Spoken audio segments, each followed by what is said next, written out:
You've been waiting all day, and now we are live right here on Sunday night. Welcome into the Steelers Talk Live Watch Party. I'm your host, Jack Sperry. Thank you guys so much for joining us here for Week 10 of the NFL schedule for your Pittsburgh Steelers as we take on the 6-3 Los Angeles Chargers in the City of Angels later this evening. So today we have over an hour of pregame coverage for you guys, getting you guys ready for this game. We'll have full preview coverage talking about the Chargers roster, their scheme, what to expect from this football game, and what are the keys to victory for Aaron Rodgers, TJ Watt, Jalen Ramsey, and the Pittsburgh Steelers to come away with a win and improve to 6-3. We'll be breaking that down later in today's show. But let's bring in our producer tonight. Mr. Ponzi is here. It is Sunday night, Ponzi. We've been waiting all day. Once again, we are back here on a Sunday night football stream. This is the last time, actually, the Steelers are going to be on prime time for a while. They're not back in a night game situation until they play Miami a ways down the road here. So, this has kind of been the stretch of games going back to Thursday night versus Cincinnati. We knew this was kind of the prime time kind of slate of the season. You go prime time against Cincinnati, prime time against Green Bay, and then prime time tonight. The first two games there, Cincinnati and Green Bay, didn't go too well for us in a night game setting. So hopefully tonight it's a different story. I think that the Steelers really had a big revelation against the Colts last week. Obviously bringing in Kyle Duggar. They didn't like how their defense played after that Bengals and Packers game, and so they made some changes. And, got the Bengals again next week, by the way. Exactly. So, I think that, if we can get back here tonight of, beating the Chargers, a team that has had the Steelers number in some recent years. But, we beat them last year. Years before that. Years before that, the Chargers kind of still had the Steelers number for a little bit. But, I'm really excited to see how Jalen Ramsey plays tonight in that safety role. Apparently, they're going to be rolling him out a lot more.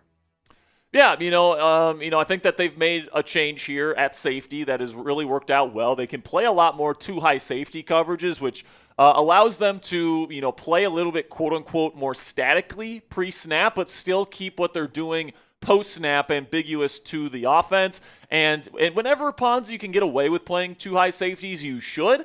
And, the Steelers, I think very intentionally brought in Kyle Duggar and then put Jalen Ramsey, two players that are big, that are physical, that are really good run defenders and can get off blocks and can pursue and can tackle. I think that was very intentional because they're using those guys in the run fit, and they are doing a really good job, or at least they did last week against Jonathan Taylor. By the way, how did Jonathan Taylor do the week after getting less than 50 yards against the Steelers defense? He went crazy today against the Falcons. I don't know if you have him in fantasy, but I know if you have him in a PPR league, you got almost 50 points in fantasy today from Jonathan Taylor. That's the running back that the Steelers held to less than 50 yards just last week. And the week before that, they held Josh Jacobs to less than 50 yards as well. So this Steelers defense, I think that they're starting to turn a corner. Now, obviously, they still have some holes in pass coverage. They need to do better than they did against the Colts in terms of getting off the field, third and fourth down. I think they gave up conversions on 11 of those 18 opportunities. They only forced 2 punts last week. But certainly we've seen the turnover culture show up here in Pittsburgh multiple times this season. In the 2 games that they have beaten playoff caliber opponents, the Colts and the Patriots, they have gotten at least 5 turnovers. I think tonight, Ponzi, a big storyline is whether or not the Pittsburgh Steelers can, hold down yet another playoff caliber team here. The Chargers are 6-3. That's where the Steelers are trying to get to here tonight. No Joe Alt, no Rashawn Slater. That offensive line in LA is very, very banged up. So I'll certainly expect Alex Highsmith and TJ Watt, 2 guys that had excellent weeks last week, to eat yet again here this evening. I think you're going to need that, especially because of all the receiving talent that the Chargers have, right, Ponzi? Because they got Ladd McConkey, they've got Keenan Allen, they've got Aronde Gadsden, right? They got some good players on offense in LA. So if this pass rush can't get home, that's going to give Justin Herbert, a very capable quarterback, time to sling that rock across the field. So hopefully Steelers defense comes ready to play. Hopefully this offense, after a little bit of a sloppy game last week, can come in, play a very clean ball game, and take care of their business as well. And hopefully by the end of the night, we're talking about a 6-3 ball club here. I really think that this is a chance for the Steelers to really, legitimize themselves in that AFC playoff picture. And I understand it's a banged up Charger squad, but a win's a win, and getting to 6-3 would be really nice for the Steelers season. 100%. I want to see who the real ones are down there in the chat. Type those real ones down there in the comment section. We've already got 355 people watching live, but only 50 likes. Can we get to our first 100 likes here? I'd really appreciate it, guys. Type those real ones. We got Dominic here. We got Bode. We got Voxy. We got Josiah. We got Czar Craig. We got my lovely fiance, Cassie Voth. We got Robert Locke. We got Nathan Woodring. We got Timothy. We've got Beat Boy. We've got Chuck Dugan, Mike Hurst. We've got Eugene Payne, Javin J. We've got Christopher Domingo, Lit Reacts. We got Bernard Nixon. We got Adam Shifley. We got Javon. We've got Nathan. We've got Nico. Got Royal Paynes. We got Nathan. We've got Shannon. Got Steve. We got Josiah. Robert Kirkpatrick. Terza Bullware's here. Dude is here. We've got Shannon Cassidy, Dominic, Robert, Nathan, John, Justin, Nathan, the White David, Terza Bullware. We got Random Edits. We got a good crew of Steelers fans ready to get ready for this Sunday Night Football matchup. And coming up, we got more Steelers pregame coverage. I'm going to be breaking down the scheme breakdowns for the Los Angeles Chargers, their roster breakdown. We'll talk a little bit about Justin Herbert, their quarterback, and then I've got my keys to victory for the Pittsburgh Steelers to get a win here tonight, as well as Ponzi and I's score predictions, all coming up later in today's show. But first, if you guys want to, get yourself a really nice piece of Steelers apparel today, this is, of course, Salute to Service month in the National Football League. You guys can get a Salute to Service hoodie of your own today when you use code ChatSports, or when you use our link, chatsports.com/PitSalute25. Ponzi's putting the link to that in the comments and description of today's show so you can check that out. I really like the design of it this year, man. I'm a big sucker for Army Green. I think it honestly looks a lot better on just like normal apparel than like camo, for example. They've really gone heavy with the camo in years past. This year, pretty simplistic with the Army Green. Of course, they've got the American flag patch there on the right sleeve, and they've got the little Steelers patch on there. I think it's a really clean, classic look that you guys can own today. And you guys can do that right now by going to chatsports.com/PitSalute25. Greatly appreciate your guys' support. And as always, we're going to be doing Super Chat raffles on today's show. Today's raffle item, we're going to be giving away an Aaron Rodgers Steelers jersey to one lucky fan at the end of today's show. So, of course, get your Super Chat raffle tickets in. And just a reminder, we are doing a month-long raffle, okay? So if you enter today's raffle, you also get tickets into the month-long raffle here. We're at the end of the month. We're going to be giving away a signed Hines Ward jersey to one lucky Steelers fan. So that's a picture of the jersey that we're going to be giving away. So again, guys, if you enter today's raffle to win an Aaron Rodgers jersey, you're also entered into the month-long raffle to win the Hines Ward jersey. Now, if you guys are wondering, how much do raffle tickets cost? It's $10 to get in, guys, and that's a hell of a deal, guys, because these jerseys, especially the Hines Ward signed one, is a lot more than $10. I mean, the Aaron Rodgers jersey, to purchase one brand new, is well over $100, over $120. You can get one today, or at least have a chance to get one today for $10, and you get into the raffle to win the Hines Ward jersey as well. $20, you get 3 raffle tickets, plus you get your name on the Steelers Talk Gong. Right here, we're running out of space. I'd say we just have a couple more spaces left for the rest of the season. $50, we'll give you guys 10 tickets. Plus, we'll light up the Steelers chain here that we've been lighting up over the last several weeks. Every $100 we make on today's show, I've got my pickle juice right here. We'll do some pickle juice shots for every $100 that comes in. And then for every $250 that we get on today's show, we are banging the Steelers Talk Gong. My goal is to hit the gong twice before we kick things off in about an hour and 15 minutes or so here. And if we can get to $500 total in today's show, if we can bang that gong twice tonight, we unlock yet another raffle item, a special mystery raffle item, okay, that my bosses tell me we have to get to $500 in donations today or else we can't do it. But if we can get to $500 in donations tonight, we unlock the second raffle item. And not only will we give away that Aaron Rodgers jersey, but we'll also give away the mystery raffle item if we can get to $500 in total donations today. And if you guys want to double your chances of winning the Aaron Rodgers jersey and the Hines Ward jersey and potentially the special mystery item at the end of today's show. You guys can send in your donations via Venmo and PayPal. You can find me at Jack-Sperry on Venmo. You can find me on PayPal at Captain Jack Rabbit on PayPal. The reason why we give you guys double the raffle tickets for Venmo and PayPal is because YouTube takes a 30% cut of every single super chat you send in, and then if you send it in on an Apple product, it's another 10% going to Apple. So if you guys use Venmo or PayPal, we get to keep more of the proceeds. So that's why we give you guys double the raffle tickets, because if you're going to help us out, we're going to help you guys out and get you double the chances to win. And if you guys want, I'm not wearing my Steelers Talk hat right now, but Ponzi's wearing his. We actually got a brand new shipment of Steelers Talk hats. So if you guys want a hat, the price has not changed. It is still a $50 Venmo or PayPal donation or more to become a member of Steelers Talk Hat Club. So if you guys send in a donation today of $50 or more on Venmo or PayPal, you guys get a Steelers Talk hat, and of course you get the raffle tickets to win all the other items on today's show as well. So we do have a new shipment of hats.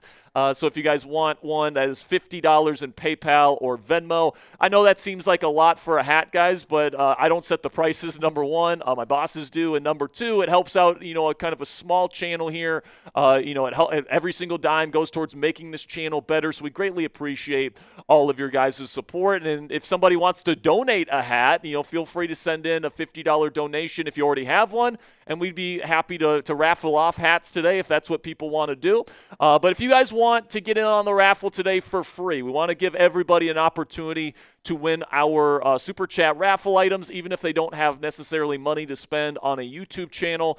So if you guys want to get a free raffle ticket today and have a chance to win any of our raffle items, all you have to do is go to Twitter at Jack_Sperry on X and get in on the action. I'm going to make a note of the last person to follow me on X. Okay, got it. So we'll be checking that at the end of today's show to see who all follows me. All you have to do is follow me by the end of the show today before the raffle, and I'll make sure to get you into the raffle. And then you might be saying at home, but Jack, I already follow you on Twitter, so how can I get a free raffle entry? Well, you guys can also get a free raffle entry today by sharing today's stream on Twitter/X. And you have to make sure that you tag me in the post. If you do those two things, we'll make sure to get you guys a free raffle entry. And these are the 4 steps that you guys got to do in order to get your free raffle entry. You got to click the share button below this stream. It's that little curved arrow. You click that button, select the X icon when the menu pops up. Then this is the most important step here. You got to tag me in the post. If you guys don't tag me in the post, I can't see what you post. And if I can't see it, I can't get you into the raffle. So make sure you guys tag me at Jack_Sperry inside your post in order for me to get you into the raffle for free today. And then if you send the post, you do those 4 things, and you follow that 4-step process, you will be in tonight's raffle for free. So if you guys want to help out the channel today, we completely understand that not everybody has money to Super Chat and Venmo and do all that different stuff. All we care about is that you love the Pittsburgh Steelers and you want to help out the channel today. And here are 4 ways that you can do that for free. You can click that subscribe button for free, extensive, and entertaining Steelers coverage every single day. You guys can like the stream to get more people in this chat. The more people that like this show, YouTube's going to recommend this show to more Steelers fans like yourselves, which gets more people in here, which means more people can like it, and so on and so forth. And then also for the free raffle entries today, you can follow me on X or share today's stream on X. Greatly appreciate all of your guys' support. And then for every 100 subscribers we get on today's show, we're going to be giving away a free raffle entry to a one lucky person in the chat. Somebody that doesn't have a raffle entry yet will get a raffle entry every time we add 100 subscribers to the channel. Our goal by the end of the night, and this is going to be tough to do, but I think we can do it, Ponzi, is 105,000 subscribers. That's our goal by the end of the evening. So if you haven't already, click that subscribe button. Help us get to 103,500 subscribers. There we go. I figured it out, folks. And then if you guys click that thumbs up icon, every 200 likes we get on today's show, we are giving away a free raffle entry. So right now we got 460 people watching. We're almost at our first 200 likes. So we're about 60 likes away from giving away our first free raffle entry of the evening. So if you haven't already, click that thumbs up icon. Really do appreciate all of your guys' support. And Ponzi, I got some Venmos to send your way. I know we have some Super Chats, so let's get those up as soon as we can, and let's get this party started, man. Sunday Night Football. All right, so we got this one. Got our first couple Super Chats coming in. Razilla.pa saying, here we go, Steel City. This is a dub. I mean, I sure hope so. Let's get a dub here for, trying to improve our record, trying to get better in the AFC, in a very talented AFC. Bode Irwin with the $10, puts him in the raffle, saying 24-17, Steelers, Aaron Rodgers, 2 TDs, and Jalen Warren with a running touchdown. I mean, hopefully we could get, at least a good, solid game going out of the defense, holding them under 20 points. That'd be huge for the Steelers defense. Yeah, if you can hold Justin Herbert in this offense to under 20 points today, I think it'll kind of cement that this defense is, it's turned a corner a little bit. And hopefully that's exactly what they're going to be able to do this evening. $10 from Justin Yankuski gets him into the raffle. Says, with reports, Steelers almost landed Waddle for a first. Do you think that means Rodgers comes back? We run it again with a vet, still draft a QB, or see what happens next year. I'll say this, man. Keep your eye out for Waddle again next offseason. I don't think that the Steelers' interest in him is going to necessarily wane once we get to next offseason. I think, that's going to be maybe part of their plans is calling up Miami and saying, hey, you were willing to trade him at the trade deadline. How are you feeling about letting him go now? And I'm sure the price will still be really high for him. There's different reports out there, Justin. Some people are claiming the Steelers offered a first. Other people are claiming the Steelers refused to give up a first-round pick.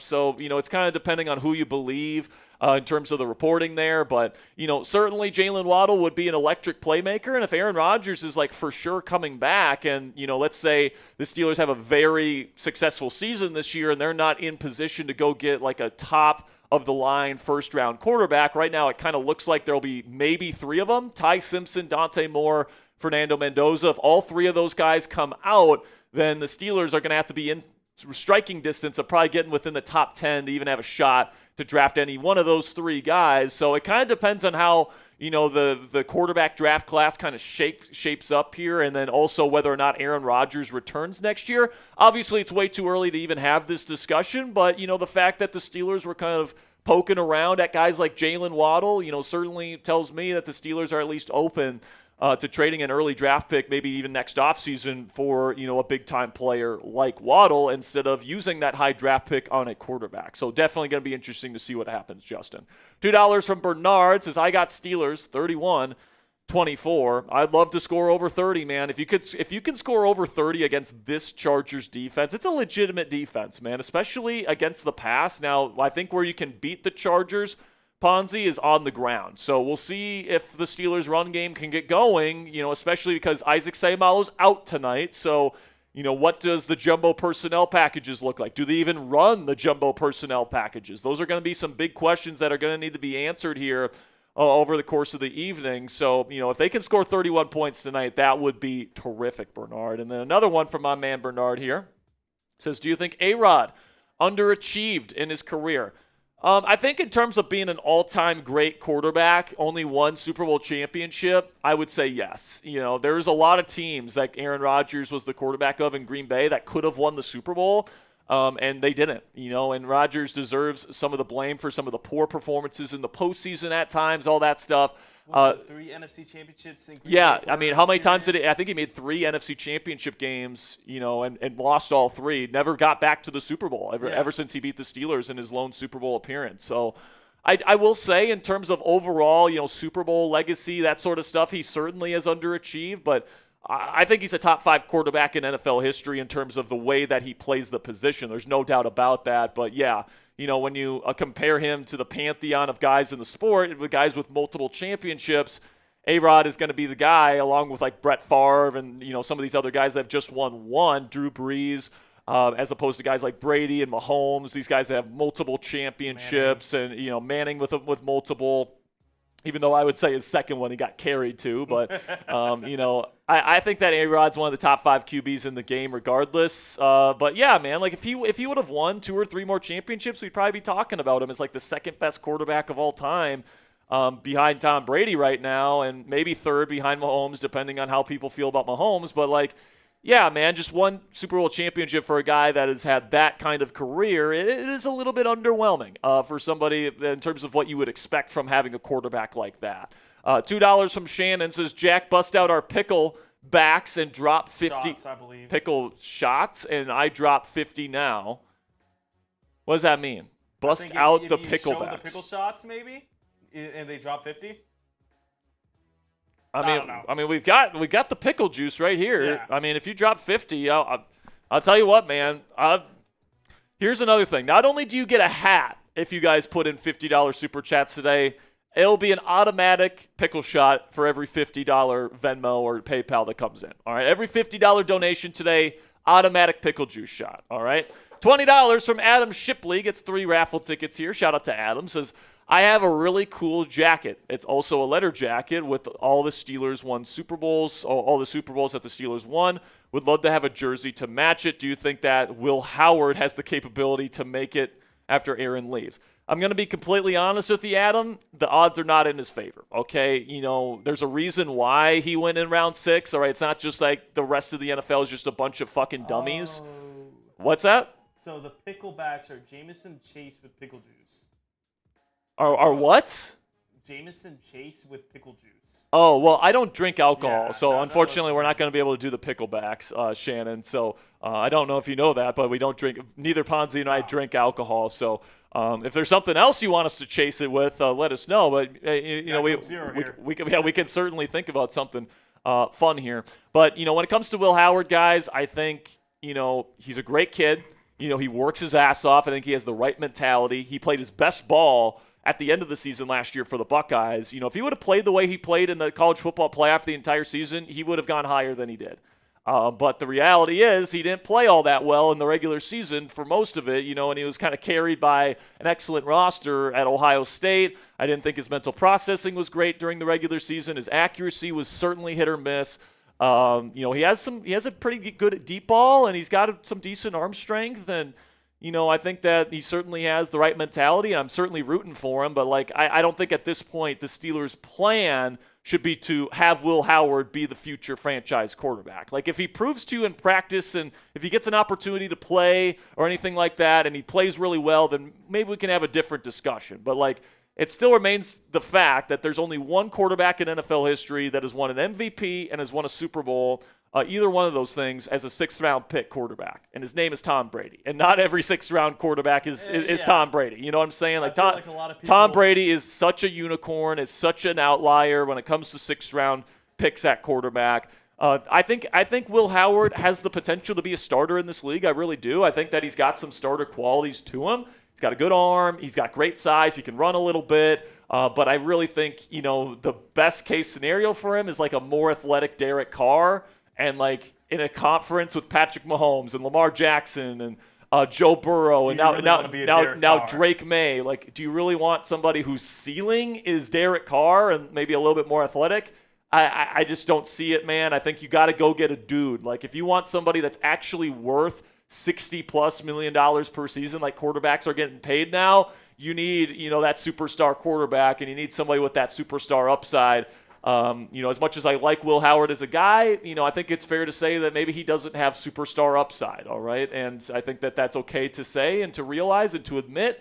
And I think eventually the Steelers will probably draft a quarterback high to be their new franchise quarterback. Yeah, I think that Will Howard can certainly maybe try to get into a game or two at the end of the season if the Steelers are, obviously in a playoff spot. But, it's a long road up for him. Yeah, 100%. Gary Frank coming in with a $10 super chat says, hey, y'all Yinzers, let's go get that dub. Hey, Jack, Cassie, and Ponzi. So big shout out to Gary Frank. He's in on our raffles here today with 2 raffle tickets. And then Ponzi, my grandmother's here, and she puts in a $100 super chat from Diane Yanish Bank! Here we go, Nailers. Here we go. Here we go, Nailers. Here we go. Here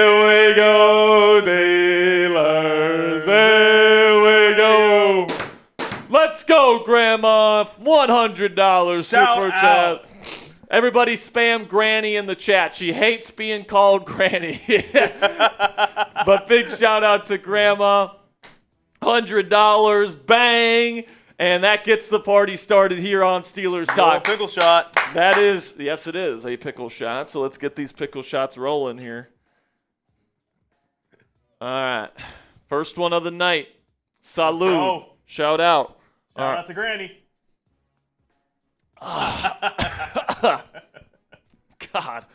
All right, we did get some more super chats here, so let me send them into you, Ponzi. Or I got some more PayPals, I should say. Okay. Brian Ruiz with the $2. All right. Boom. Brian Ruiz with a 2. We shout out to Brian Ruiz. And he says, Arthur Smith leaves us for a head coaching gig. Do you think the Steelers could hire Mike McCarthy for offensive coordinator if Tomlin is still there, or head coach if Tomlin is not still there? I don't know about that. So Mike McCarthy is longtime head coach in this league, obviously. I think if he takes an offensive coordinator job, if he takes it anywhere, it'd be here in Pittsburgh. It's his hometown. I know he has a lot of respect for Mike Tomlin. And if Tomlin gets booted out, I think Mike McCarthy's probably one of the top names on the list that the Steelers consider, because obviously he knows the city, he understands the culture, all that stuff. And, he's somebody that's had a lot of success in this league. You can say whatever you want about his playoff record, this, that, or the other. And especially if you want to keep Aaron Rodgers around with Mike Tomlin leaving, like the one other guy in this league that he might want to play for is Mike McCarthy. Even though, things, certainly didn't end super well between him and Mike in Green Bay. Apparently they're still close and, they still have a high level of respect for each other. And, Mike McCarthy's, record in his career, he's, a legitimately, good head coach, okay? He's not, terrible. I wouldn't say he's the best head coach in the league or anything like that. But, certainly a name that's going to be on the short list if the Steelers end up moving on from Mike Tomlin. And if Arthur Smith leaves, I think Mike probably gives Tomlin gives McCarthy probably a call to see if he's interested, and maybe he isn't. Longtime head coach in the league, maybe he doesn't feel like just calling plays for a team at this point. Especially how things ended in Dallas, where he kind of just got, they were talking about him saying, getting an extension for Dallas, and then kind of just kicked the curb on that from Jerry. But I mean, I certainly think that, it's a fine hire at either head coach and probably a good hire at offensive coordinator. Yeah. Jeff Hardy coming in with a $20 PayPal. Big shout out to Jeff. That is 6 raffle tickets for him. He says, shout out to the Yins. No alcohol works for me as well. Yeah, that's why we do pickle shots. That's why we do, lemon juice shots. That's pickle why juice. Yeah, exactly. That's why we don't do that kind of stuff. But we appreciate you for sure. We got another Venmo here. Okay. Boom. And we got Angel Miranda with a 20. And he said, let me see what he had to say here. Angel Miranda says, let me see if I can find it here. Sorry, I'm missing it here. Where'd it go? Was it on PayPal? It was on PayPal. I got to go back to my. God, this is being terrible. I'm gonna find it, Angel. Don't worry, you paid, so I'm gonna make sure we get this comment up and talk about it here. Recent activity. There we go. Angel. Actually, Angels was at $10. My bad. I think I put 20 in there. It was 10. Okay. And they said, God, why is it not showing anything here?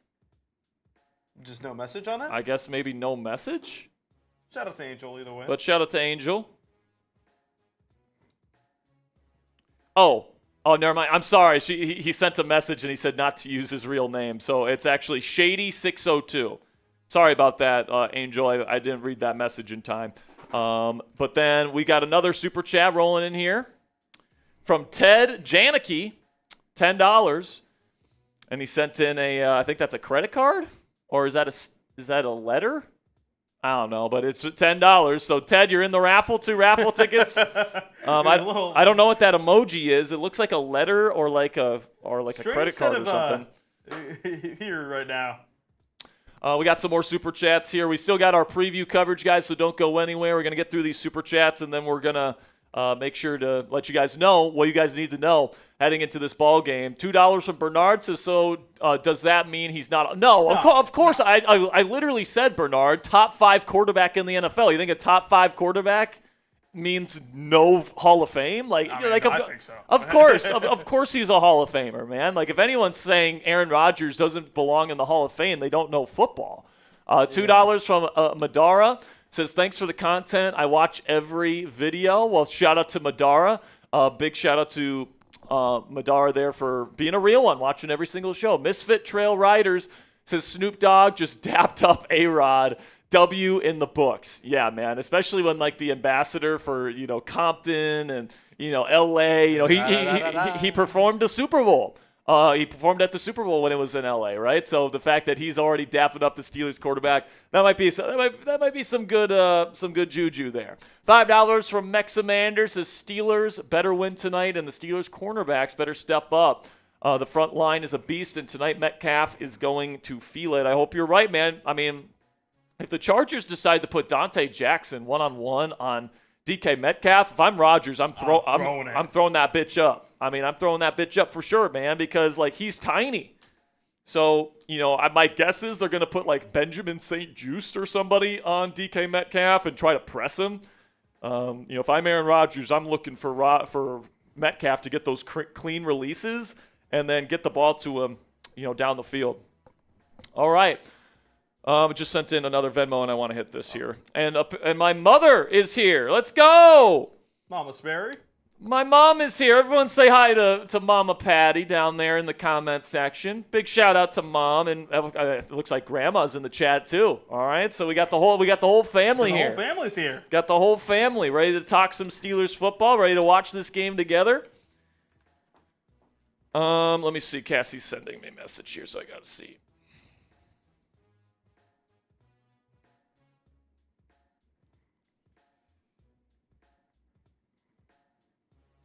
All right, so $40 from my man Fernando Martin. He says, wave that towel. Here we go, Steelers. Here we go.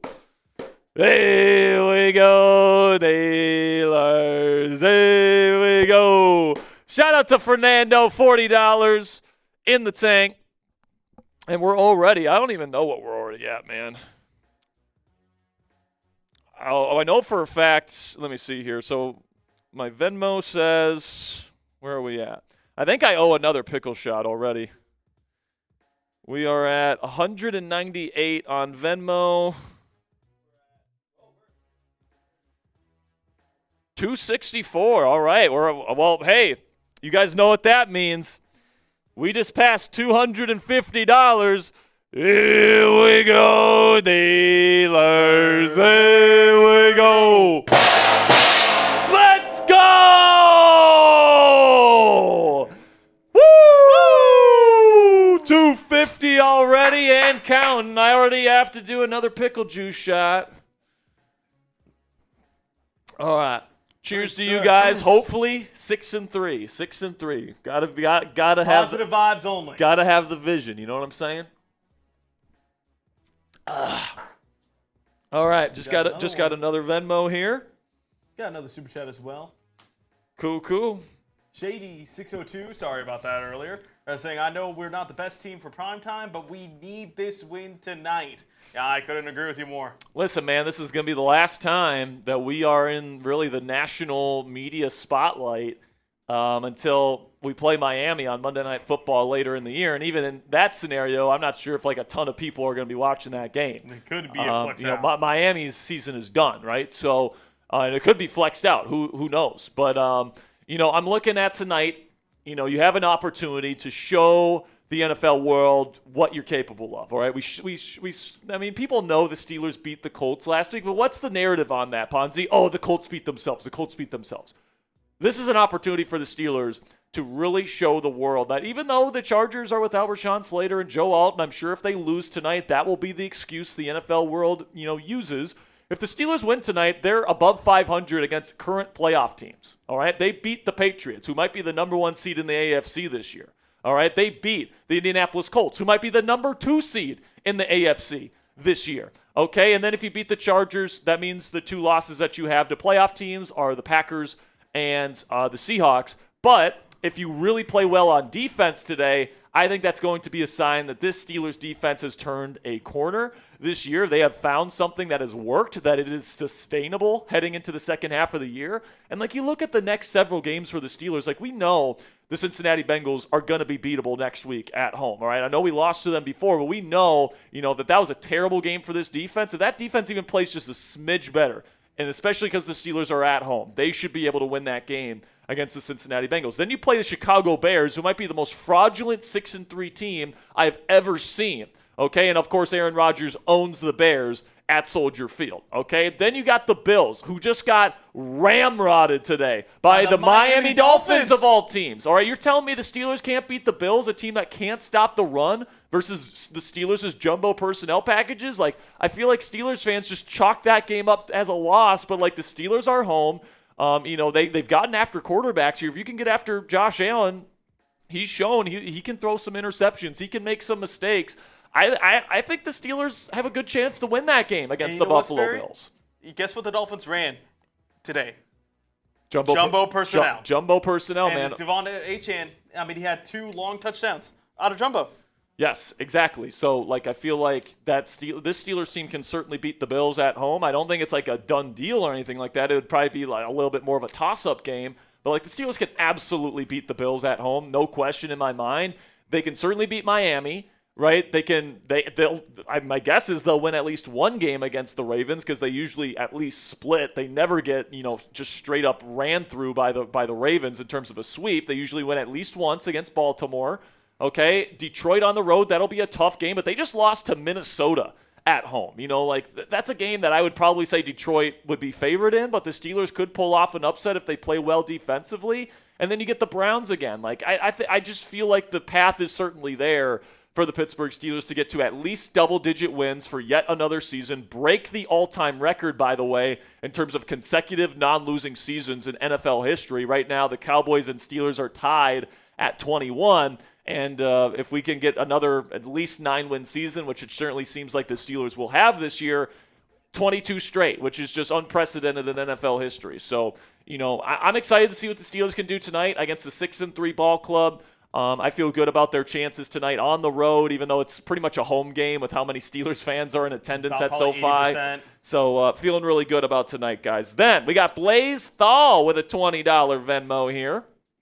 And he says, for the black and gold, shout out to Blaze. That's 6 raffle tickets for you, my friend. Then we got a $5 here from Shannon Cassidy. Says, Steelers got to keep the gas pedal down. Great game last week, and the NFL community still doubts. And you know what, man? I kind of like it when the NFL community doubts us. I like that underdog mentality where it's we're going to show you guys what we can be. We're going to show you guys what we can do this year. And I really do still believe in the talent here in Pittsburgh. I really, really do. So I'm excited to see what they do tonight. Hopefully they can, kind of prove and kind of solidify last week's defensive performance with yet another good performance tonight.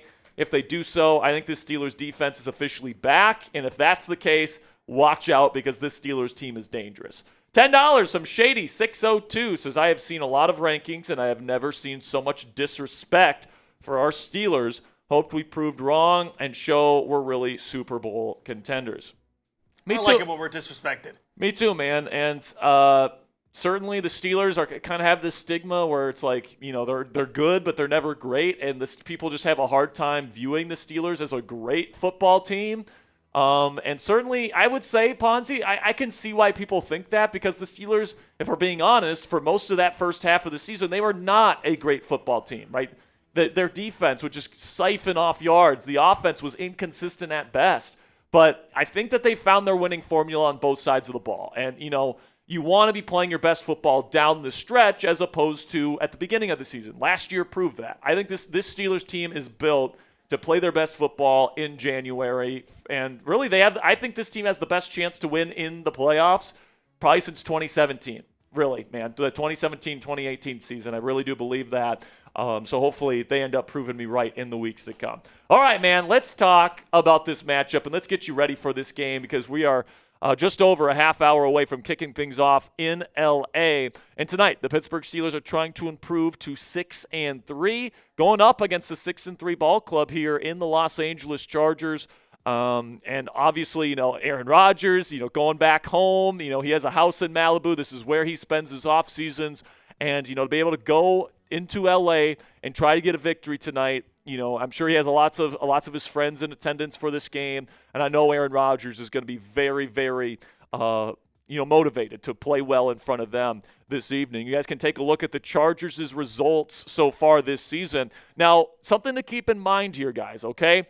Between the stretches of Week 4 through Week 7 and then in Week 9, those are the stretches of the season where Joe Alt has either gotten injured in the middle of the game and did not return or did not play in the game at all. And you can see, man, there's a lot of red. And in the games that they did play and win, they played a team like Miami, barely beat them, okay? And then the Tennessee Titans last week, they won by just one score against the worst team in the league, the Tennessee Titans, okay? And then, some of the teams that they lost to, the Commanders, stink. The Giants stink. They got boat raced by the same team that the Steelers beat pretty handily last week in the Indianapolis Colts at home, all right? So this has been a Chargers team that has really struggled without Joe Alt out there. And, frankly, I'm not sure if they've faced as good of a pass rush this season as what they're going to face tonight in the Pittsburgh Steelers. TJ Watt and Alex Highsmith completely dominated a really good tackle duo last week in the Indianapolis Colts. Like Bernard Raymond and Braden Smith, good tackles. The Steelers dominated that matchup. Tonight, it's going to be Austin Deculus and Trey Pipkins at tackle for the Chargers. That's a recipe for disaster if you're a Chargers fan tonight. We can take a look at the inactives here for the Steelers. Scotty Miller still coming back from that broken finger. Honestly, I feel like he's going to get released soon when Marquez Valdes-Scantling gets brought up to the roster, but that hasn't happened yet. MVS still on the practice squad. You will not see him tonight. Then Jabril Peppers still dealing with his quad injury. He is inactive tonight as well. Cole Holcomb, thoughts and prayers go out to him, man. He's sick, and he's been sick since last week. So whatever sickness he's dealing with, man, it's got to be nasty. So hopefully he can, get back healthy and get back on the field here soon. Isaac Seumalo dealing with a pec injury. That's a big one. We're going to talk about why later in today's show. But, plain and simply, man, Isaac Seumalo being out, that means Spencer Anderson, your jumbo tight end, has to go and play left guard, which, of course, limits what you can do in terms of your jumbo personnel packages. They also poached Broderick Martin, a defensive tackle from the Kansas City Chiefs practice squad this week. He is inactive, and Logan Lee is also inactive tonight, which means Ponzi, Chuck Clark, is active for the Steelers tonight. Same thing with Andrus Peat. So just keep that in mind. But then the inactives for the Chargers tonight, Tony Jefferson and Tarheeb Still, two guys in the secondary that will be out tonight. Of course, also you got Kyle Kennard, one of their rotational edge rushers, and you got Will Dissly, one of their starting tight ends, is going to be out tonight as well. So let's talk about the Chargers from a coaching and schematic standpoint, because you got Jim Harbaugh, who's got an excellent career record as an NFL head coach. 61, 28, and 1 is a really high winning percentage for Jim. He's done a fantastic job in both places that he's been a head coach in the National Football League, and his offensive coordinator, Greg Roman, runs a modern pro spread offense. Now, it's kind of a hybrid offense because lately they have been running more of the fullback and multiple tight end stuff that Roman has played in years past, but to start the season, it was a lot of spread. It was a lot of, heavy pass game. And, it's going to be a question as to what we see tonight from a schematic standpoint from the Los Angeles Chargers. My guess is we see a lot of spread. Then on defense, Jesse Minter is their defensive coordinator. He calls plays. He comes over from Michigan with Jim Harbaugh. He runs a McDonald 4-3 style defense, lots of two high safeties, lots of rotating coverages, lots of stuff like that. We can take a look at the Chargers roster here on offense. Heading into this game, you got Justin Herbert, of course, is their starting quarterback. He's excellent. And then at tackle, Austin Deculus and Trey Pipkins. Those two guys are going to be the target areas for TJ Watt and Alex Highsmith They ate last week against that Colts offensive line. Certainly the opportunity is there tonight as well. Zion Johnson, Bradley Bozeman, and Jamari Salyer are expected to be the starters on the interior tonight. Salyer is kind of a guard tackle kind of hybrid. I would certainly say he can be taken advantage of as well. Then in the skill position players, this is where the Chargers shine. Ladd McConkey, Keenan Allen, two very good receivers, great route runners, different sizes, but are both very crafty. Quentin Johnston is the guy they get it to on manufactured touches, screens, deep crossers, stuff like that. Very fast. Then Oronde Gadsden, rookie tight end out of Syracuse, has been stellar for them. Expect him to be used as like a Brock Bowers type of receiving tight end off the line of scrimmage in this ball game. Then Kamani Vidal, of course, Najee Harris and Omarion Hampton are out, which means Vidal is their number one running back. Do not sleep on this kid, man. He is a sneaky good player. Steelers cannot afford to underestimate him in this game. Then on the defensive line, you got Tuipulotu as their Sam backer. You've got Jamari Caldwell as a 3-tech, massive 3 technique that's played some pretty good ball for them this year. Tyre Tart is their nose tackle. Justin Aboyshby is their 5-tech, and then Khalil Mack is their Leo, their big defensive end type in this defense. They will rotate 3 different off-ball linebackers as well. You got Dian Henley and Denzel Perriman, who will be their starters, but Troy Dye, who comes over from the Minnesota Vikings, is their 3rd rotational dude.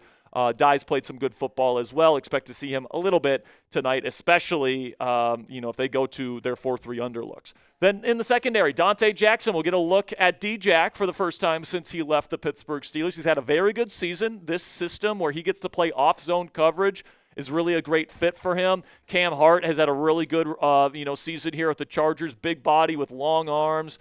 I would expect him to be on DK Metcalf in this ball game. They also rotate in Benjamin St-Juste as a rotational outside backer. But then R.J. Mickens and Elijah Molden are their 2 true safeties. And then Derwin James will be their nickel backer. They move him all over the place, man. You got to know where Derwin James is on the field at all times. He can absolutely wreck a football game. Now, in terms of the keys to victory for the Pittsburgh Steelers tonight, okay, you got to get after Justin Herbert. All right, you got after Daniel Jones last week. This pass rush was terrific, but if you let Justin Herbert time to throw, he's going to slice you apart. He's got excellent size. The arm strength and arm talent are very, very apparent. Obviously, one of the more accurate quarterbacks in the league as well. He can run with the football if you let him escape. Also, he's an excellent mental processor, so he can go full field progression reads and throw with as much arm talent and accuracy as he does. He is a problem if you cannot put pressure on him. Now, I will say he does have some inconsistent pocket presence, so he in terms of the ability to feel that pressure, step up into those little soft spots in the pocket, he doesn't have the greatest feel for that. So along with the tackle differential this evening, certainly T.J. Watt, Alex Highsmith are going to have opportunities to get Justin Herbert on the ground. And, I think a big part of it and a big part of shutting down Justin Herbert and getting after him is to stick with what's working. Stick with the game plan, largely what you played with last week, where you did a really good job playing mostly 2 high safety coverages pre-snap, okay, which kind of leaves what you're doing post-snap to the quarterback pretty ambiguous, because you can do a lot of things out of 2 high safety structures, right, guys? You can play quarters. You can play cover 6. You can play Tampa 2. You can rotate a safety down and play cover 3 or play cover 1 robber. You can do a lot of different things from 2 high, so I want to see a lot of 2 high yet again from the Steelers. Don't blitz as much. They did that last week, and look what happened. Pass rush production went up. Also, Ramsey and Duggar at safety has been huge, using those guys as run defenders and almost as like pseudo linebackers really worked well last week. I think you got to try and do that again this week. And play more man-match coverage. I mean, the Steelers right now, I think, are first in the league in EPA per play allowed when playing quarters. I think they're top 5 when they play cover 6. So, using a lot of those man-match principles, the Steelers are really good at it. They don't really run it a whole lot, but they played it more last week. I want to see them do it more often moving forward. And then if you want to kind of take away those easy kind of receptions from a slot receiver, double them, all right? You did it last week against Josh Downs in the Colts offense. Do it this week against Keenan Allen, against Ladd McConkey, against Oronde Gadsden, all right? When you have opportunities, especially when you think, in certain formations, okay, they're going to try and get this to the slot receiver, double them. All right, you did it last week. It worked well. You did allow 1 first down on a double team from a slot. Poor play from Brandon Echols. But I'm going to take my chances with that, okay? So certainly play that 1 double slot look that you played quite a bit last week, and you should be able to prevent some of those really quick hitters that Justin Herbert's going to want to get off tonight.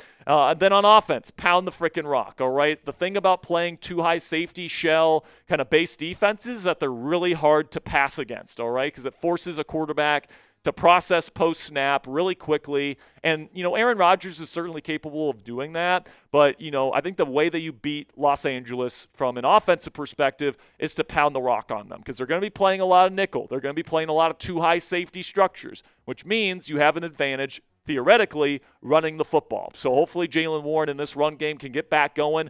Last week, not the greatest week in the world for this offense. From a run game perspective, hopefully they turn it around and get back to playing good football in that regard tonight. And then something that really killed this team last week from an offensive perspective was drive killers.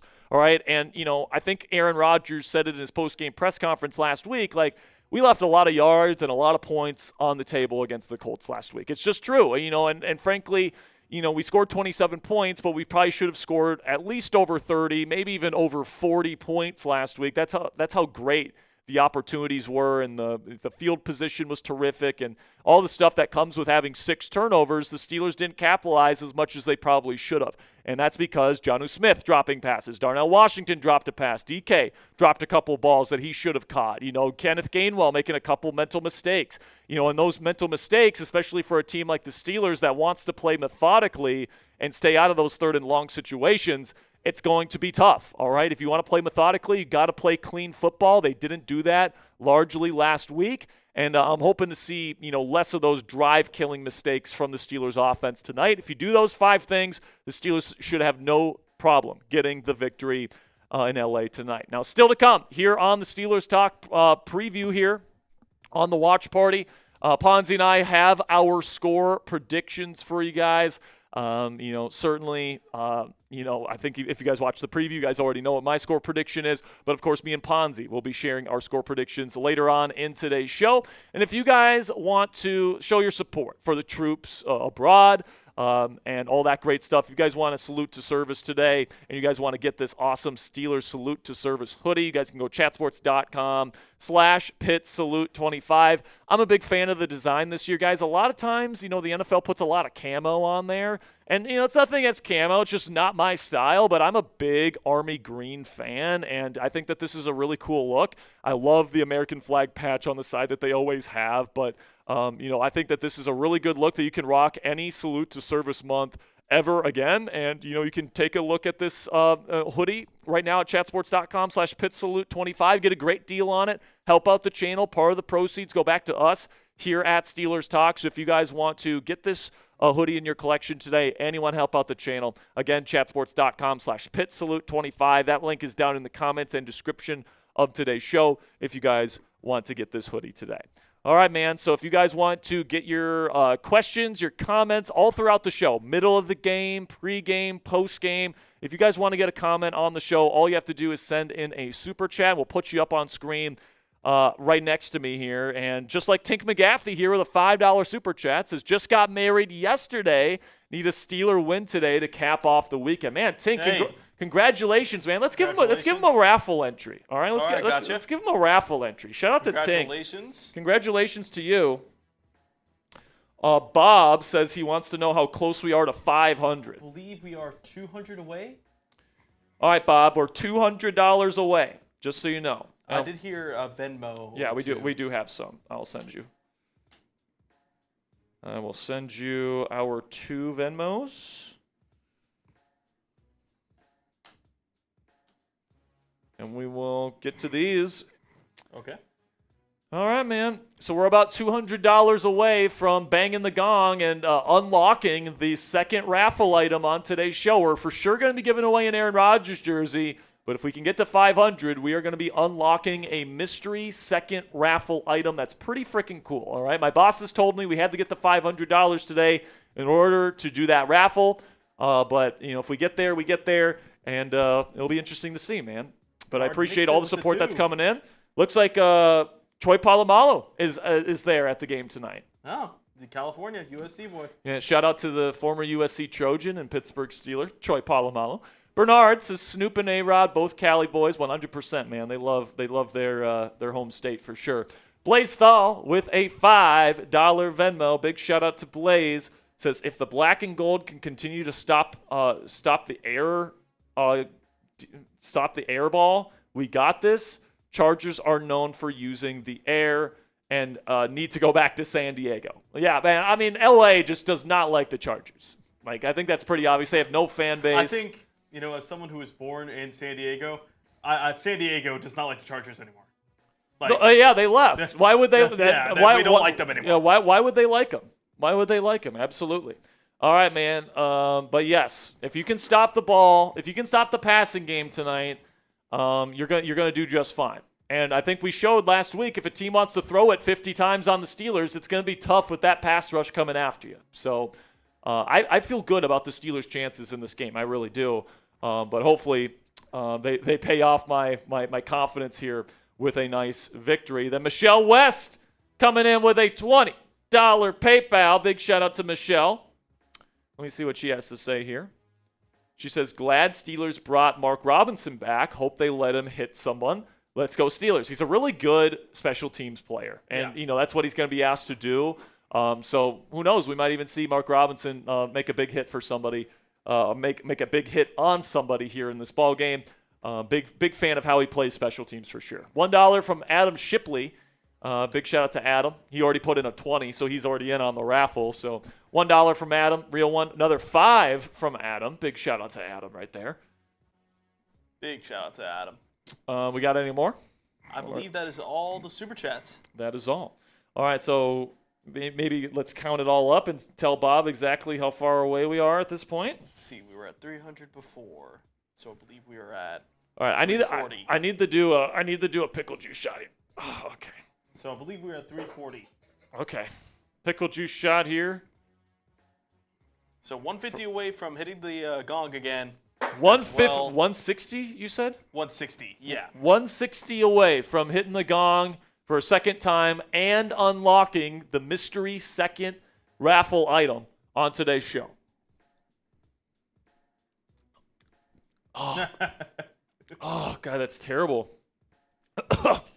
Oh, that's terrible. Just so you guys know, if you guys are just joining us, we got over 1,200 people in this chat room right now.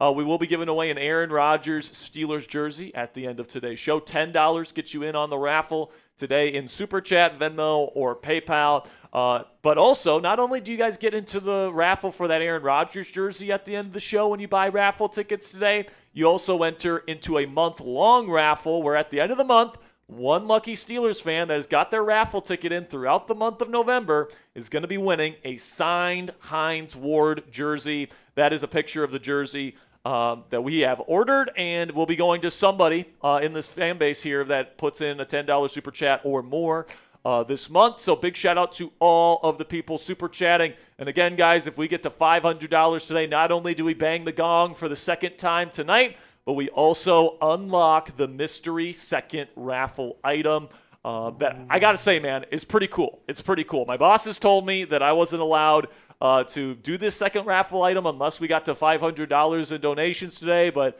promise you guys it's worth it, all right? It's a pretty cool item.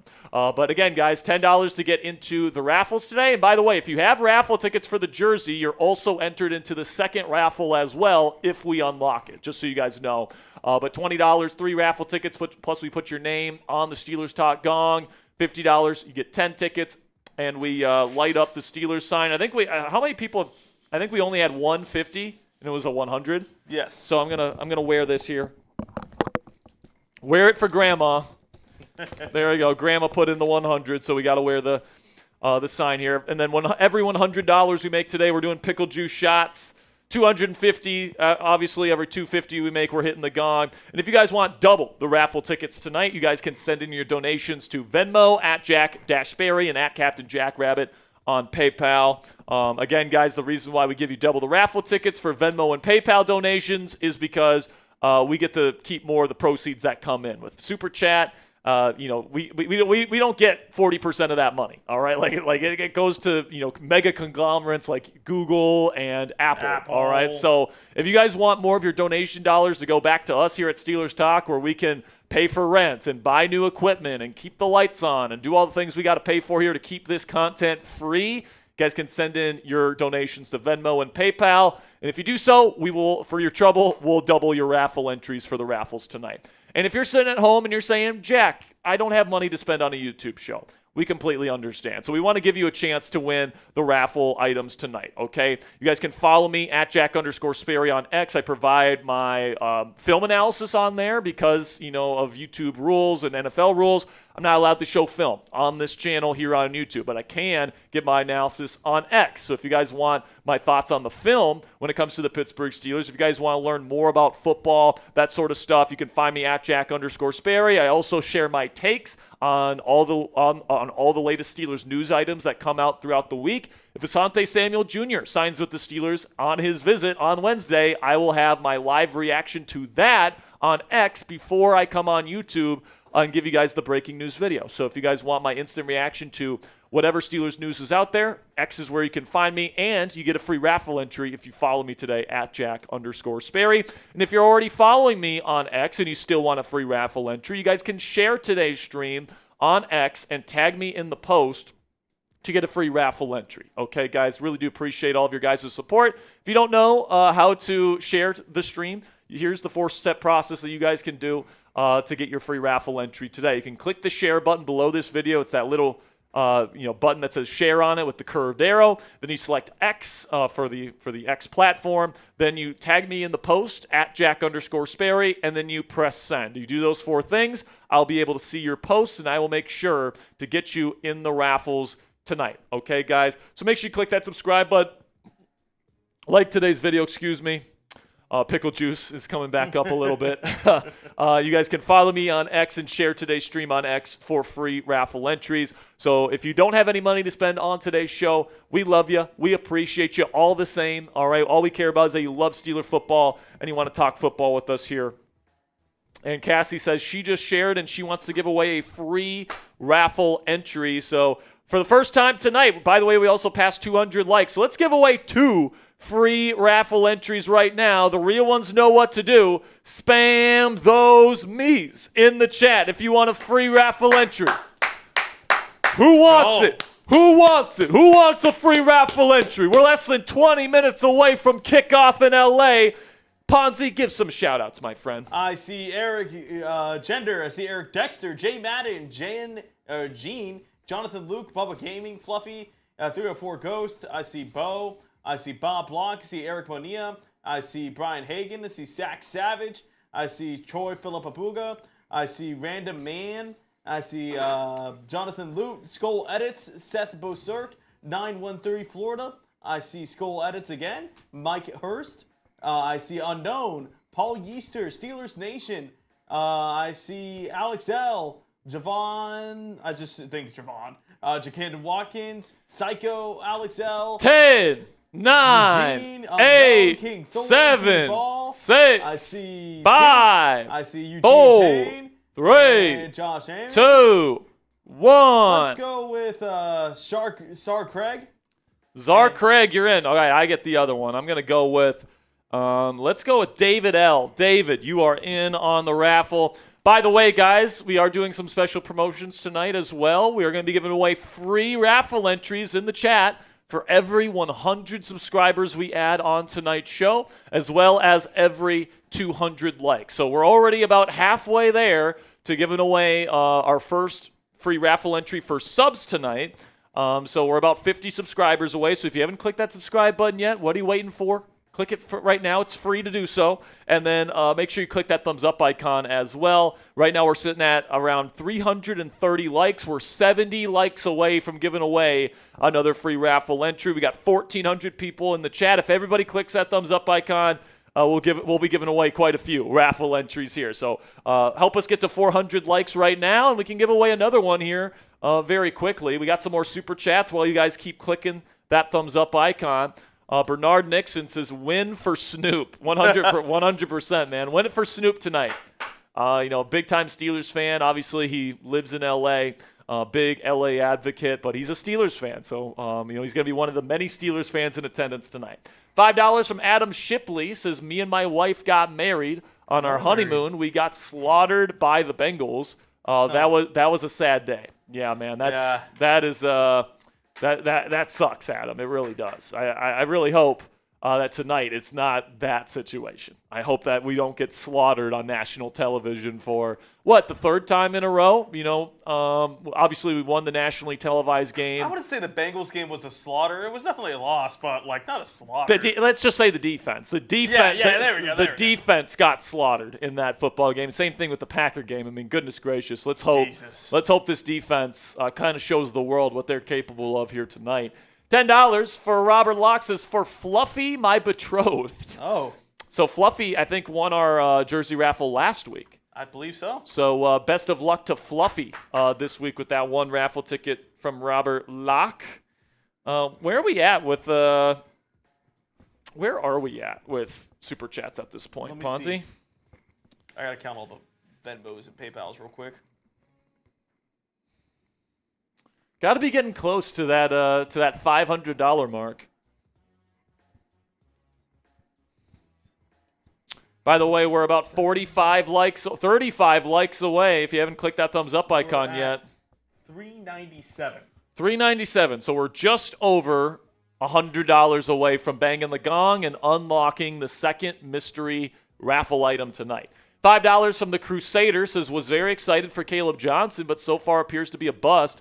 Do you think he will come around eventually as he gets comfortable /adapts? It's certainly possible, the Crusader. It is still early. And I know, especially with running backs, the expectation is you draft them, and they're going to be good right away. And really, the running back position is a young man's game. It really is. Yes. It's not like quarterback where you can maybe take a couple years and then become a good player 3-4 years down the road. With running backs, excuse me, you're really expected to be good really quickly. And, obviously Caleb Johnson was expected to come in. And I think a lot of us hope that at this point he would be taking at least number 2 running back snaps, kind of like what Kenneth Gainwell's doing right now. But obviously that hasn't been the case. He's the true RB3. He's not really doing anything on special teams either. But the good news is Jalen Warren has probably been arguably top 5 for sure, top 10 running back in the league so far this year. He's been terrific. And then Kenneth Gainwell has been a really good complimentary number 2 back as well. So, I think that the Steelers kind of feel like, all right, Caleb's got a couple bugs, namely pass protection, catching the football, that sort of stuff. He has to hold on to the ball better too. He's had some fumbles as well, which certainly need to be cleaned up.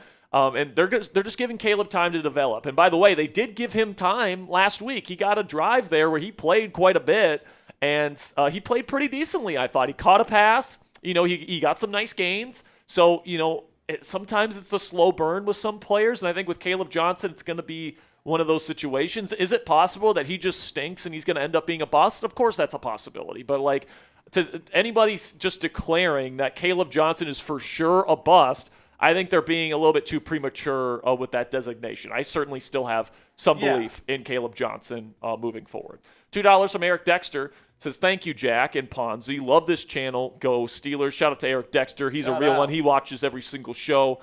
And then Fluffy Locke with a 10 says, for Bob Locke, my fiance, here we go, Steelers. Shout out to Fluffy with the €10 super chat. $2 from Gary Frank says, let's go, Yinzers. Let's go, Gary. Let's go get a dub tonight, man. Let's go get a freaking dub. Did I hear another Venmo? Did you? Let me see. Nope. Okay. I did send you one, though. Yes. Timothy Kimes with a $10 super chat. PayPal here, I should say. Says, now use your balance. Oh, never mind. That's the smart money Tim. Happens every week. I know, man. It doesn't say a message, so shout out to Tim. He gets 2 raffle entries there. So shout out to Timothy Kimes. Big shout out to him. And we are now score predictions. Score predictions is a great idea because we are now 10 minutes away from kicking things off in LA. And for me personally here, Ponzi, I think, especially because Joe Alt's out of the lineup this week, and this offense with the Chargers and this team has been in a really bad spot. when Joe Alt and Rashawn Slater have been out. Of course, Slater's out for the season. Alt is now lost for the season. This team has lost to teams like the Giants and the Commanders. I certainly, with Joe Alt out of the lineup, I certainly think the Steelers are better than those teams. But you guys can take a look at the points per game trends. The trends would predict a 24-23 Chargers win.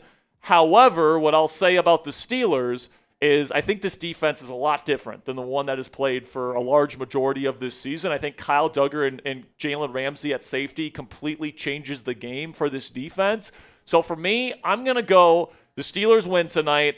Final score 27-17. I think that it will be another good performance from the Steelers offense. I think there will be some bugs at times, but I think that they will certainly do good enough to score some touchdowns, get in position to score, and get 27 points on the board. And as for the Chargers, I think Justin Herbert will make some of his classic Herbert plays. I'm expecting Darius Slay to probably lose a couple of reps, as he usually does, and there's going to be some downfield shots that put the Chargers in position to score. But I think as a whole, I think the pass rush will get after him. I think the Steelers will cause at least a couple turnovers tonight. And I think for the second week in a row, they hold, a pretty darn good quarterback and a pretty darn good offense to less than 20 points and make a statement here on Primetime Football. Ponzi, I got 27-17. What say you? See, I got a 17-point lead, a 17-point win. I think that the Steelers defense has kind of figured something out. Using, obviously Kyle Duggar and Jalen Ramsey in those safety spots. I think that, I think this will be a national spotlight for this new Steelers defense.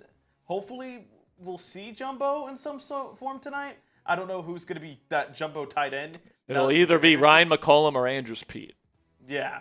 So we'll see how well that works out, how well that the Steelers can run the football. But, I mean, I got to say that I think that the Steelers are built to beat a team kind of like the Chargers and Colts. And, hopefully we can get it done today. Under 20 points, that would be huge, especially with how the defense has played this season. But, it would be a great opportunity. And I think, Boz gets a late field goal like he always does. All right. Well, okay, let's talk about the games around the league here, man, because we got a lot to talk about. It was a very interesting day in the National Football League for sure. We got about 7 minutes to kick off here, guys. So again, if you guys want to help us get to, or about $100 away. So if someone wants to put in 100 to help us get to 500 before to get us to 500 before kickoff, you guys can get those going. But today, very interesting day in the National Football League. Okay, the Colts end up having a terrific day for Jonathan Taylor, who, if you played fantasy today in PPR leagues, he put up nearly 50 points. Just insane day for the Colts and Jonathan Taylor. Comeback victory there in Berlin. Then the Saints, Tyler Shuck from Louisville. Maybe Sperry knows ball. Looked about as good as any rookie quarterback has looked this entire season today. I know the Saints only scored 17 points, but, Tyler Shuck had some pretty darn nice throws today. Put them in position to win. And, of course, that Saints defense completely shut down Bryce Young and the Panthers. Then the Giants, Jackson Dart gets injured. His reckless style of play, you can only fumbled the ball while he got hurt. Yeah, exactly. You can only take so many hits if you're Jackson Dart and expect to not get injured. And, I have to worry about his ability to stay healthy over the years. He's looked pretty good when he's played, but, it's just a matter of staying healthy and staying out there on the field. Russell Wilson had to come in and finish the game, and they gave up a 10-point fourth-quarter lead. Speaking of giving up fourth-quarter leads, the Jacksonville Jaguars were up 20 points in the fourth quarter and ended up choking it away. General Mills. Jacoby Myers played well for the Jags today, though, Ponzi. I think in terms of fit, I think that he fits really well with Jacksonville. Also, no income tax in the state of Florida. Also, better weather. I can understand why Jacoby picked the Jaguars over the Steelers, but honestly, if I'm a player and I'm his age, my number one priority is winning, and I think you would have a better chance winning in Pittsburgh than you would in Jacksonville this year. That's just me, though. So if he doesn't want to come win, frankly, I don't want you, Jacoby. Have fun losing against the Houston Texans and Davis Mills. Then 30-13, the Miami Dolphins ran all over them. Killed the Buffalo Bills. I tell you what, man, you know how the Dolphins beat the Bills today? Jumbo personnel package running. You know what the Steelers do best? By that point, Sayamalo's likely going to be back in a few weeks. I think the Steelers have a really good chance to beat the Bills at home in a couple of weeks. I really do. That Bills team is not nearly as good as people think it is just because they got Josh Allen, who's awesome. Josh Allen's great, but James Cook's a good running back and all that stuff, but they don't have a lot of receiving weapons, and their defense is really bad. So I think that the Steelers can absolutely beat the Bills at home in a couple of weeks. Unfortunately, the Ravens did beat the Vikings today. J.J. McCarthy and that Vikings offense were bad. Honestly, the Ravens didn't even play that great. It's just the Vikings just really didn't play well. And now the Ravens have won 2 straight games. Right? No, 3 straight games now. 3 straight games for the Ravens. And if the Steelers lose tonight, that means it's just a 1-game difference with 7 games left to go in the division. I'm not saying this is a very... So it feels like a big game tonight. Like this feels like a big game because if you lose this game and the Ravens are coming off of 3 straight wins, and, the Steelers have lost 3 of their last 4 if they lose tonight. It certainly isn't a great feeling as a Pittsburgh Steelers fan if you lose this football game this evening. But then the Browns, dude, Justin Fields was so bad today, could barely complete half of his passes, was not doing a lot of good things today. 2 special teams touchdowns for the Jets is the difference between them and the Browns. 2 of some of the worst teams in the league, frankly, and the Jets end up getting the victory. So, hey, the Jets have 2 wins. So I guess there's that. But Justin Fields is an elite quarterback. That's all I got to say. And then you got the Patriots and Drake May really having their, I don't know if this is necessarily the coming out party, but, it's a big win, beating Tampa Bay in their house and Baker Mayfield, outdueling Baker Mayfield. Big win for the Patriots. I think they're legit. I think they win the AFC East this year. Then the Seahawks, they were up. They scored like 30 points in the first half. That was just a romping. Seahawks might be the best team in the league right now. Then the Rams, close second maybe. The top of the NFC West is so good, Ponzi. You got the Rams and you got the Seahawks. I would not want to be the 4 seed in the NFC playoffs this year because you're going to have to face a really freaking good team. Then the Lions killed the Commanders. The Commanders are terrible, plain and simply. So that's the slate around the National Football League. We got a couple Super Chats to get to here before we kick things off in Pittsburgh. A couple big ones. I heard of Venmo, too. A couple big ones here. Ponzi, you have the worst hearing. Did I hear one? No, you're hearing the ding from my phone for the text. Oh, my bad. My goodness. $20 from Alex L. says, blessings to Steelers Talk and Steelers Nation. Here we go, Steelers. Here we go. And this one's rolling in from breathing black and gold. Bang! Here we go, Steelers. Here we go. He says, here we go, Steelers, AFC, wide open, 3-touchdown day for Warren incoming. Hope you're right, man. Hope you're right. Tomlin's going with the bald look today, man. No hat. No hat. Aren't the Steelers undefeated when he goes bald? Are they? Maybe they are. So. I don't know. All right, we got another Venmo here that we got to hit. Finally, I actually heard. All right, there we go.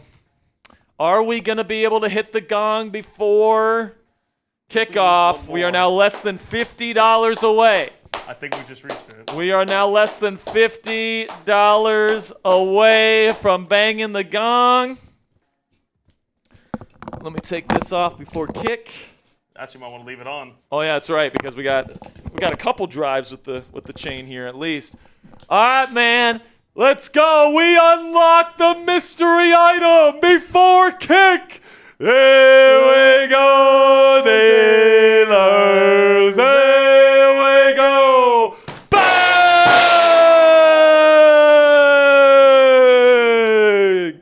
Here we go, Steelers. Here we go.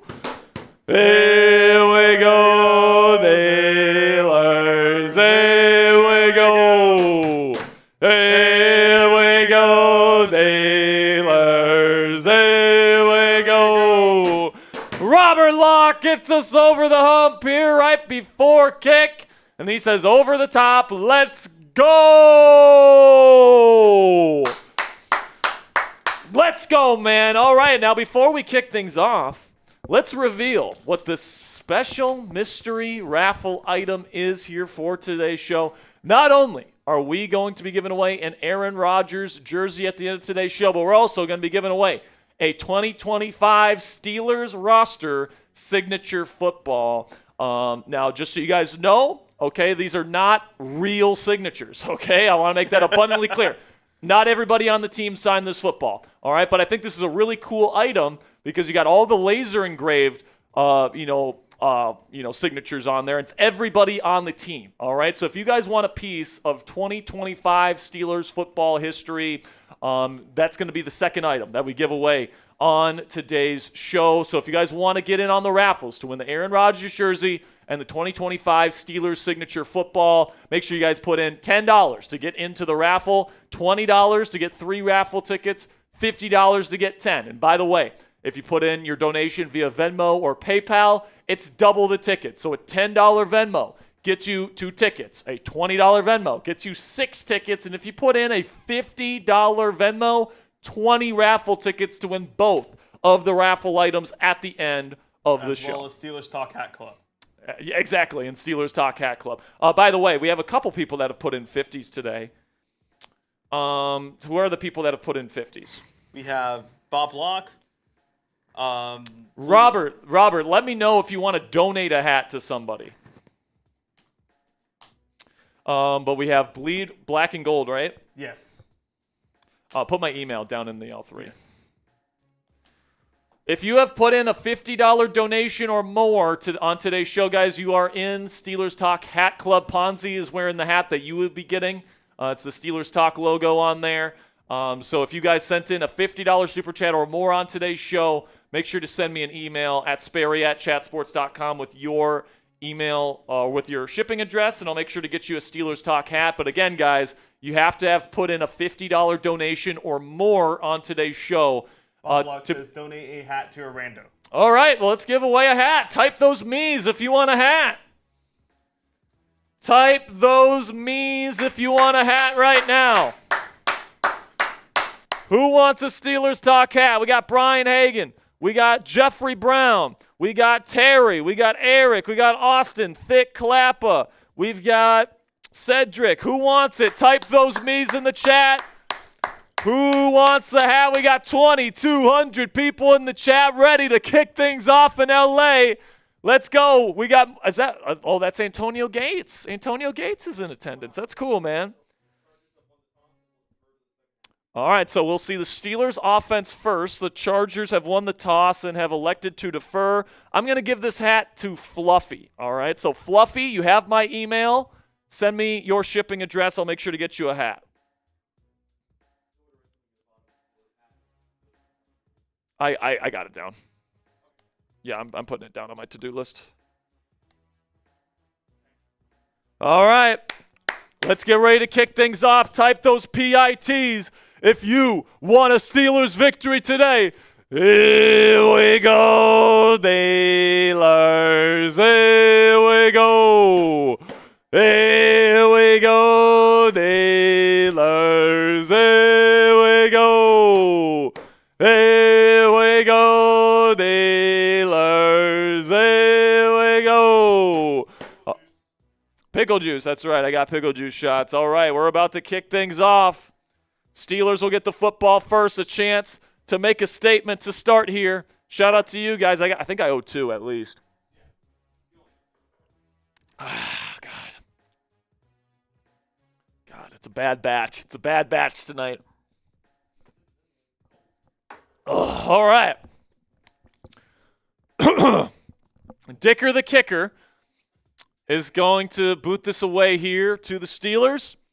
And here in Week 10, Sunday Night Football in the City of Angels, and we are off. And the kick looks like it's going out of bounds, and it does. Steelers will have the football at the 40-yard line to start. Excellent field position for Rodgers and the Steelers offense. Let's go, man. Let's go, man. All right. If you guys want a touchdown on this drive, spam those TDs in the chat. Let's go. And the Steelers will come out on their first play in their jumbo personnel package, and it is Andrus Peat who is out there.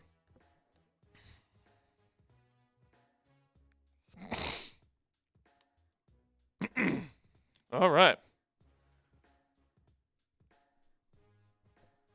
Rodgers will start under center. He will toss it to Jalen Warren, and there's a flag. I think they're going to go false start on the Steelers to start this game. Great. Because you know what's great? Andrus Peat, of course, he's usually inactive. Today he's playing left guard when they're in their jumbo personnel packages. So they're still playing Spencer Anderson out at jumbo tight end when they're in jumbo, but Andrus Peat is starting at left guard when they play in that formation. Right now they've got Metcalf, Skoranek as the two receivers. Darnell Washington is also out there. First down and 15.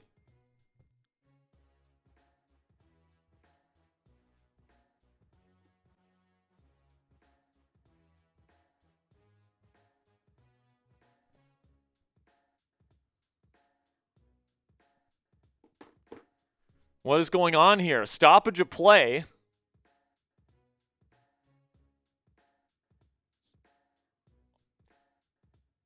I think you guys can probably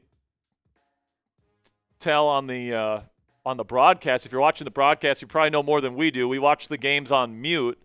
So they're showing the crowd. I have no idea why, but now I guess the clock wasn't set or something. I don't know. Oh, okay. Okay, here we go. First down and 15. They'll go shotgun with Rodgers. Takes the snap. Rodgers looking for the quick slant. Not there. Now he's rolling. Now he's trying to get it out to Warren. What a catch. Shoestring catch. He's going to spin his way forward for about a 2 or 3 yard gain. Lucky the Steelers got anything on that. Not the best throw from Rodgers. Ribbons on the clock? Oh, some fan had something in front of the clock. All right, we did get a Venmo, by the way, that we'll get to next commercial break. Type those TDs in the chat if you want a touchdown. By the way, we're about 100 likes away from giving away another free raffle entry. Rodgers shotgun, quick throw. It's caught. Calvin Austin III picks up a decent gain of around, I would say, around 7 or 8. And it'll be third down and manageable coming up. Calvin, first week back last week from his injury. He had a pretty decent day. He led the team in receiving. Had some nice plays out there, and now it's third down and 4. Steelers trying to avoid going 3 and out to start this game. But it's third down and manageable. Move the chains here, man. Move the chains. Let's go. Rodgers will be in shotgun. 11 personnel, Roman, DK, and Calvin lined up left to right. Takes the snap, looking, nothing there. Rodgers shifting in the pocket, now throws, and it's incomplete. Tried to go to Calvin. Pressure was getting to Rodgers, who was moving around well in the pocket, but good coverage from LA, and the Steelers will punt. 3 and out for the Steelers to start this game. But listen, man, what did I tell you, Ponzi? What did I tell you? Limit drive-killing mistakes. What did the Steelers do immediately? False start behind the chains immediately. And what do you know? You get 11 yards, you don't get 15. So now Corliss Waitman, the left-footed punter, will punt it away. And it's going to be fielded at the 11-yard line. Fair caught, so long field here for Justin Herbert and the Chargers. Let's see how the Steelers defense does here to start this ball game. Shady with a 5 says, let's go! Then Fernando Martin with a $10 Venmo. And he says, here we go. How many tickets does this give me, sir? It gives you 2.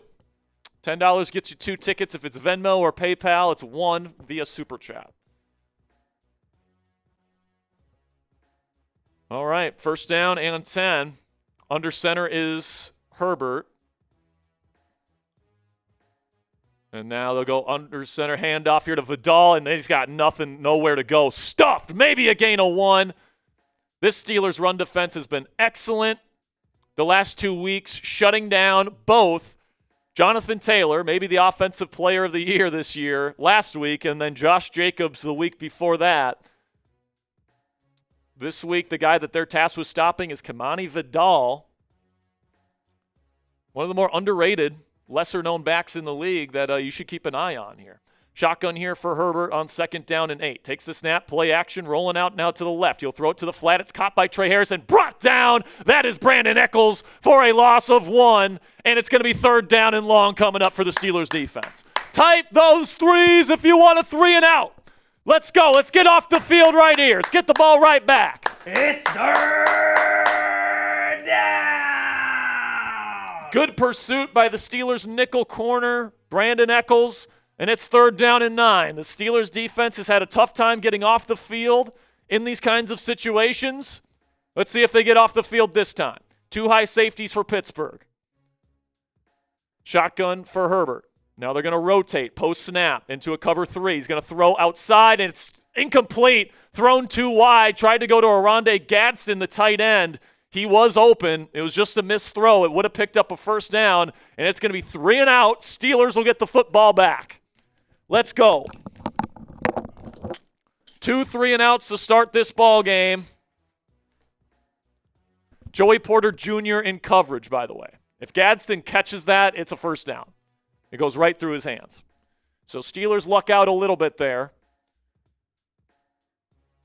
And now from his own end zone, Scott the punter. Snap, and it's almost blocked. But it is got away there. And it's going to go, it's shanked around midfield. This is going to be excellent field position for the Steelers. You got to take advantage here. You got to take advantage here. By the way, we are 19 subscribers away from giving away a free raffle entry today. We're also about 75 likes away from giving away a free raffle entry. If you're wondering what we're giving away today, we're giving away not 1, but 2 items today, and you enter 3 different raffles, actually, when you enter the raffle today. The first item that we're giving away today is an Aaron Rodgers Steelers jersey. If you guys want an Aaron Rodgers jersey in your closet, and you you don't necessarily want to pay $150 or whatever it is to get it, if you put in a $10 super chat today, you guys get into the raffle to potentially win one for just $10 or $20 or however much you donate. But we're also going to be giving away a signature Steelers signed football here. Now, I want to make abundantly clear, these are not actual real signatures, okay? These are laser engraved signatures, but I think it's a really cool item to potentially have, to commemorate the 2025 Pittsburgh Steelers. This might be the only year where Aaron Rodgers is on one of these footballs, right? So that's going to be our second raffle item on today's show. And then also, if you enter into today's raffles, you are also entered into our month-long November raffle, where we are giving away a signed Hines Ward jersey. All right, you guys can see there. If you see it on the 6th, that's his signature. And I really do appreciate everybody that supports the channel here and gets in on the raffles every single week. Again, guys, our donation menu, $10 to get into all 3 of those raffles today. All right, all 3 of them for just $10. $20 to get 3 raffle tickets, plus your name on the Steelers Talk gong. $50 to get 10 tickets, plus we light up the Steelers Talk symbol here, necklace, whatever you guys want to call it, the chain. Then every $100 we make on today's show, I've got my pickle juice here and my pickle spears. And we'll be doing pickle juice shots for every 100. And then every time we get to $250, we are hitting the Steelers Talk gong. And if you guys like our hats that we wear here on Steelers Talk, we're giving away. We're not giving them away. We're selling them. We're selling our Steelers Talk hats. And I know $50 it seems like a lot, especially for a hat. But first of all, I don't set the prices. My bosses do. And then second of all, we are a small business here. We are trying to grow, and we need to pay for equipment and all this different stuff. So, we really do appreciate all the people that put in those $50 donations. And if somebody out there already has a hat and wants to donate hats to the people, feel free to do that. We already had one person get donated a hat today, thanks to Mr. Robert Locke. So big shout out to Robert Locke for donating that first hat of the day. So again, $50 in a PayPal or Venmo to get your Steelers Talk hat today. All right, we are back, and we are only 9 subscribers away from giving away a free raffle entry next commercial break.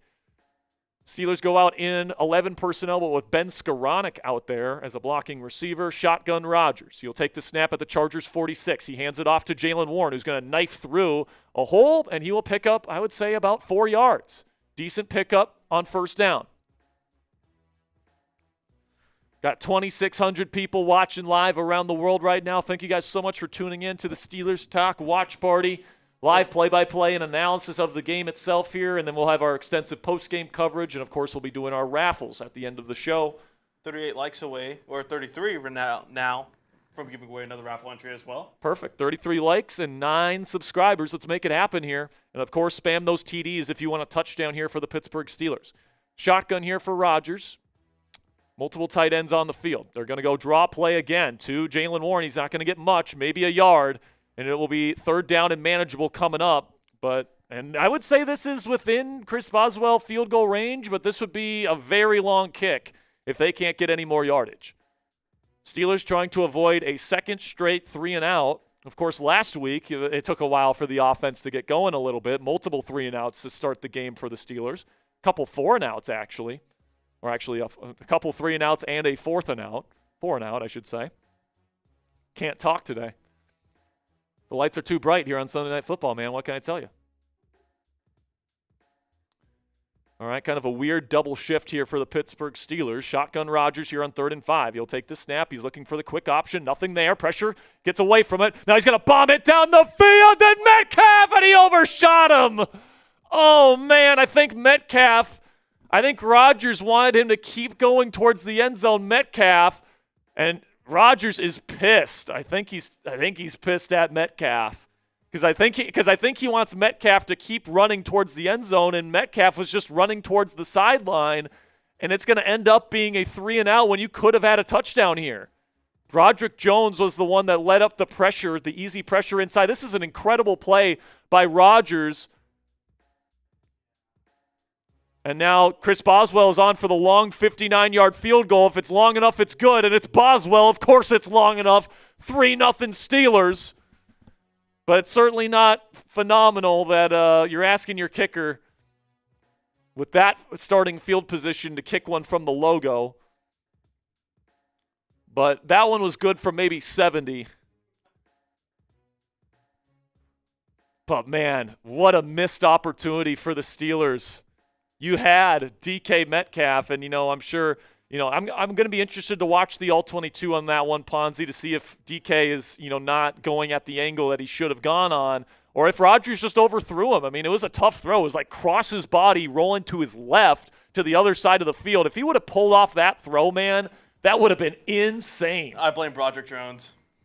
I know. I know. I mean, Broderick's got to be better than that. Don't get me wrong, but certainly not great. But you know what is great? Our military here in the United States of America and our service members. And if you guys want to salute to service by getting a Salute to Service Steelers sweatshirt, you guys can go to chatsports.com/PitSalute25. Ponzi's putting that link in the comments and description of today's show.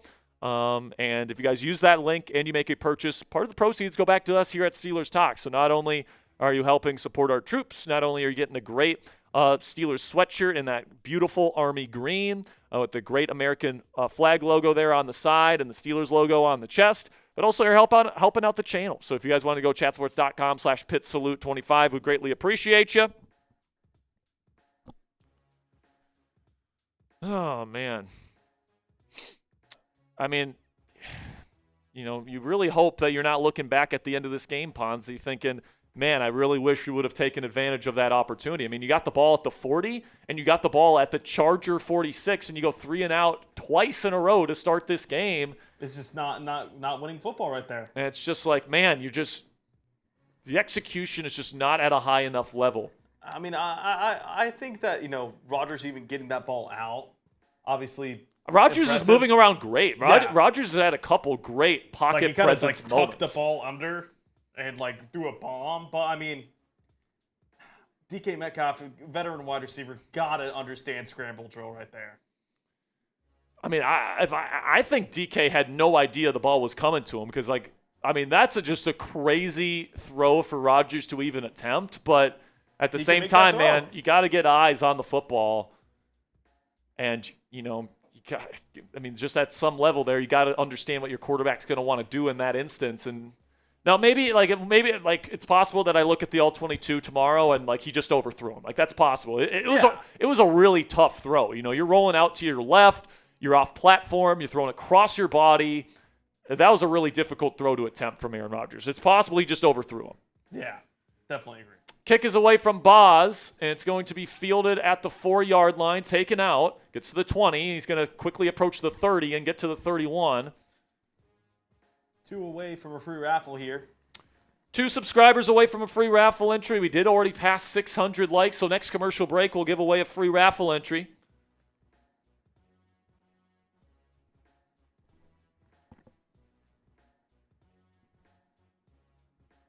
I was very impressed by the Steelers' defense on that first drive. There we go, 500. There you go. Appreciate you guys. We'll be giving away 2 free raffle entries next commercial break.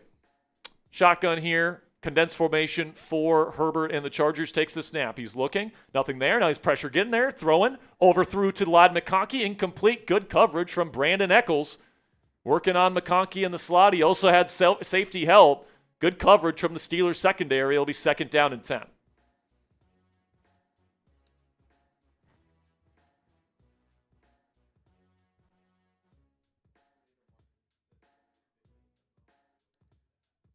Oh, cool. All right. So, Fernando, well, I guess we'll give away a hat next commercial break as well. Gotcha. All right. Yeah, that's right. A 40 and 10. Okay, yeah. Okay, Fernando, we can give away a hat for you. Shotgun here for Herbert. Looking. He's going to throw quickly to the slot. It's caught by Johnson. Missed tackle from Eccles. And he's going to be close. He's going to be about a half-yard short. It'll be 3rd down and inches coming up. Steelers are a team that have certainly had some missed tackles this year. Patrick Queen currently leads the NFL among starting linebackers with a 22% missed tackle rate. Peyton Wilson's had some issues in that regard as well. They're going to go tush-push. Did he get it? I don't think so. Herbert is short. Herbert is short. It'll be 4th down and 1 coming up. Great push from the Steelers' defensive front.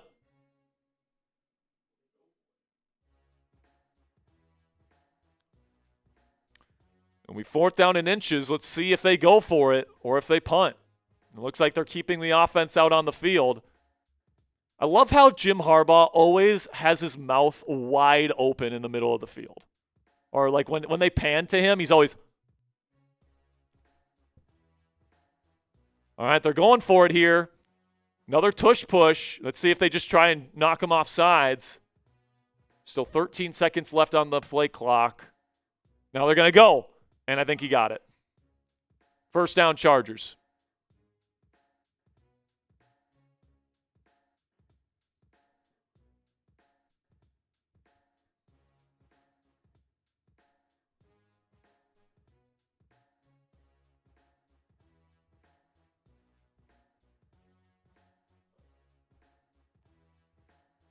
I mean, last week the Colts were 5 for 5 on 4th down conversions, and now the Chargers already 1 for 1. As now the Chargers continue their march as they approach midfield. They're currently at their own 42-yard line. Under center here is Herbert. 2 tight ends, toss play to Vidal, and he's going to find nowhere to run. Stuffed, he'll get about a yard.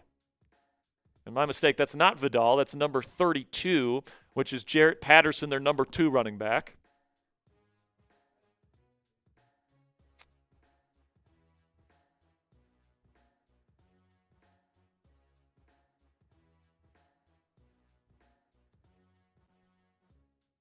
Got almost 3,000 people watching live. Thank you guys so much for tuning in to our coverage of Sunday Night Football. Make sure you sub for Steelers dubs. 2nd down and 9. Steelers walk up 2 linebackers in the A-gaps.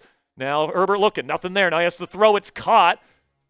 And that's going to be Gadsden, it looks like, for about a gain of 6, I would say. Maybe 5. It'll be 3rd down and manageable coming up.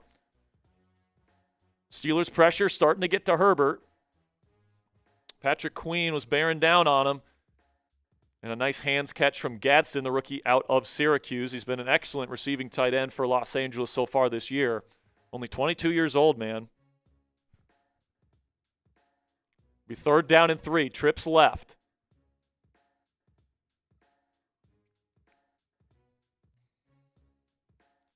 Herbert will take the snap. He's looking. He's got time. He throws middle, and it's almost intercepted. Threw it right into the chest of Joey Porter Jr., and he dropped it. And we know this Steelers team, man, they've had their share of dropped interceptions all season long, Ponzi. but they get a stop here. Let's see if they go for it here. This is the kind of the part of the field where they might think about it. It's right around midfield. Steelers play a little zone coverage here. Good eyes from Joey Porter Jr. goes right in his chest. And you know what I'm going to say, Ponzi? If he could catch, he'd be playing offense, but the Chargers will punt. So Steelers defense gets another stop here without giving up any points. And we'll see if he fakes it, but I doubt it. I don't think they called it. Kicks away. I think the Chargers want an offsides. And it's going to be down at around the 6-yard line. This will be a long field for Pittsburgh. No offsides. And the Steelers will have the ball up 3. They've got a long field to go, but if they can, I mean, this would be what? 94-yard drive. If they can get a touchdown here, they're up 2 scores, and they wear down the Chargers defense a bit. Good opportunity here for Aaron Rodgers. Great opportunity to flip the field. Absolutely. Yeah, I will say it would have been the most Steelers thing if they jumped offside on a 4th down to 3. All right, man. Let's give away some stuff. Let's give away the free raffle entries first. Actually, let's give away the hat first. Yeah, let's give away the hat. Spam those me's. Who wants a Steelers hat? Let us know. Who wants a hat? Spam those me's. Hat club. We're here. Yep, the hat that you would be getting is the hat that Ponzi's currently wearing. So spam those me's in the chat. We got Jensen, we got Mister, we've got Tristan, we got Roostus, we got Mark, Gio, got Jason. Spam those me's. DSC saying me out of Hawaii. Got Larry, is that Jagger? Got Christopher, Brian, Misfit, Cole, Gio, Exify, Lynn, Mike, Brian, Chris, Mike Hurst, Cole Whitlock, got Roostes, George Pickensburg, got Bree, Komodo Dragon, got Angela Towns, Kyle Jones, got Beer, interesting, got Clayton, got Austin Vernon, Little Mannon, Misfit Who wants it? Who wants it? Let's go. Spam those me's. Foxy, Sean R. You know what? Jake Zion. I'm going to give this hat to somebody that's always in the chat, always supporting the channel, always watching our shows. Chuck Dugan. You can get in the hat club here, my man. Chuck Dugan, just send me an email. Ponzi put my email up. Right there. Chuck Dugan, send me an email at sperry@chatsports.com with your shipping address. I'll make sure to get you your hat. Appreciate your support, my friend. And big shout out to Fernando Martin for donating the hat to you. All right, I'm going to give the free raffle entries here to, let's go, Juicy, with an IE, Juicy, and Exify. Okay.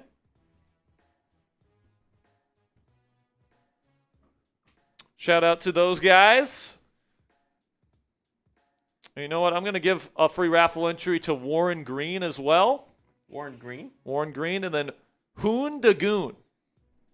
Those guys have been here since the beginning of the chat, so I want to give them some love. Give them some free raffle entries just because I feel like it. All right, man, we're about 100 likes away from giving away another one, so keep clicking that thumbs up icon. Under center, the drive starts. They give it to Caleb Johnson, who's going to be contacted behind the line, and it'll be a loss of 2. not a good start. Listen, man, these are the drive-killing plays that I keep talking about, man. These first down penalties, these first down TFLs. And now you're behind the sticks. It's 2nd down and 12. Jamari Caldwell, the big rookie out of Oregon.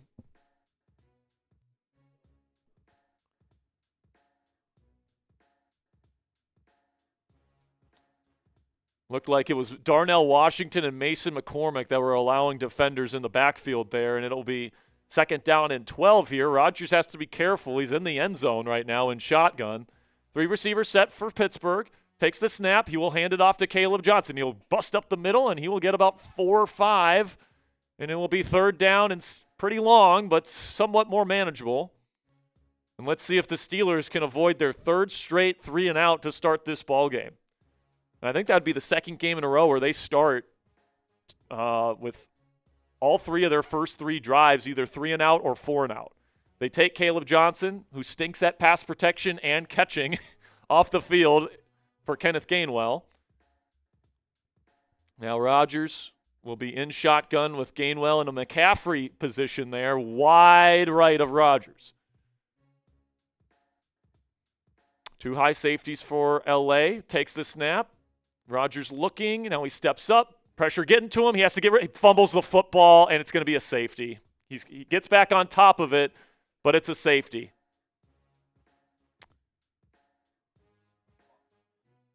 Just nothing open. Nothing open for Pittsburgh.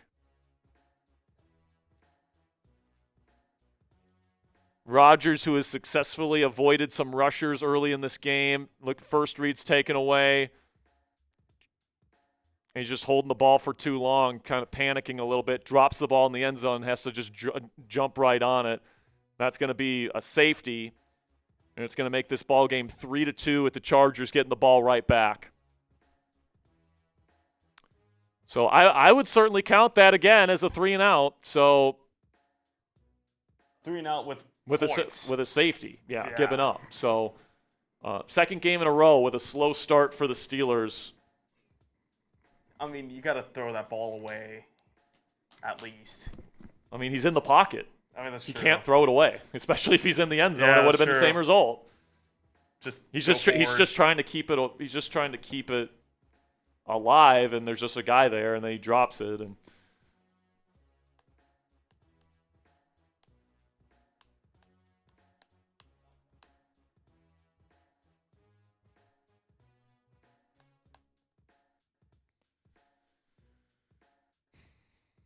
so we will kick it right back to the Chargers here. And now, I mean, the Chargers, they get a field goal. It's not even a tie. They take the lead with a field goal. So that's really disappointing right there. You couldn't just take the sack at the 1-yard line or something like that. Now the free kick's away. It is fielded at the 10. And now guy makes a cut upfield. He'll get to around the 34. Decent field position upcoming for LA.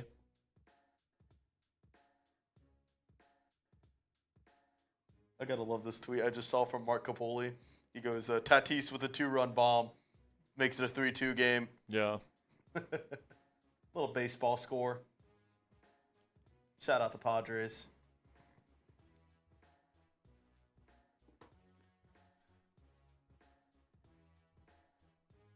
So here we go. New drive for LA. They start an I formation with twins left.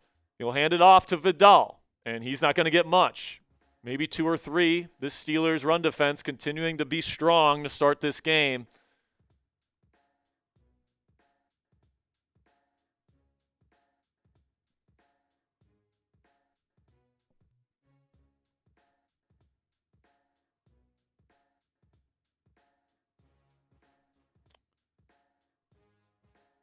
Now 2nd down and 7. They go shotgun with Herbert. Still 2 tight ends. They're going to send Vidal in motion. Now they bring him back, and Herbert switches the play at the line of scrimmage.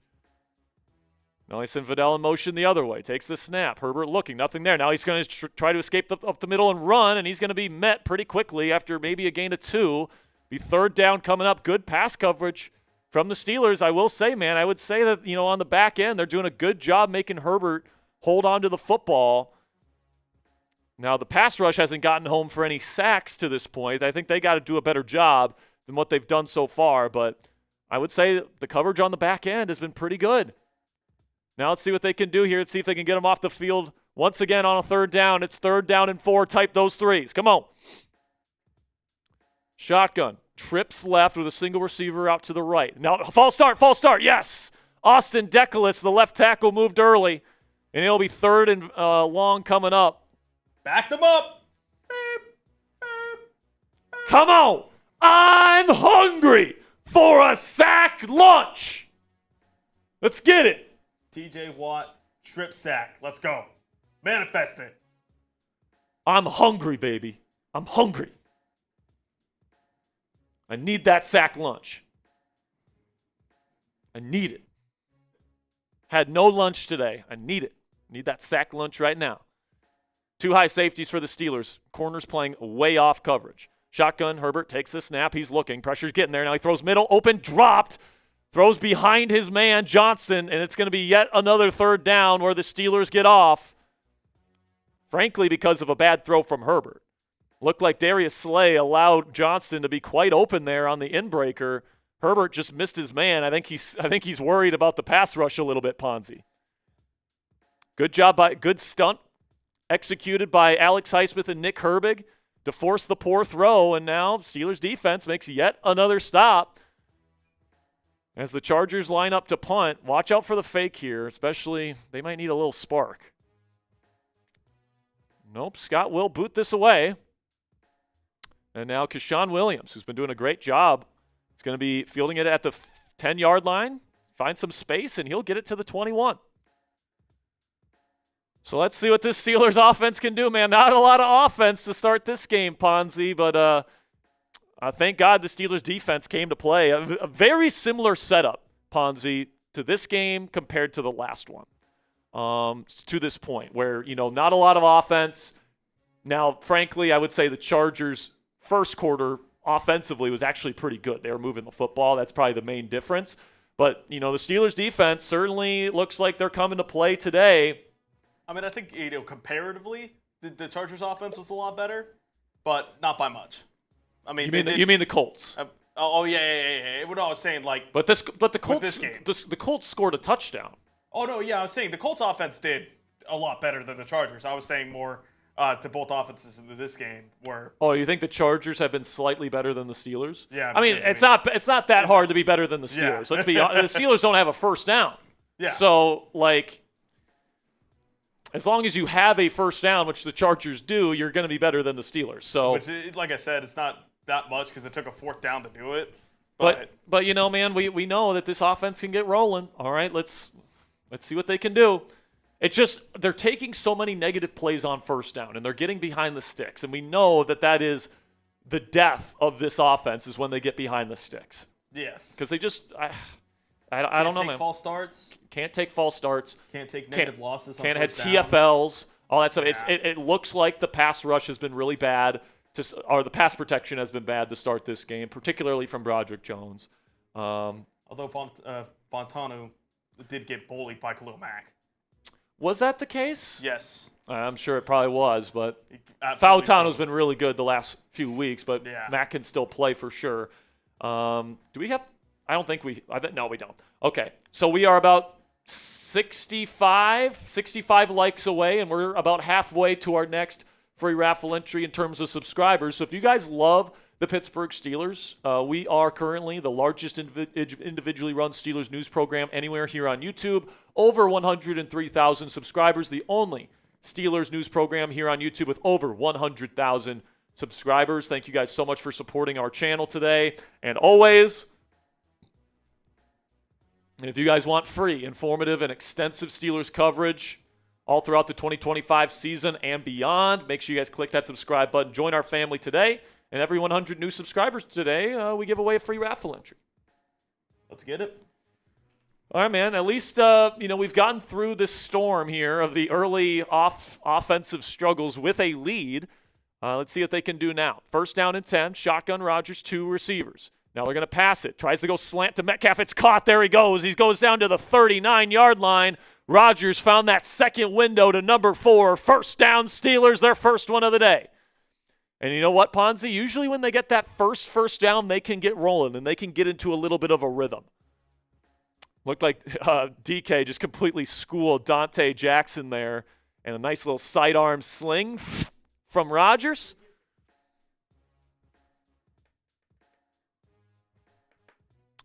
And now you got trips left.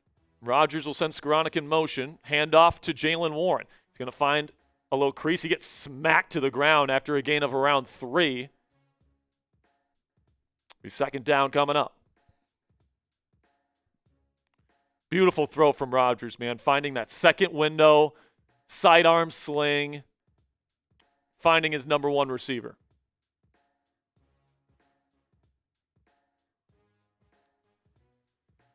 After a decent pickup on first, it is second down and 6. Successful first down run. Gary Frank says he sent something in the mail and should be arriving soon. That sounds great, Gary. Throws over the middle. What a throw from Rodgers. It's caught. That is Darnell Washington in a tight window. Big gain. First down Steelers into Charger territory. down to the 41. First down, Steelers. Look at this throw from Rodgers, Ponzi. Couldn't have fit it into a tighter window, anticipated the open space between Perriman and Henley, and Darnell, through contact, makes a beautiful catch. He's been a bigger and bigger part of the pass game over the last several weeks. Rodgers really likes him, Ponzi.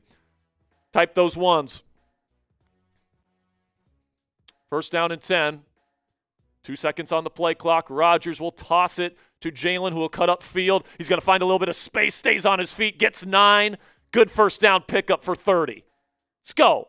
Let's go, Jalen. Come on, J-Dub. Let's go, baby.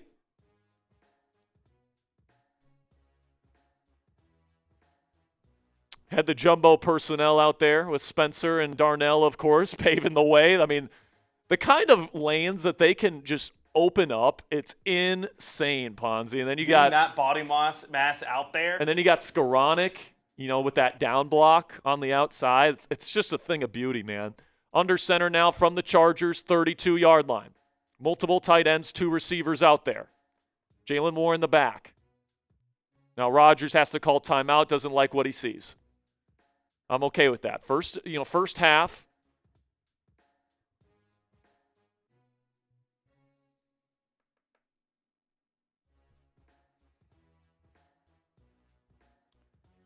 Who the hell is Bo Derek?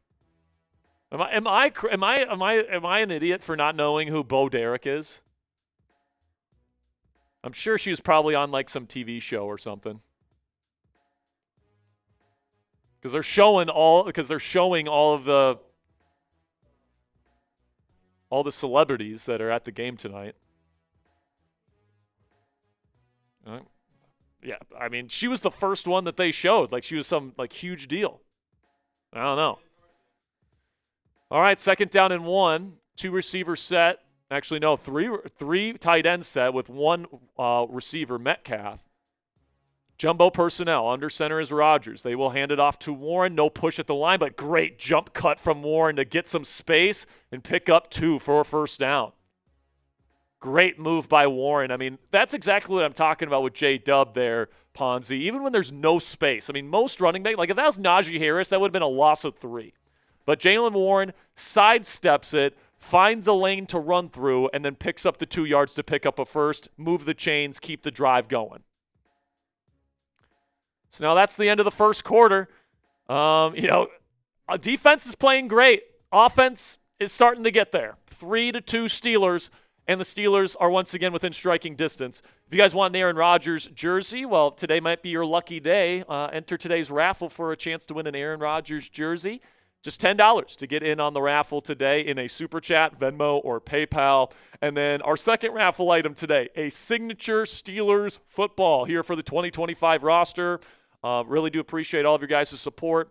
I don't want to make abundantly clear, these are not real signatures, okay? These are laser engraved signatures, but it's the real authenticated signatures of every single player on the Steelers roster, okay? And I think it's a pretty cool item, man. This might be the only year where Aaron Rodgers is on the team, okay? So if you guys want, the signature football, get in on the raffle. Really do appreciate your support. My grandma just texted me and saying, really? Bo Derek before your time?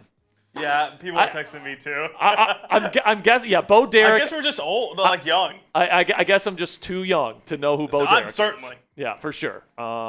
So sorry, Grandma, for insulting you there.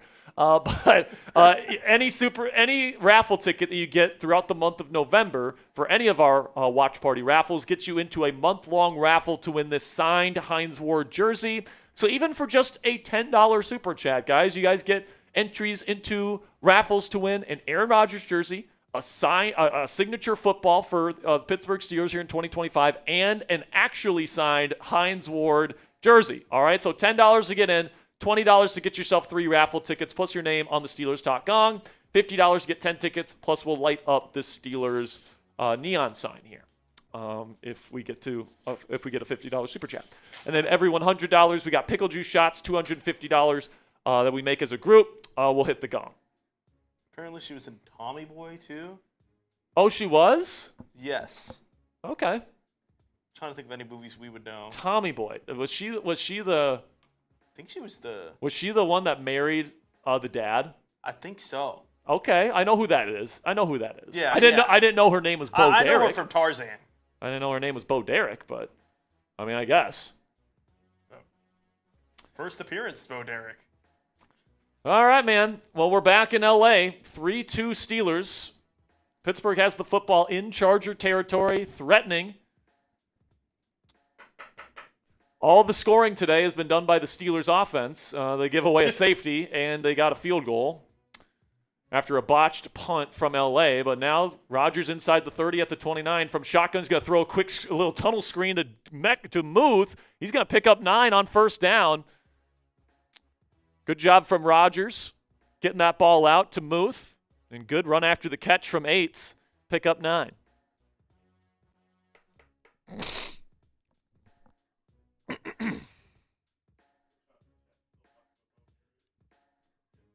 The chat still talking about Bo Derek? God, we've really ignited a discussion here. Under center here is Rodgers. Jalen Warren out there as a receiver in the slot with Caleb Johnson out there as the back. Now he's going to hand it off to Caleb Johnson. He's going to sift it back on the inside zone. Pick up around 7. Good blocking up front, but a flag. No way. God, man. That's going to be taken off the board for Caleb, holding on the offense. I mean, good vision from Caleb. That's what he did at Iowa is zone running. Finding cutback lanes. He's got good vision. That's one of the things that he's known for. Good blocking up front, but they're going to say Fautanu held his man. Yeah, had him around the neck. Fuck. So that's a 10-yard penalty, and what I say about I mean, I won't say that's a drive killer, though, because that's just like an incomplete pass. So 2nd down and 10, I won't say that's a drive killer. But it certainly doesn't help. It'll be 2nd down and 10. Rodgers from the shotgun, 2 receivers. Now they send Gainwell in motion. It's a drop back pass. Rodgers has time. He throws over the middle. Little high. Did he catch it, Jonnu? I think he caught it. They're going to say catch down to the 11-yard line. Rodgers put it a little high. Jonnu had to juggle it, but he made the catch. Let's see. The ball comes out for sure. Did he have full control of it? I don't know, man. It's close. He has it on the outside of his arm. I think this is going to come back. Yeah, that hits the ground, and there's no way he's got full control of that. Damn it. Just a little bit just a little bit too high from Rodgers, and Jonnu, who dropped a big pass last week, is probably going to end up dropping this one. This one was a tougher catch for Jonnu. It's still one that you would probably expect a top 10 tight end in the league to make because that's what he's getting paid. He's getting paid top 10 tight end money. And, I mean, the one last week was more egregious for sure, and Rodgers has already had a couple overthrows in this game.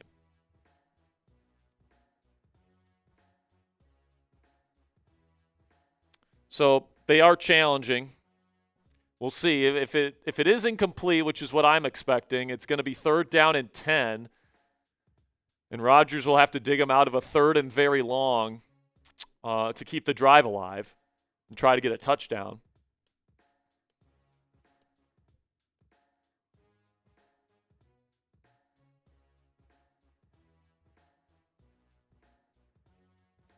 Junior Gomez says, you guys at Chat Sports are awesome, always very informative. We appreciate you, man. We try to be. TFP says, it's a catch, bro. I hope you're right. Jonnu's trying to say that he had full control of it. But I think it pretty clearly hits the ground while it's still, moving.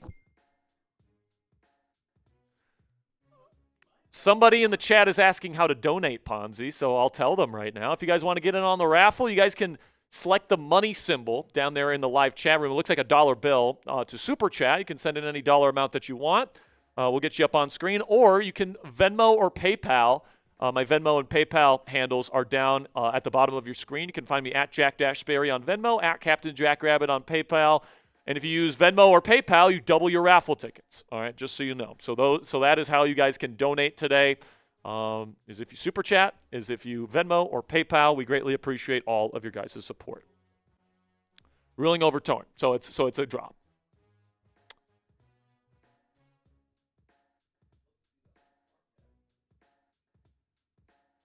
So it will be reversed. It will be a drop, and it will be 3rd down and 10 for the Steelers coming up.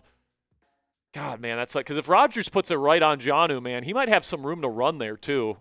And it was pretty wide open, and Rodgers just didn't put it on him. It's a little high, and it ends up being incomplete, and now Rodgers is going to be in a tough situation here. I mean, Jonnu got up for that, man. A great effort from Jonnu. It's just couldn't bring it in.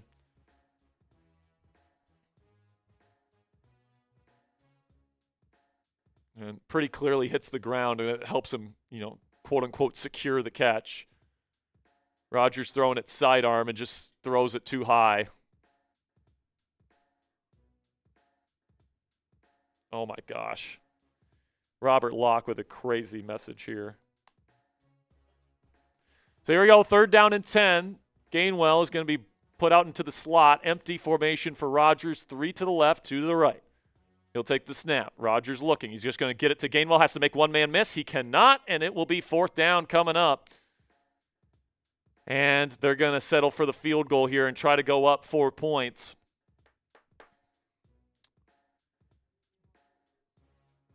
Two high safeties there. Rodgers probably felt like the best chance of picking up a 1st down there was to get it to Gainwell and hope that he breaks a tackle. Fortunately, he did not, and now Boswell is on.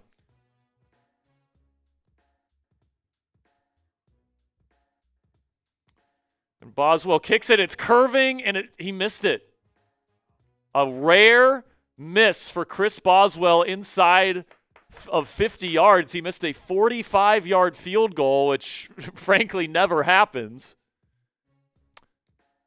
And another missed opportunity for the Pittsburgh Steelers here in the first half. That's a little just outside wide right. Crazy curve on that ball. I mean, I don't know. I mean, yeah, the curve on that was crazy. Here's the. I mean, Boz never misses within 50, man. That is just weird. That's unfortunate. So now the Steelers defense takes the field. They've been great so far, but just a field goal, and the Chargers will have taken the lead. Robert Locke says Bo Derek catches it in the cleavage. Crazy comment from Robert Locke. Robert, come on. Love you, Robert, but come on. That's nuts. All right, I formation, 2 receiver set for the Chargers. They're going to go quick screen on the outside to Trey Harris. He'll pick up about 5. Darius Slay. That's something we've seen a lot over the weeks, Ponzi, is, when Darius Slay plays like 15 yards off, they're just going to throw a quick screen out to the receiver. He's going to get an easy 5 yards. Steelers are 0 for 4 on 3rd downs so far today. 0 for 4. Just a bad game for the Steelers. Bad first half for the Steelers offense for sure. Shotgun here for Herbert on 2nd down and 5. He'll take the snap. He'll go quick screen once again, playing off coverage to Darius Slay's side of the field. He'll pick up an easy 8 yards. I mean, they're going to keep doing it unless you find a way to stop it. And frankly, if you play Darius Slay up, you're gonna leave yourself vulnerable for the shot over the top. So I think the Chargers have certainly identified Darius Slay as a weakness on the Steelers' secondary, and they're trying to exploit it here. 1st down for the Chargers. Again, condensed formation. Takes the snap. Herbert looking. He's going to throw it down the field. Slay in coverage, and it's incomplete. Overshot. Tried to go to Quinshon Judkins. Good coverage from Darius Slay. What did I say? Quinshon? It's Quentin Johnston. My mistake. It's Quentin Johnston. My mistake. Press coverage this time. And what did I tell you? If you play press, they're going to go down the field. It's exactly what I fucking said.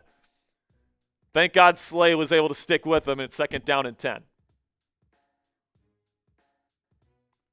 Come on, man. Somebody make a big play. Somebody make a play.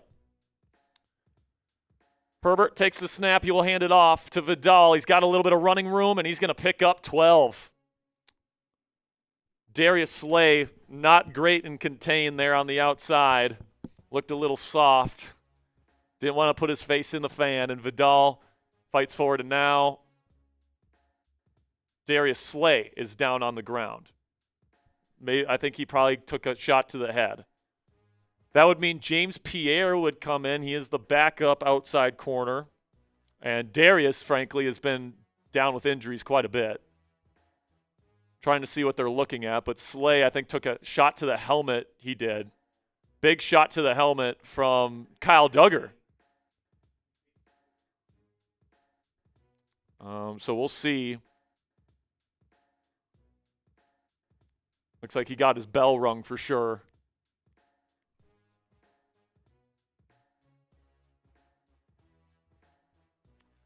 So, I mean, Darius Slay, I mean, how many times has he had to come out due to injury in this season, man? It's just like he's the king of minor injuries this year. But hopefully he's okay. James Pierre is out there. I'm guessing Slay will be out for at least the short term. He has to be helped off the field. Like, dude, he's got to be concussed. My guess is Pierre will play the rest of this game, and we'll get a good look at him. He is a scrappy corner, likes to be physical. Had some good time played last week for sure. He had some good reps. He had a pass breakup last week. And now it'll be first down for the Chargers after the 12-yard gain. By the way, we're just 2 subscribers away from giving away a free raffle entry. We just passed 800 likes, so we'll give away a free raffle entry for sure. Next commercial break, if we can add 2 more subscribers, we'll give away another one. So now in Steeler territory at the 41-yard line, under center is Herbert. Condensed formation. We'll take the snap. Go play action. Pressure. Now throws to the flat. Caught by Gadsden as Ramsey pushes him out after a gain of around 5, I would say.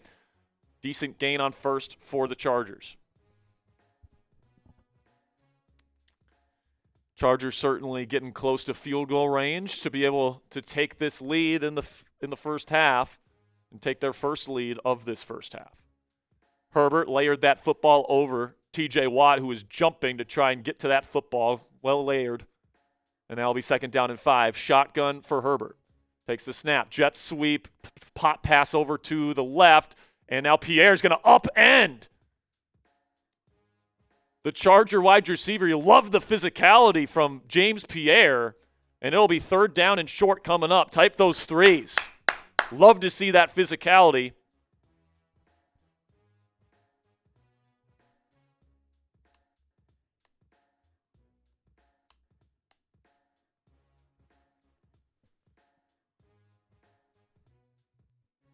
And he picks him up and slams him to the ground. I'm honestly a little surprised they didn't penalize that. But third down and 2. See if they can get him off the field. Come on, pass rush. Time to show up. Nick Herbig in the game. On the other side of Watt, takes the snap. They will hand it off to Vidal. He squeezes through just a tiny hole, and he's going to pick up 6. First down, Chargers. We need a stop. Need a turnover. Need an impact play. Come on. Come on, defense. As time continues to tick, my guess is Pittsburgh will get, we'll see. Maybe 2, maybe 1, maybe 2 more drives here in the first half. But the clock continues to tick. And this baseball score of a game here in the first half. Under center is Herbert.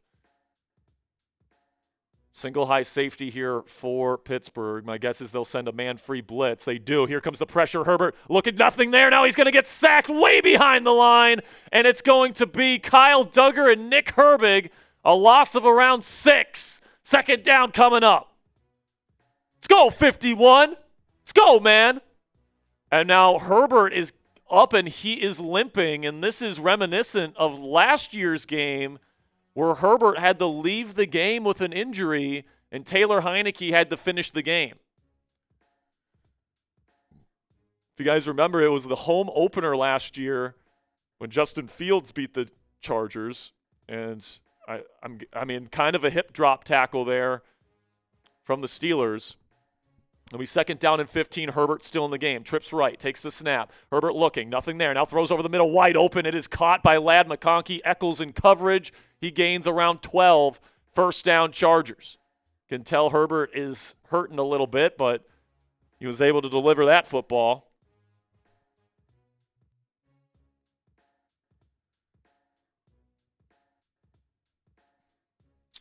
Brandon Eccles just getting taken to school by one of the best route runners in the league in Ladd McConkey. It's 1st down and 10 Chargers as they are driving. Come on, man. Great time for a turnover. Great time for a stop. Inside the red zone now at the 14. Fake toss. Now Herbert looking, throwing. It is dropped by Gadsden, and now Ramsey hits Gadsden after he drops it. Not hard enough to draw a penalty, but enough shoulder check. But Check. enough to kind of let the rookie know I'm here.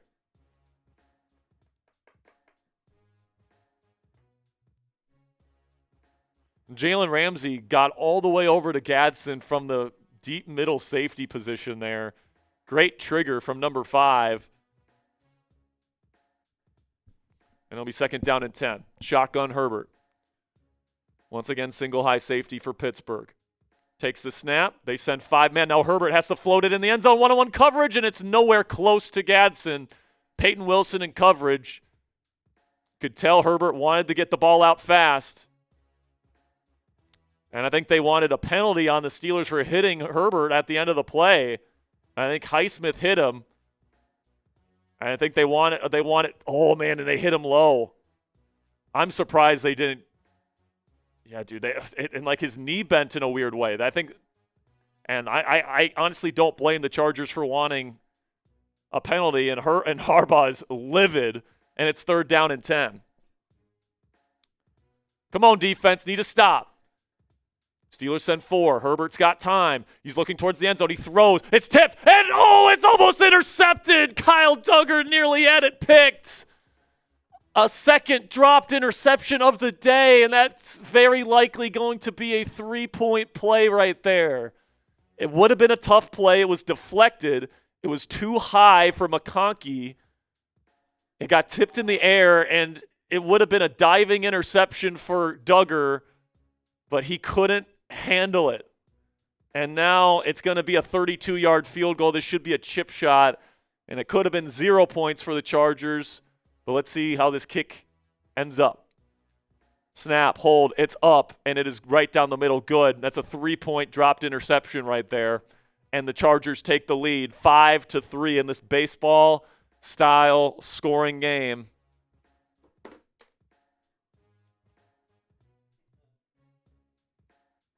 We really got to be taking pickle juice shots every time we say Steelers dropped an interception. I mean, how many dropped interceptions do the Steelers have this year? At least Seriously. I know there was like 3 against like the Browns. Yes, and then they had a couple more versus the Green Bay Packers too in the first half. Dude, that is 2 almost interceptions in this game. They had a couple more against the Patriots too. Yeah. I mean, and that was a game that they turned it over 5 times. Like the Steelers are getting in position to get turnovers. It's just they're not executing them. Well, these guys play defensive backs for a reason. If they could catch, they'd be playing offense, Ponzi. Exactly. And if you guys want to catch this great deal on a Salute to Service hoodie, you guys can go chatsports.com/PitSalute25. Ponzi's putting the link to that in the chat room right now if you guys want to check that out. Of course, we really appreciate all of your guys' support, and everyone that makes a purchase using our link helps us out because we get part of the proceeds from your purchase. So if you're looking to get a really cool Christmas item, if you're looking to get something here that you want to represent the United States of America and show your support for our troops while also showing your support for the black and gold. Really like the design of this year's Salute to Service stuff, guys. So you can go chatsports.com/PitSalute25 to get this hoodie in your collection today. And it is official here that Darius Slay is being evaluated for a concussion, and with the way that he had to be helped off the field, I would say the chances of him not having a concussion are pretty slim. $2 from Shannon Cassidy says, F the Chargers. I'm right there with you, Shannon. $2 from Housemaid. It says, Cash App. Unfortunately, my Cash App is wonky, Housemaid. It wants me to turn it into a business account, which would mean I'd have to pay taxes on it. And I kind of don't want to do that. So I'd appreciate it if you maybe started a Venmo or a PayPal account. If not, you can just super chat Housemate. I greatly appreciate your support. $1 here from Elevate LTs, who says, this is just so ridiculous. The fact I can predict what happens in Steelers games is just sad. The defense shows up. The offense takes a nap. Time to start drinking. It's been quite the opposite this year. Yeah, for this season, it's been quite the opposite at times. But, when the defense is playing well, the offense isn't playing well. When the offense is playing well, the defense isn't playing well. It's just this vicious cycle that we've had this year. We just haven't seen the Steelers put together, a really complete effort this year, unfortunately. All right, we are back in L.A. The kick is away, and it is fielded at the 3-yard line. And Kenneth Gainwell takes it for a decent pickup here. We just got another Venmo here. I forgot we had to give away a couple raffle entries, so we'll do that next commercial break. But we're currently at two free raffle entries. Next commercial break. We're currently at 865 likes, 3,500 people watching live. Looks like Justin Herbert, by the way, is getting his ankle taped on the sideline, so I'm guessing he's going to be good, but he's probably not going to be 100%. Certainly means his mobility could be in question for the rest of this game. Rodgers and the Steelers offense take over again from the 28-yard line. We'll start in shotgun. Now Gainwell goes into the sniffer position to leave Rodgers all by his lonesome. He takes the snap. He's looking. Nothing there. Now he's going to look to run, and he gets hit hard, and he's going to take a loss of 1 sack. Chargers doing a good job taking away the first read for Rodgers in this game, and that's a negative play on a first down yet again here, Ponzi. Ay, man. Bud Dupree, man, has been a long-time Steeler, getting a big hit here on the current Steelers quarterback.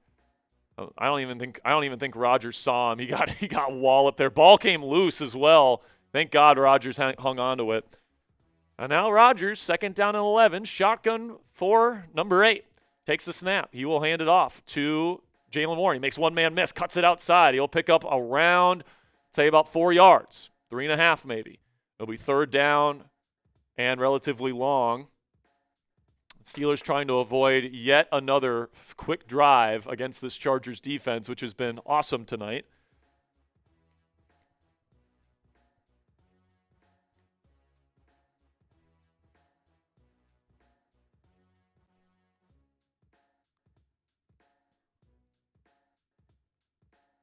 Third down and 8. 3 receivers with Gainwell in there in the sniffer. Rodgers from empty. Rodgers kicks. Snaps the ball. He's got some time. Steps up. He's going to launch it down the field to Calvin. It's almost picked, but it's knocked away. A great play by Reed, number 46. It was a pretty good throw from Rodgers, but Reed was with Calvin step for step, and it'll be a 3-and-out for the Steelers offense, and that's going to give the Chargers a chance to double dip, get a score at the end of the first half, and get the ball to start the second. Not terrible separation there from Calvin. It's just good coverage on the back end there from L.A. Now it kicks away. It's going to be fair caught at the 19-yard line. Kind of a longer field for the Chargers. But they are up 5-3. Robert Locke coming in with a $10 Venmo. And he says, let me see here. Says, oh, is this the same one? Oh, never mind. Oh, never mind. I think that was the same one. Yeah, that was the Bo Derek catches it in the cleavage one. Crazy comment, by the way.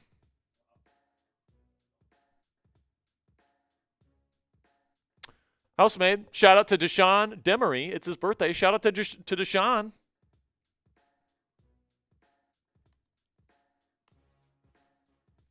Got a couple more here. A couple more Venmos to get to.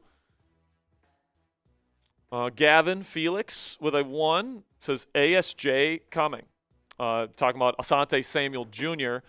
Anything's possible, especially if Darius Slay has a major concussion. He's out multiple weeks, and they don't feel confident in James Pierre and the rest of their, depth at corner.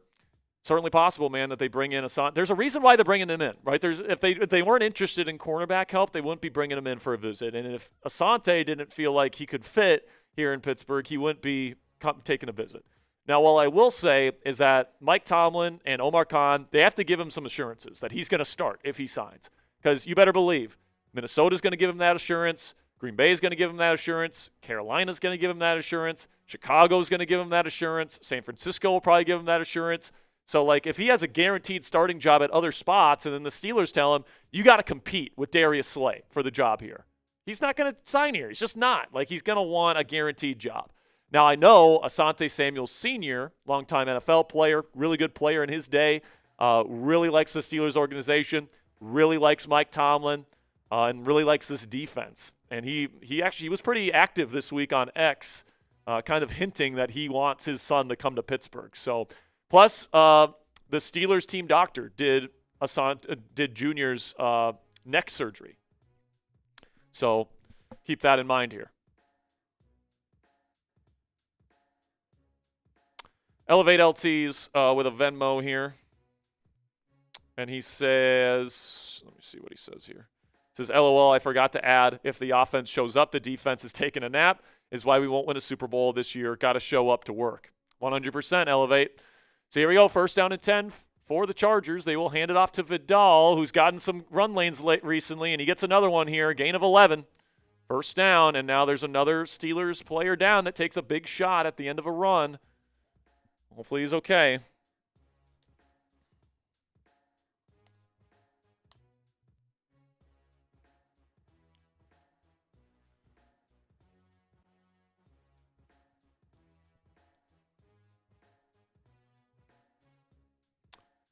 Now 1st down and 10 for the Chargers on their own 30. Shotgun Herbert forming a dirty bunch out to the left. Now he gets it out to Johnston. And he is going to shift a couple tackles, but he's still only going to get about 3 yards or so. Good hustle from Cam Hayward to get over and make the tackle on the perimeter. Need a stop here, man. Clock ticking. We're about 5 minutes away from the end of the first half. Steelers still only have 3 points. Only have a couple 1st downs. Yeah, man, the Steelers have 3 1st downs in this game.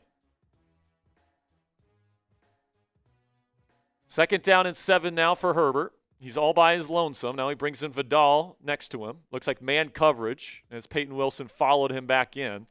Takes the snap, looking. Herbert stepping up. Now he has to throw it off platform. It's incomplete. Tried to go to Gadsden. Flag on the play. I think they're gonna go holding. Herbert looks very disappointed, and they are indicating holding on the Chargers. They're checking to see with Tomlin to see what they want. See if they want to take the penalty. It's going to be holding on the Chargers, and they will accept it. It's on the center, Bradley Bozeman. And he held, it looked like, who was that there? Patrick Queen ripped him down.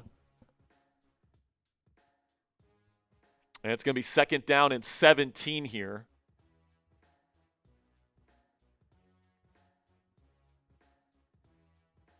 Shotgun for Herbert, trips right.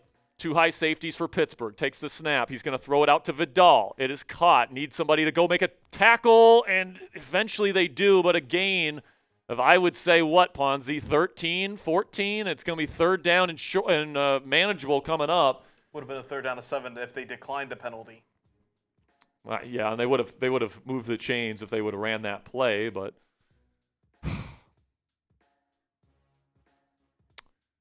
looked like the Steelers blitzed Patrick Queen, which led to one less blocker or one less defender out there to go tackle, so the Steelers did not have the numbers. Well-timed screenplay there for the Chargers. Now the Steelers send blitz on 3rd down. Herbert's looking, nothing there. Now they're going to get to him, and he's sacked! Sacked lunch, Keanu Benton! Nom, nom, nom, nom, nom, nom, nom, nom. Let's go! I was hungry! Yes, sir! Keanu Benton finally gets home! And the Steelers have enough time to go score before half. Yes, yes, yes! Launch! Yes, sir. Peyton Wilson forced Herbert to step up right into the waiting arms of Keanu Benton. And now, with about 3 minutes to go in the half, Scott, the punter, boots it away. Keshawn Williams waits. Will call fair catch at the 23-yard line. Steelers have 3 minutes to go down and get a score and take the lead, only down by 2. Got some super chats here. Ponzi, if you want to read them, I'll get you a couple more Venmos here. Josh Dahm saying move TJ off the edge sometimes so he can show up. I mean, it wouldn't be opposed to moving him around, but... He would. Yeah. Listen, man. Dude, have you seen TJ Watt line up on the other side? He's awful when lining up against the left tackle. Yeah. And by the way, most star edge rushers, they specialize on one side. Exactly. All right, so like it's not unique to TJ Watt. And like if you line him up at DT, I'm open to that on third downs, but he's not as effective. He's not a power rusher. He's a speed rusher. So it just makes more sense to put him where they put him. That's only the spot that I would really like him there. So here we go, 13 personnel for the Steelers. Metcalf, the only receiver out there. Jumbo personnel. Takes a snap, toss play to Warren, get into the perimeter, and he will pick up, I'd say, around 4. Decent pickup here for the Steelers on first.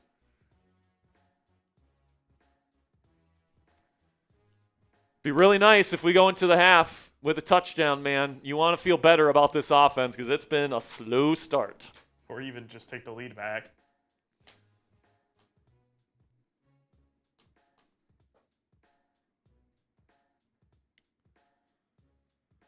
Metcalf only, I believe, 1 catch on the day. Yes. Yeah, I mean, we got to get the passing game going a little bit.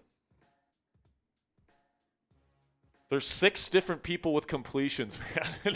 No one has more than 1. Shotgun Rodgers looking. He's going to throw over the middle, overthrown, intercepted. Rodgers has had a couple overthrows in this game. This time he overthrows it to DK. Goes right into the arms of number 27. That would be R.J. Mickens. And Rodgers certainly not playing great today, man.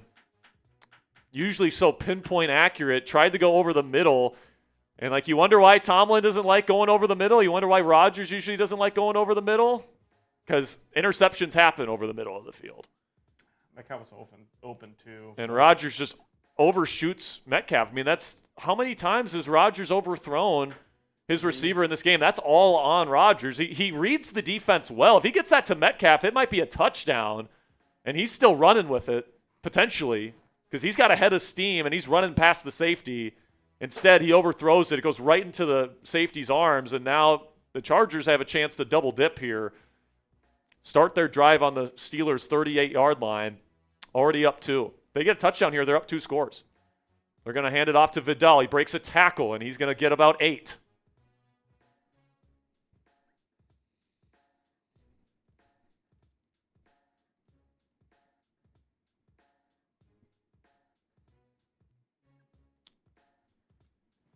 Seems like every time, man, Rodgers is throwing the ball down the field, he's overshooting his receiver. Every time. So there's just something about his release today where he's overshooting his guys, and he's got to figure it out. He's got to figure it out, man, because we can't rely. I mean, maybe we can, but I was going to say we can't rely on turnovers, but maybe, a pick 6 is enough to win this game, but, eventually we're going to need something out of the offense and from the passing game, and, Aaron Rodgers here in this first half has just not been good enough. There's no way to slice it. He's 6 for 11 with an interception and 2 sacks. It's just not good enough, man. And the more this defense is on the field, Ponzi, the more, And by the way, another missed tackle from Patrick Queen on that first run from LA. He has to tackle better, man. Patrick Queen has literally the highest missed tackle rate among linebackers in the league heading into tonight's game by a matter of 3 points. He misses 22% of his tackles, and the next highest in the league is like 19%. That's how bad of a tackler Patrick Queen has been this year. So, not only is that a liability in the run game, it's a liability in the passing game too. All right, we got some Venmos here we'll get to.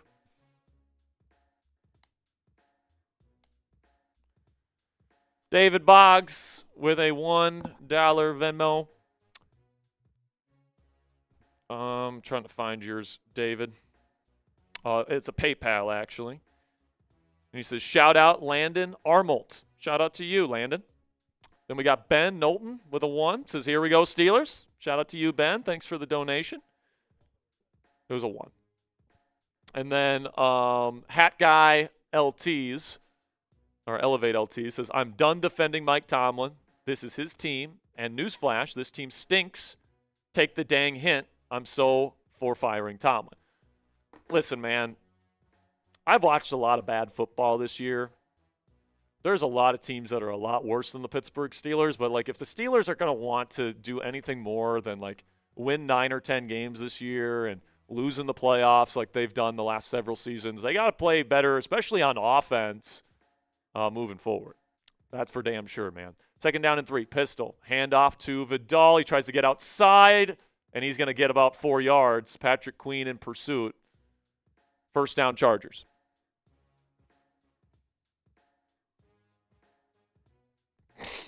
He didn't miss that one. He just got outran to the corner.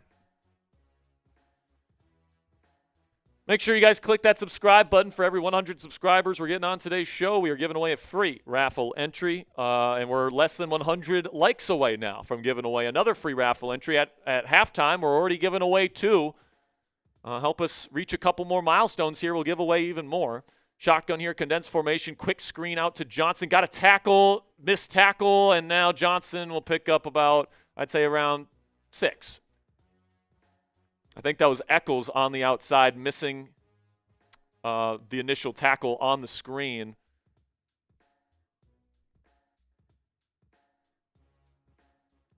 And Darius Slay had to go back to the locker room. I guess he's without his helmet. I think he's probably done.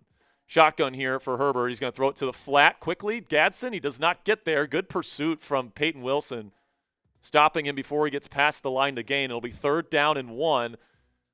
As right now, the Steelers' best hope is either a turnover, missed field goal. But, you know, if you stop them to a field goal here and you can get a stop to start the second half, you feel okay about that. But obviously, this Steelers offense has just not played well enough to start this game. And this defense has been out there for a long time to start this game, man. Now, timeout Chargers. Yeah, just looking at the time of possession so far, and the Chargers, I mean, it's not like crazy. I'm surprised the Steelers have had it for that long, frankly. And obviously the missed field goal from Boz looms large here. You know, very easily could have 6 points here and be winning. Very easily. It's just, you know, in these low-scoring ball games, missed field goals are so critical to winning and losing ball games. Well, let's see what the Steelers defense can get here.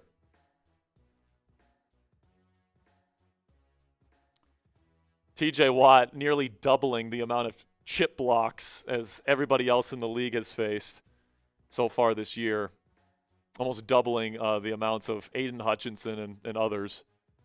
3rd down and 1. Herbert in shotgun, trips right. Now they send a man in motion across. It's Keenan Allen.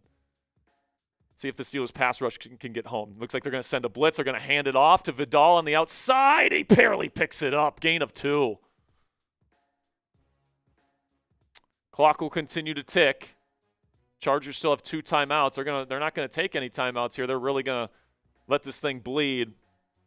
Aaron Rodgers is likely going to finish this first half with a stat line of 6 for 11, 56 yards, no touchdowns, 1 pick, and 2 sacks. That is yikes. Shotgun here for Herbert, looking, throwing to the out, and it is going to be dropped. Good coverage from James Pierre on Keenan Allen. Pierre has had a couple nice pass breakups over the last few weeks. Longtime Steeler. It's a guy they trust in this defense. It'll be 2nd down and 10 with 16 seconds left to go. Looked like Herbert left that a little bit inside, threw it a little bit late. Allowed Pierre time to go get the football on the outside. 2nd down and 10. Once again, shotgun for Herbert. Takes a snap. Justin looking middle, wide open. Holy cow, touchdown. Just absolutely eviscerated Brandon Echols in the slot, and Ladd McConkey is in. Touchdown Chargers, and they're going to get the ball right back to start the second half. I would not be surprised if they go for 2 here because, well, maybe they'll just take the 1 here and then go for 2 if they score touchdown next drive because, you know, it's very possible the Chargers are up 3 scores by the next time the Steelers offense has the football. Brandon Echols, man, absolutely eviscerated on that route from Ladd McConkey. Kick is up, and it is good. 12-3 Chargers lead.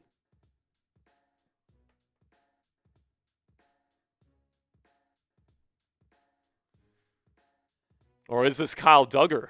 I'm sorry, this might have been Kyle Duggar in coverage. No, it's Echols. Yeah, it's Echols.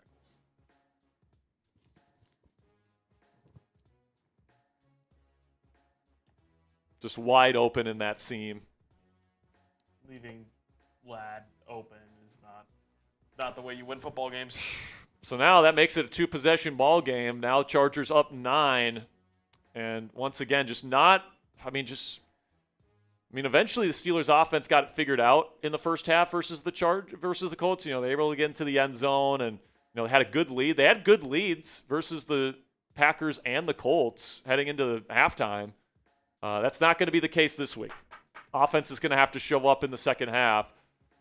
And, it's not like the defense is playing necessarily that bad. Like, it's not like they're giving up huge gains or anything like that. They've gotten a number of stops. It's just the offense just continues to not play well in this ball game, which is very disappointing. Now, we know the Chargers defense is legit. It's just you expect this team to play better. They do have 2 timeouts, but I think they're just going to take a knee here. Yeah, I think Rodgers is just going to take a knee here. Ball is placed at the 35. So, I mean, they do have time. No, man, I think you go for a play here. You've got it, dude. You've got a kicker that can hit from like 70. You have 2 timeouts. I don't see a reason why not. You have to go try and get points here. You could get 2 if you can get plays off here. If you can get points here, go and get points. Rodgers from empty. I know Rodgers hasn't played great, but at some point you got to put faith in 8 to make a play. Takes the snap. Rodgers looking left. He's scanning the field. Steps up. Now he's trying to escape out to the left. He's loading up. He throws. And it's almost intercepted. It's dropped. It's incomplete. Tried to go to Roman Wilson. Good coverage from Dante Jackson. 1 second to go in the half. My guess is they're going to load up for a Hail Mary? Or maybe just take a knee? You can throw it from here. Like, we know Rodgers can gear it up for a Hail Mary. Underthrows have not been the issue tonight. I mean, fuck it. DK down there somewhere. It was not a very well executed Hail Mary, the one at the end of the game of the Bengals. And they're definitely lining up for Hail Mary. This is not just a kneel down. Rodgers takes the snap. He's just going to throw quickly to Calvin, and he drops it on the slant. Now, time did not go off the clock. Did they take a timeout? It's possible the Steelers called timeout. What happened here? No time went off the clock. And they're saying 3rd down and 10. They're saying no time went off the clock there, apparently. I guess the scoreboard had it wrong because the clock was running for a little bit. Okay. So I think there was 5 seconds. I think there was 5 seconds, and now there's 1. Yeah. So 3rd down and 10, timeout Chargers. And this half just won't end, man. We got a $1 Venmo from Elevate LT. Says, hey, Jack, what happens when we don't show up to work? We either get fired or get a pay cut. I think we need to be, what is it here? Sorry, I lost yours here.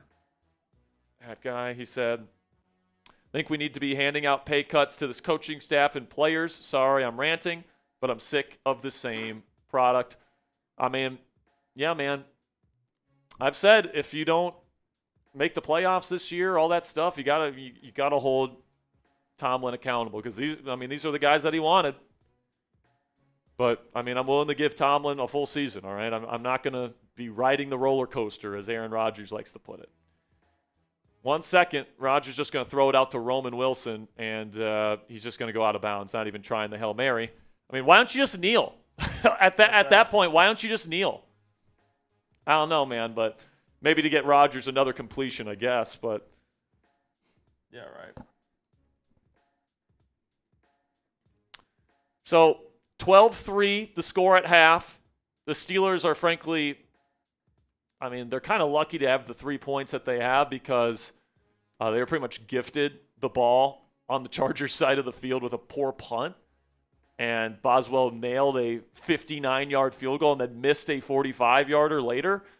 So you could say the Steelers should have 6 points and this should be a one-score game, but it's just not good enough on offense, man, plain and simply. You give up a safety, multiple sacks, an interception, multiple overthrows from Rodgers. The run game right now, Warren has 7 carries for 28 yards, which isn't terrible. But Caleb Johnson has 2 carries for 3 yards. Kenneth Gainwell doesn't even have a single carry tonight. The long today in the receiving game was DK Metcalf. Made a couple decent throws. Rodgers has made a couple decent throws. He had that one nice one over the middle to DK and another nice one over the middle to Darnell. But other than that, man, overthrow to DK, which would have ended up in a touchdown. Overthrow to Jonnu Smith would have ended in a first down. Instead, you kick the field goal and you miss. Yeah. Overthrow to DK leads to an interception. The thing with the overthrows is that they're taking points off the board for the Steelers. That's what's frustrating about the overthrows from Rodgers, is that they're actively working against the Steelers in this game. Took 4 points off the board on the missed, deep shot on that one drive. Then took 3 points off the board at least. Well, it could have been a 7-point. For sure took 3 points off the board, missing Jonnu. And then it gave the Chargers 7 points, giving them that interception. So what does that all add up to there? 14 points? A 14-point swing just on 3 overthrows from Aaron Rodgers? Yep. Listen, man, if we just got to be honest. Okay, I'm not panicking on Aaron Rodgers. He's played a lot of good football this year. He has. But we also have to keep it real. And that first half was a bad first half from Aaron Rodgers. Yeah. And the NFL world that doesn't watch the Steelers every week and hasn't seen what Rodgers has done pretty consistently this season is looking at Aaron Rodgers play today, and they're saying, oh, he's the same guy that he was with the New York Jets. He's washed. He's terrible. He's washed. The Steelers can't compete this year. And you know what? If he plays like that every single game the rest of the way, they're right. He needs to play better. And he has played better this year, which makes me hopeful that he's going to play better in this second half. But I don't know if he was comfortable sleeping in his own bed last night or something, and he's just not on his game. But I don't know, man. And the question, I'm not even sure if he did sleep in his own bed. I'm sure he slept at the team hotel or whatever. But good chance he may have. I don't know, man. It's just not been a good first half for Aaron Rodgers. Got to play better in the second. Mark Russ says second half we need to run the ball more. Rodgers looks hella juiced. Yeah, man. He's certainly overthrowing quite a few in this game. What's the average on Jalen Warren so far? I can get it. 7 carries for 28. That's 2.5 yards average. Or is it? Oh, I guess I got it wrong. 7 for 28? Let's see. 28 divided by 4? Yep. 28 divided by 7. Yeah, 28 divided by 7, my bad. Yeah, okay. Never mind. I'm an idiot. But, that's a pretty good average. And I don't disagree, man. Run the football with Jalen Warren, especially out of jumbo personnel looks. That's certainly something that has worked for this offense in the past. But, obviously we're hoping Rodgers is a big part of the offense too, right? Until I think Rodgers, a lot of times, you open up the run game by getting the passing game going and proving to your opponent that you can throw the ball downfield. And today, certainly I would say a majority of the downfield pass attempts have been overthrows from Aaron Rodgers. So if I'm the Chargers, I'm playing very aggressively. I'm trying to take away the underneath shit from the Steelers, and I'm daring them to beat me deep. And the good news is the Steelers do have, the speed on the team to beat guys deep. DK Metcalf, Calvin Austin III, Roman Wilson, all of those guys ran in the 4.3s, right? So I think so, right? Did DK run a 4.3 or a 4.4? I believe he ran a 4.4. I mean, either way, they're all speedsters. They're all vertical threats. But I know for a fact Calvin and Roman ran in the 4.3s. Oh, actually, 4.33. Yeah, exactly. So fastest 40-yard dash, weighing over 225 pounds. Yeah, so he's, these three, are speedsters. So if the Chargers do play aggressively in the second half, listen, man, my advice to Rodgers right now, let it fly. Keep throwing the football. All right. It's got to hit sometime. At some point, man, like you got to get this defense off your back and allow these rush lanes for Jalen Warren and Caleb Johnson. Got a couple carries in that first half, but Michelle says could use Jacoby right now. I mean, would that half been dramatically different with Jacoby Myers? I don't think so. I don't think so either. Jacoby Myers. Why does it matter if Rodgers is overthrowing DK or Jacoby Myers? That's right? Exactly what I was about to say. For me, Jacoby's probably not making that difference. But would have loved to add Jacoby for sure. $5 from Mexamander says put Mason Rudolph in. No, we're not putting in Mason Rudolph, Mexamander. Jesus. It's one bad half. He says he knows the game well. The defense does better than the offense. I am in the raffle. So that is the second 5 from Mexamander. Yes. So you are in the raffle there, Mexamander. But no, you're not putting in Mason Rudolph, man. With all due respect, that's just not happening. $2 from Yami says Steelers need to go back to jumbo package. They played quite a bit of jumbo in that first half. They played quite a bit of jumbo, and it still didn't work. $5 from Pizzle Fizzle says we have them right where we want them, Jack. Yeah, here we go. Listen, man, it's certainly not over. You get a stop here. Even if you stop them to a field goal here, this is still well within range, guys. Now, if you give up a touchdown and you give up a 2-point conversion, you go down 3 scores before the offense touches the ball again, then you got a problem. But certainly, this game is still very much within reach. It was a bad first half. If anyone that's being objective and honest about that can say that. All right. I thought the defense actually showed up. Okay. There's certain individual plays where the Chargers, beat you. But, as a whole, with how bad the Steelers offense was playing, I mean, giving up only 12 points given the circumstances, I think was a pretty darn good half from the Steelers defense there in the first half. We'll see if that defense can hold up. Certainly the Chargers won the time of possession battle there in that first half. But plain simply, man, offense needs to play better. If the offense starts to play better and starts putting up points, Steelers will have a chance to win this game. If they don't, they'll lose. It's as simple as that to me. $2 from Bernard says, A-Rod is bad, so? I don't know. But, I mean, to your first part, Bernard, it's not the end of the world they had a bad first half. Dude, good players have bad first halves. I don't think it's just, I understand, the last impression is the lasting impression. So the last thing that you're seeing from a player is who they are in the minds of fans. So, Rodgers has a bad first half. Therefore, that's what he is. But what about the awesome play we've seen from him all this season? Aaron Rodgers, I think, is still a good starting quarterback in the NFL. He had a bad first half. All right? So I still going to keep my hope and my optimism, and I'm going to keep that same energy throughout this second half. I'm going to be honest, and, Rodgers was bad in that first half. He was bad. All right, plain simply. There's no other way to slice it. But I'm also not going to sit here and say, oh, he's been terrible. Let's put in Mason Rudolph. I mean, that is just a complete overreaction at this point. Lose your football team games. Yeah, $2 from Smootus Buddhist says, so we're cooked. Got to turn it around, man. Got to turn it around. Or else, if you lose to this Chargers team, and by the way, this is a Chargers team, when they haven't had Joe Alt this year, they've lost to teams like the Giants. They've lost to teams like the Commanders. All right? Like if the Steelers lose to this Chargers team that has both their starting tackles out because honestly, it's not even because of the defense, so I can't even say that. It's more just the offense can't figure out Jesse Minter's defense in this game, and Rodgers is overthrowing passes and, shooting yourself in your own foot, just like they did last week. And, they were able to get into the end zone a couple times last week, and it worked out. But hopefully we get a couple of those breaks here in this second half, but certainly in the first half it wasn't good enough. $2 from Mr. Snowman says, is age finally catching up with Rodgers? I don't think so. I think it was just a couple bad throws, and obviously you don't want those bad throws to happen, but it happens. I mean, Josh Allen had a really bad game today. Yeah.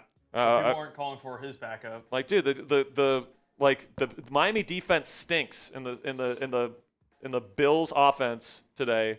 Scored 13 points? 13 points, and then also Allen accounted for 3 turnovers, I want to say. Might have been 4. Yeah, Josh Allen had 1 interception, 3 sacks. He was 28 of 40 with 306. Did he have a? And he had 1 fumble and it was lost. So he counted for 2. So listen, man, like Rodgers was worse than Josh Allen was today. Don't get me wrong about that, but like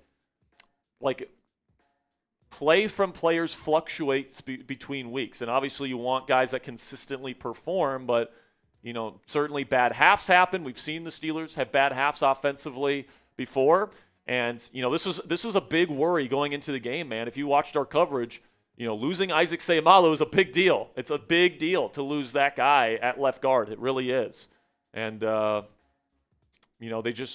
they've been really bad on first down today, man. I'll tell you that right now. Yeah. There's been a lot of TFLs on first down. There's been a lot of first down penalties.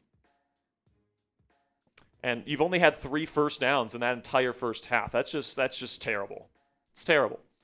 So, I mean, it seems like it's just this dance, Ponzi, that's so frustrating with this Steelers team because, you've got 1 week the offense is playing really well, and you have a span of weeks that the offense is playing well, and the defense can't stop anybody. And then the defense, like today, is playing pretty darn well. All right, they do give up a touchdown, but that comes off the heels of an Aaron Rodgers interception.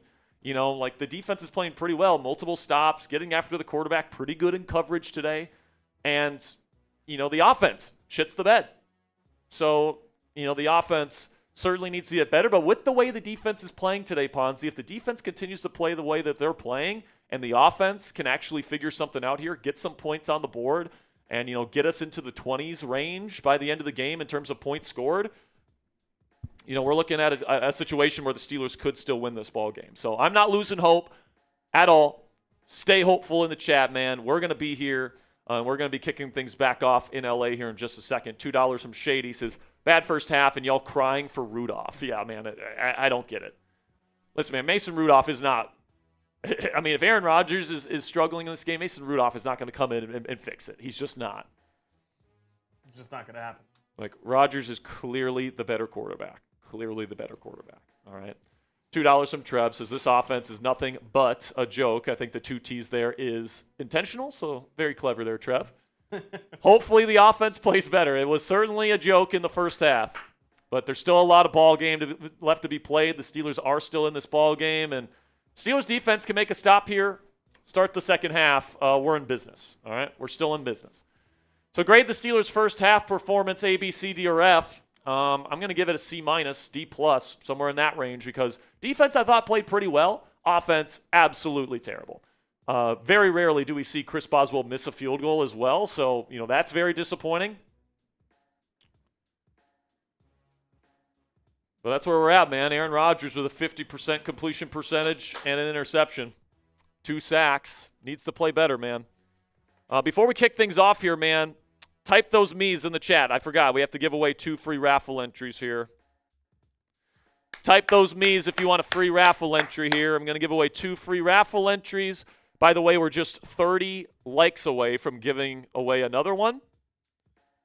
As Boswell is lining up the kick, and we are ready to kick off the second half here on Sunday Night Football. The kick is away, and it's going to be fielded at around the 7-yard line. And he's going to cut, and he's going to get past the 30 down to the 32-yard line. And I'm going to give 1 free raffle entry here to Grizz. Going to give the other one to Moto Jensen. Darius Slay has been designated to out for the rest of the game with a concussion. So that's another thing to keep in mind this week, by the way, as Asante Samuel Jr. is slated to visit the Steelers is that if Slay has to miss time with that concussion, that would certainly give Asante Samuel an opportunity to play and play right away and earn the long-term starting job here in Pittsburgh. And now there's going to be a false start to start this second half for LA's offense. All right, that's a good start. Steelers offense starts the first half with a false start. Chargers offense starts the second half with a false start. That one's on Fisk. So we'll be relying on James Pierre the rest of this game.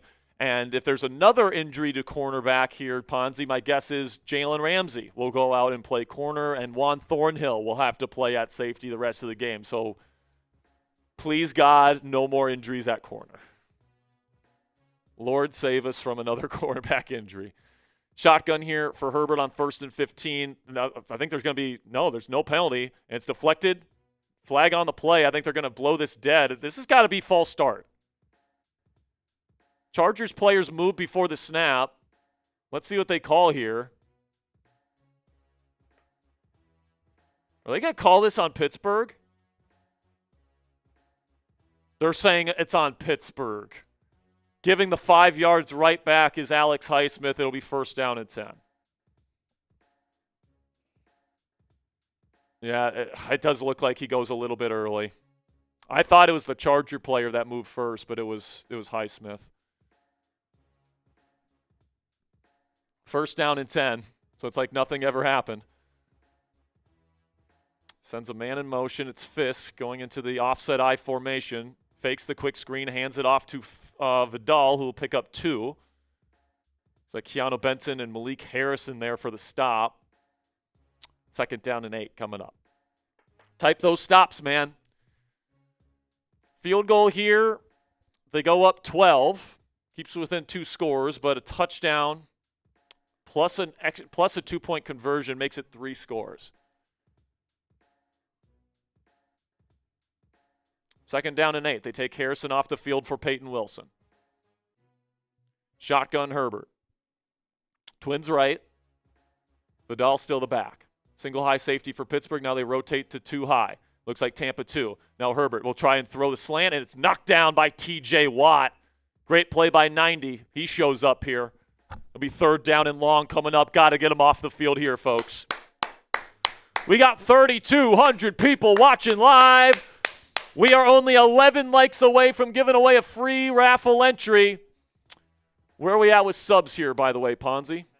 We're 19 subs away. If you haven't clicked that subscribe button yet, sub for Steelers Dubs.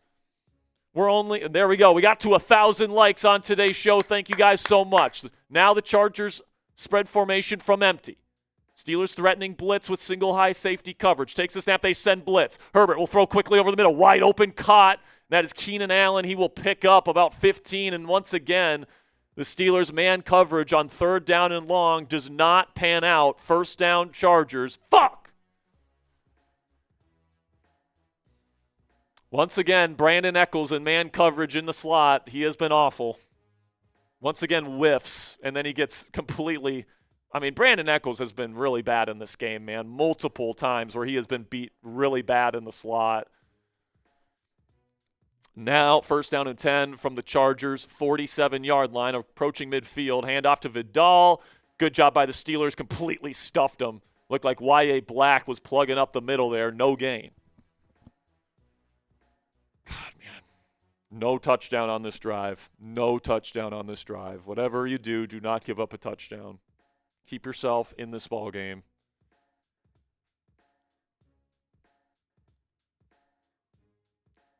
Just 8 subscribers away. We're already giving away 1 free raffle entry next commercial break. If we get 8 more subs, we're giving away another one. Come on, folks. Help us get to 104,000 subscribers by the end of the night. Shotgun Herbert takes the snap, play action, pressure. Now he's going to step up. He throws middle, and it is incomplete. Good coverage this time by James Pierre, another PBU.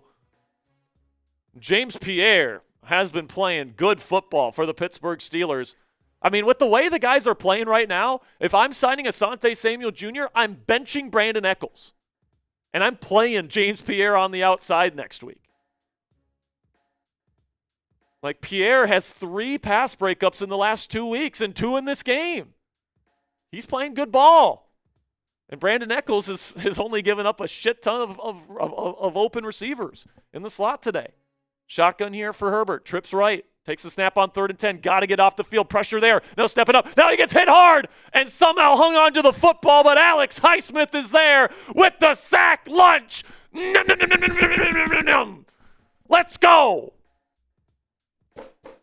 Big stop. Big stop right there by the Steelers defense. James Pierre forcing the incompletion, forcing the 3rd and long, and then the stunt with Alex Highsmith looping around. TJ Watt certainly impacting the play as well, and then cleaning it up is number 56, and the Chargers will have to punt. Big stop by the Steelers defense. Scott will boot it away. It's going to be fair caught, bobbled, and it's eventually retained by Keshawn Williams at the around 8-yard line. It's a long field for the Steelers offense, which has really struggled to move the ball in this game. By the way, let's give away a free raffle entry here. Spam those me's in the chat. Thank you for helping us get past 700 here, guys. We're giving away 2 free entries here. We got Nath J, we got Grizz, we got Paul DeGroat, we got Isaac, Matt. Come on, who wants free raffle tickets? Let's go. We got Jay Madden, Paul DeGroat, Hot Rod 24. We've got Donna Elliott, Nate Bell, Sterling. We got F. David, we got Sean, we got We Def. Got Cody, Mark, Zay Gonzalez, Shady 602, Matt, Mr. Monroe 23, AJ Freeman, Kingdom J Gang. We got Damien. We got Brittany. Come on, who wants it now? Spam those me's. We got 3,500 people watching live. Steelers just got to stop. We got TJ. We got Roostus. We got Damien, Matt, Logan. Keep spamming those me's, man. But this is a big drive. It really feels like a big drive to shift the momentum in this game. You just got to stop when the Chargers had a chance to double dip at the end of the half and then at the beginning of the half.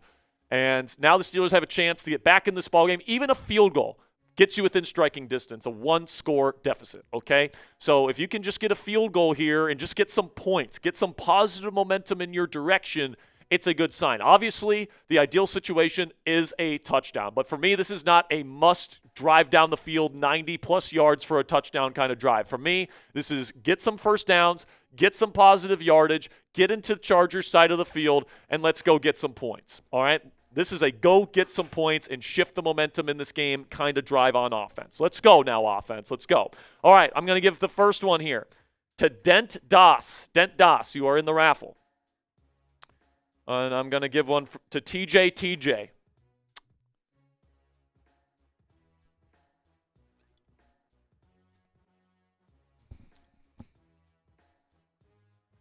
All right, we're back in LA. By the way, we're almost halfway to our next like goal. We're already at 86, past 1,000 likes. And make sure you sub for Steelers dubs. All right, we're going to be here for every single game this year, breaking down everything that happens with the black and gold, whether they win, whether they lose, whether they tie, whatever it is, man. We're going to be here talking Pittsburgh Steelers football every single day this year for free here on YouTube. So here we go. First drive of the second half for the Steelers offense. Let's see what they can put together. They have less than 100 yards of offense so far in this game. Only 85. They'll start under center, 3-receiver set, toss play to Jalen Warren. He hurdles a man. There he goes, all the way down to the 21-yard line. What a play by Jalen Warren. It looked like it was going to be maybe a 4 or 5 yard gain. Instead, he completely hurdles Cam Hart, who's a big guy, by the way. And he picks up about 15 yards. What a play by Jalen Warren. That's a way to give us a spark there, 30. Out of way, J-Dub. 14 yards on the first down carry, and we're in business. Now at the 22, under center, jumbo personnel, everyone at the line of scrimmage. Single back formation. They're going to give it back to Jalen Warren. He's going to find a little crease. He'll pick up 5. Let's go, J-Dub. Feed the beast. Feed that man. Let's go. Pause. No, well, maybe.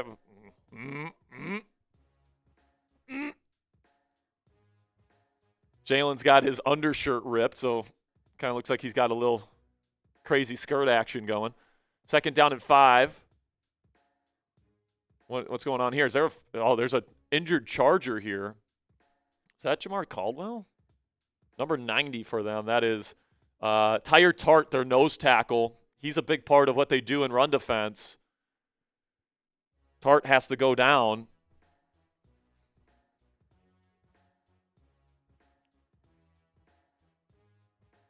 That's not Tart. They're just showing off the hurdle again. And they're showing how his undershirt got ripped. He's going to have to completely rip off the bottom portion of his undershirt after the next drive. Now, Tart is really ginger walking off the field. Hopefully he's okay. He's a good player. But that certainly hurts the Chargers defense because he's a big body man. And he's their run plugger up in the middle as their nose tackle. Be 2nd down and 5 coming up after a successful 1st down run from Jalen Warren. But, I mean, they keep showing off the hurdle, man. That is an impressive play from J-Dub. That's got to be like one of the plays of the season. I mean, dude, aesthetically. Dude, he's going to get a bag from somebody this offseason, man. I hope the Steelers realize how extended? I mean, we'll see. They did draft Caleb Johnson, so I'm worried that no, they didn't extend him. They don't extend players in the middle of the season. Shotgun here. 2 receivers, 2 tight ends. Shotgun Rodgers. He'll take the snap. He'll hand it off. This is Jalen Warren again. He spins, and he'll pick up, I'd say, about 3 yards. Still moving. Still fighting. They're going to say that his forward progress was stopped after a gain of 3. Yeah, he did get a 2-year extension at the beginning of the season. Oh, he did? Yeah, he's through 2027. We made a video about it. Well, I'm an idiot then because I forgot about that. That's good. Jalen Warren's amazing. Jalen Warren's great. God, dude, how could I forget that? I'm a fucking idiot. Well, I'm glad 30's on our team for a while, man. I was mixing because I was trying to think, and I knew Elliott got one. Oh my gosh, the Steelers have to call timeout because they're not set in time. You fucking kidding me, man? Having to waste. Oh, are they just taking the penalty? Yeah, timeout Steelers. They have to waste the timeout. So Tyre Tart's getting his ankle wrapped, so it looks like he might be able to come back in the game. But, dude, man, when you're losing and you have to – like, there's nothing worse than giving up second-half timeouts when you're losing. You just can't do that. It's the second time in this game, and now it's the first time in the second half. Now, Jalen Warren not in the game here for this 3rd down. They put Kenneth Gainwell in there. Steelers trying to extend this drive. If they want points, they're going to have to move the chains. Shotgun Rodgers. Bunch out to the left. Single receiver Austin out to the right. Now they send Metcalf in motion left to right. He'll take the snap. Rodgers looking for the quick. Nothing there. Now trying to step up, and he's going to be sacked. 4th down. Chargers doing a good job taking away Rodgers' underneath first routes, and Rodgers just looking uncomfortable having to hang on to the football, and now they're going to have to punt.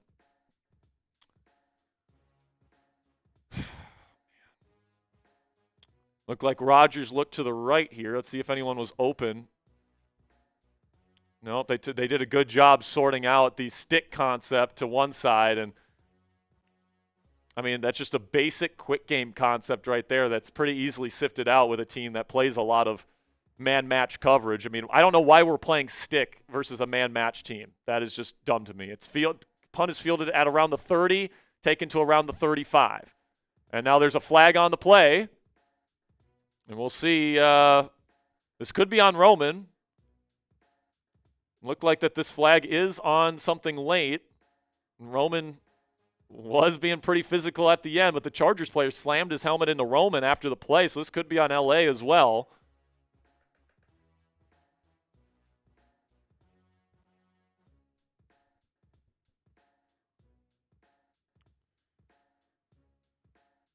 So it's going to be a legal block in the back on the Chargers. So that will park them back a little bit.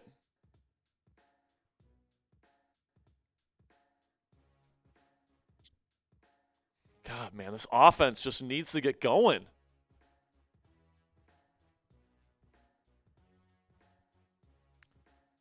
And it's like, dude, like, Rodgers needs to understand.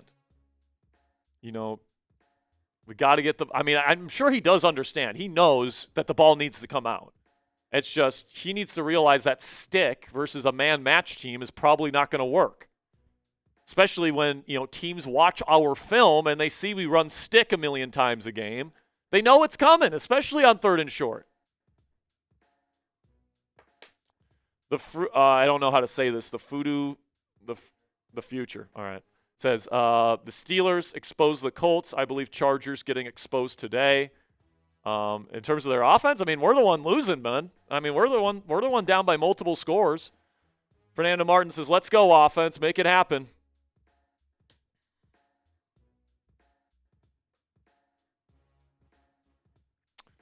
Fortunately, they did not make it happen. They did pick up 1 first down on an awesome leaping play from Jalen Warren, but couldn't pick up a 3rd and fucking short. I mean, come on, man. Like, what are the Steelers on 3rd down today? Have they picked up any first downs? No, they're 0 for 7 on 3rd down. 0 for fucking 7 on 3rd down. It's not good enough, man.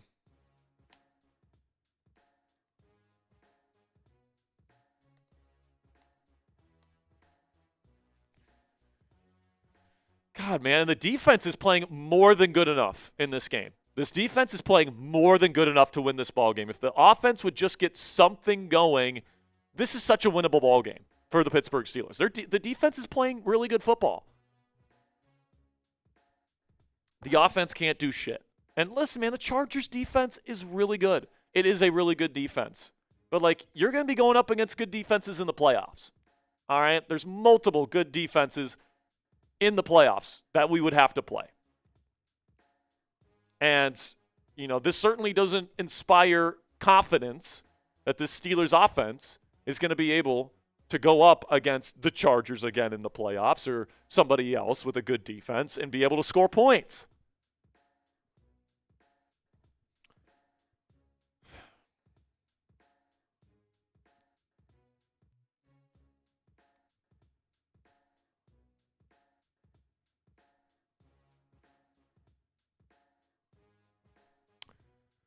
Man, this feels like a game where the defense is going to have to bail you out, man, unless the offense just comes alive. But here we go. I formation. Chargers start at their own 23. Play action. Herbert turns around, throws middle. It's open. Caught Lad McConkey. He'll get a big gain down to the 41-yard line. And I think Patrick Queen was the one responsible in coverage there. He's been pretty bad in coverage all year long. I think they were playing some sort of zone there. Let me see. Yeah, they're playing zone there, and Herbert just finds the soft spot. And Queen looked like he might have been the pole runner in 2, and he just didn't see the ball coming. First down and 10. They're going to go hand off to Vidal. He finds a big crease. He's going to pass the 50-yard line. First down, Chargers, and a gain of 13. And now Joey Porter Jr. is down on the ground. That is not good. Because another cornerback injury would mean Jalen Ramsey would have to move back to corner probably, and that would mean Juan Thornhill or Chuck Clark would have to come into the game. And that is no bueno. And JPJ still on the ground.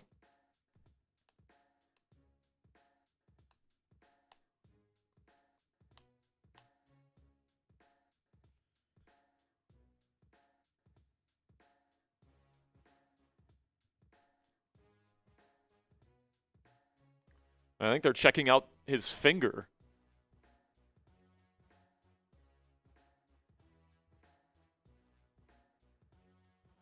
Hopefully that's not anything to do with the hand.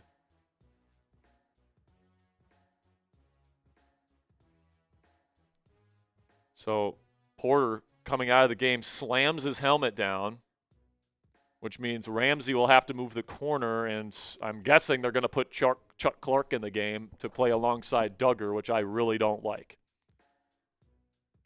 Yep, they put Chuck Clark in. Fuck my life. This game might be over, folks, just because of that. That's a big injury. Shotgun here for Herbert. First down and 10. They're going to hand it off to Vidal again. He finds another crease, and he's going to pick up a good 8 yards. Charger run game starting to get going, man.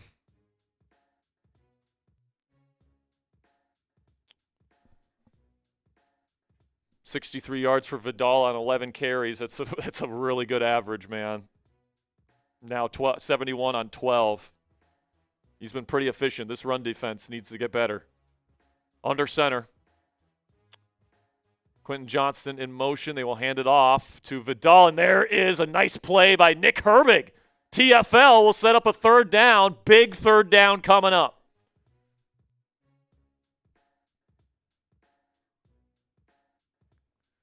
Big third down for the Steelers here. It'll be third down and medium.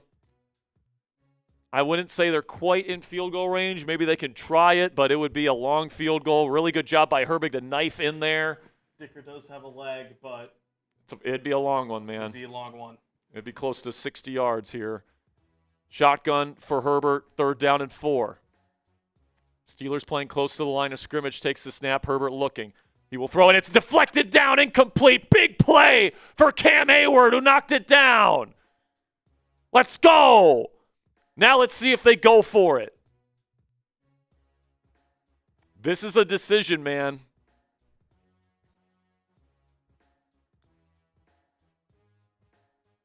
Great play by Hayward to get his hands up.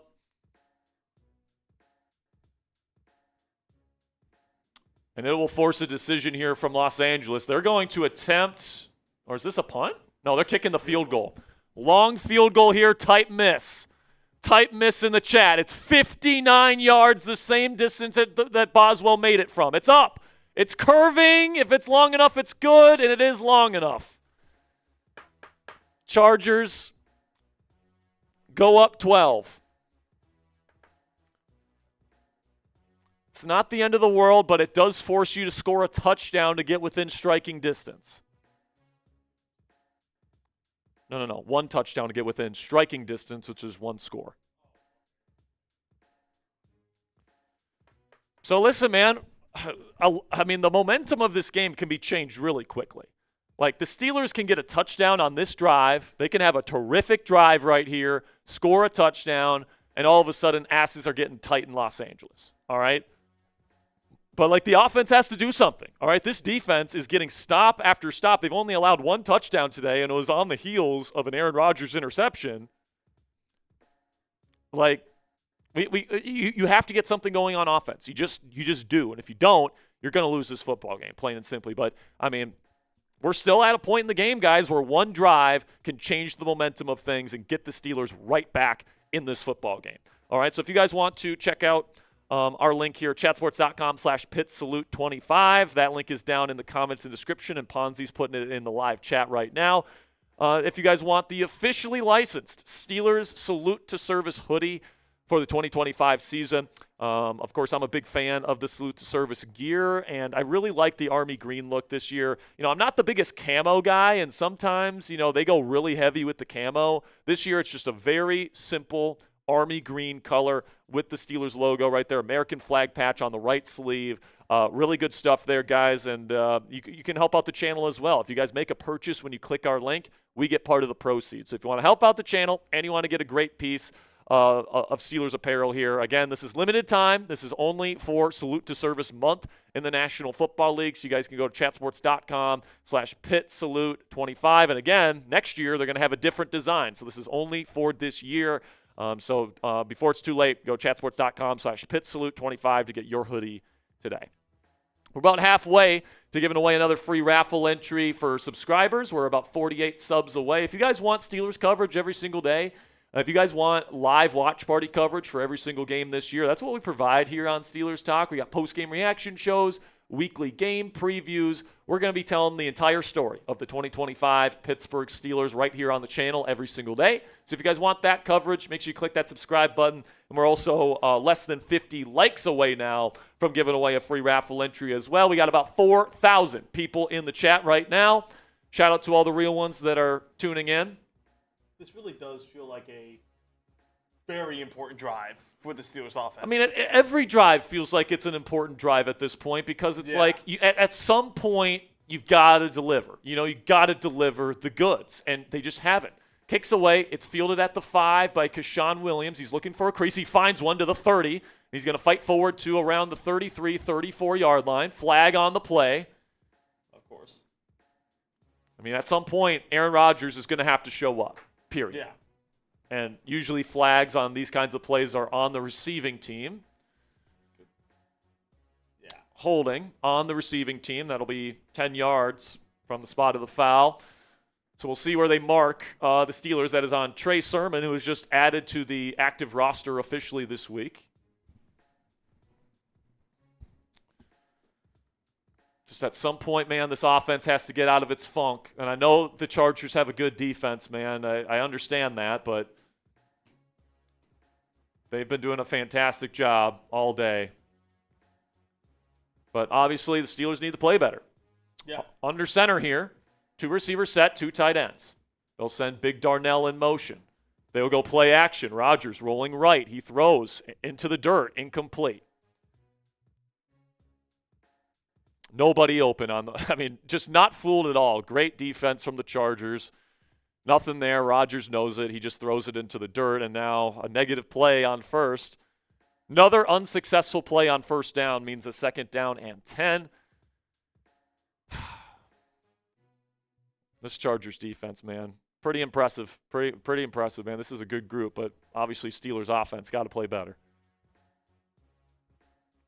3 receivers set here for Pittsburgh. Shotgun Rodgers. He's going to can the play at the line. Warren still the back. Shifts from left to right. Takes the snap. Rodgers will toss it to Warren. He cuts up field. Makes another man miss. Spins out of another tackle. And after all that, only picks up about 1.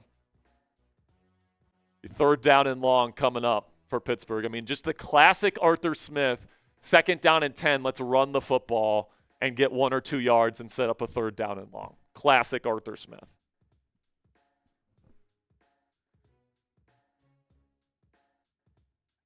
He looks like he's good to go. All right, so it looks like Joey Porter Jr. looks like he might be able to come back into the game, but if the offense can't get anything going, it doesn't matter. 3rd down and 8. Rodgers needs a big play here. Timeout for LA. Guess they didn't like the look there. Harbaugh wanted timeout. Let's see if the Steelers can convert their very first 3rd down. But, I mean, what's concerning about tonight, Ponzi, is that, the Chargers' run defense is not really good. And, the Steelers right now have 53 yards on 12 carries. So that's an average of, what? What are you asking? 2.2 yards per carry? For Steelers running backs? Yeah. Am I just way off there? I feel way off on that. Warren has 10 carries for 50 yards. So obviously that's a 5-yard average. Like, dude, we have a running back that's got a 5-yard average right now, and we're throwing it on first. Then we run it on second, and now it's 3rd down and 8. Trips left here. Gainwell in as the back. DK, the lone receiver, out to the right. Rodgers will take the snap. He's looking. He's going to throw over the middle, and there's contact. Any call? No flag? Are you kidding? No flag on DK Metcalf, even though he got tackled. And that's going to be a 3 and out. Rodgers tried to go to Metcalf again, and Metcalf ended up on the ground. Let me see the play here. Yeah, come on. Dude, they ran right into him. How is that not pass interference? Bad call. Oh, my God, that is such a bad call. The kick is away. Fair catch signal. It's caught at the 36. Good field position for the Chargers. Terrible call. Terrible call. Dude, how is that not DPI? Derwin James literally runs right into DK Metcalf as he's running his route and tackles him as the ball is being thrown to him. That's inexcusable. That has to be first down, Steelers. That has to be spot foul, first down, Steelers, drive stays alive. Instead, what the fuck are the refs looking at? And I get it, man. The offense has not played well, and you got to make your own luck, stuff like that. But man, that's a call that you could really have. Now the Chargers have the ball with decent field position. Touchdown makes it a 3-score game, and the game's essentially over. I mean, even if they get a field goal here, right? I guess it's still 2 possessions if they get a field goal here. Yes. I mean, it doesn't seem like a great day to be giving away an Aaron Rodgers jersey because obviously the passing game has been terrible tonight. But we'll be giving away an Aaron Rodgers jersey to somebody at the end of the show. We'll also be giving away a Steelers signature football from our friends at Fanatics with the laser engraved signatures of every single Steelers member of the 2025 team. 2 items at the end of today's show, $10 to get into both raffles, $20 to get 3 tickets, $50 to get 10 tickets, and double your raffle tickets when you use Venmo or PayPal. We also are going to be giving away a Hines Ward signed jersey at the end of the month, and if you enter today's raffle, you also enter into the Hines Ward jersey raffle at the end of the month as well.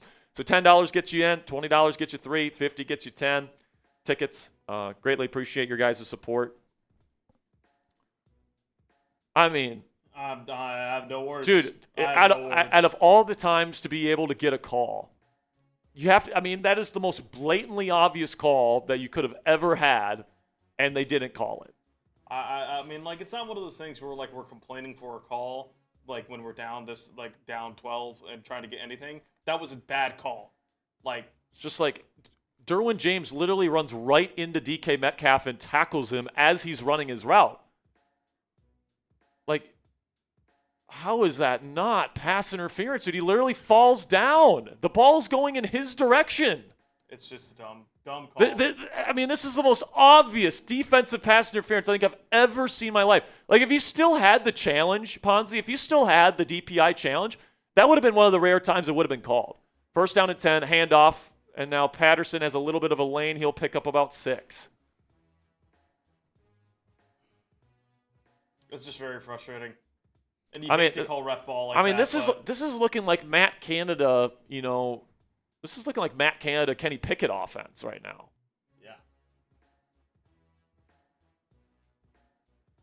Not good. Not good at all. So Joey Porter Jr. is back out there, which means Jalen Ramsey can continue to play safety, which is good news. Now, shotgun, hands it off Vidal. Got tackled. Duggar brings him down behind the line of scrimmage. It'll be a loss. It'll be 3rd down coming up. Get off the field, defense. Let's get off the field. Keep us in this ball game, defense. Keep this game close. Come on, type those 3s. 3rd down and 6. Man. If you can put together a good 4th quarter offensively, if you can keep this close, that'd be huge. Shotgun Herbert, now he has to step up. Oh my gosh, he's going to be able to run for this. Gets to the 40, gets all the way down to the 45. Huge gain on 3rd and 6, first down Chargers. Pass rush couldn't get home, and Herbert had a big lane to run through, and that cat can run, man. He can. Injury not bothering him right now. Just a 4-man rush means that there's going to be at least one rush lane open for the quarterback to take advantage of. Nick Herbig tried the knife inside, leaving a pretty big hole for Herbert to exploit. First down, now in Steeler territory at the 45. Under center, offset I formation. It's going to be handoff to Jarrett Patterson. He won't get much, maybe 2. Flag on the play, though. I think this is going to be holding on the Chargers.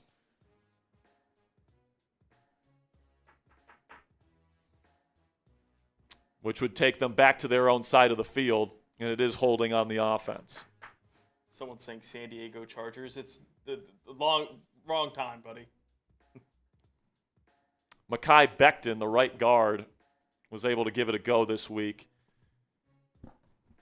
He's been out the last actually, I think he played last week. I think so. He might have came out of that game, though. Be first down and 20 now as they get back to their own side of the field at the 45-yard line, now under center. It's going to be play action, and he's going to throw it tunnel screen here to Fisk, and he's going to be past the 50 to the 48. James Pierre with a good tackle. Decent gain, second down, and still very long, but they did take a chunk out of that. Field goal would make it 16 points, which would force the Steelers to score 2 touchdowns and convert 2 2-point. Would it be 15? Yeah. Oh yeah, it would be 15. I'm an idiot. So, if you give up a field goal here, it's still very much within striking distance, or within like comeback city. But like if you give up a touchdown here, it's going to be tough. Shotgun here, got to get him off the field on this set of downs. Herbert takes the snap. He's looking. Pressure getting to him now. He's trying to step up, and he's going to be brought down. And Herbert's looking for the face mask. He's looking for horse collar, but he's in the pocket. Doesn't count. So we've seen multiple times where Rodgers is being brought down by his horse collar, and that's legal.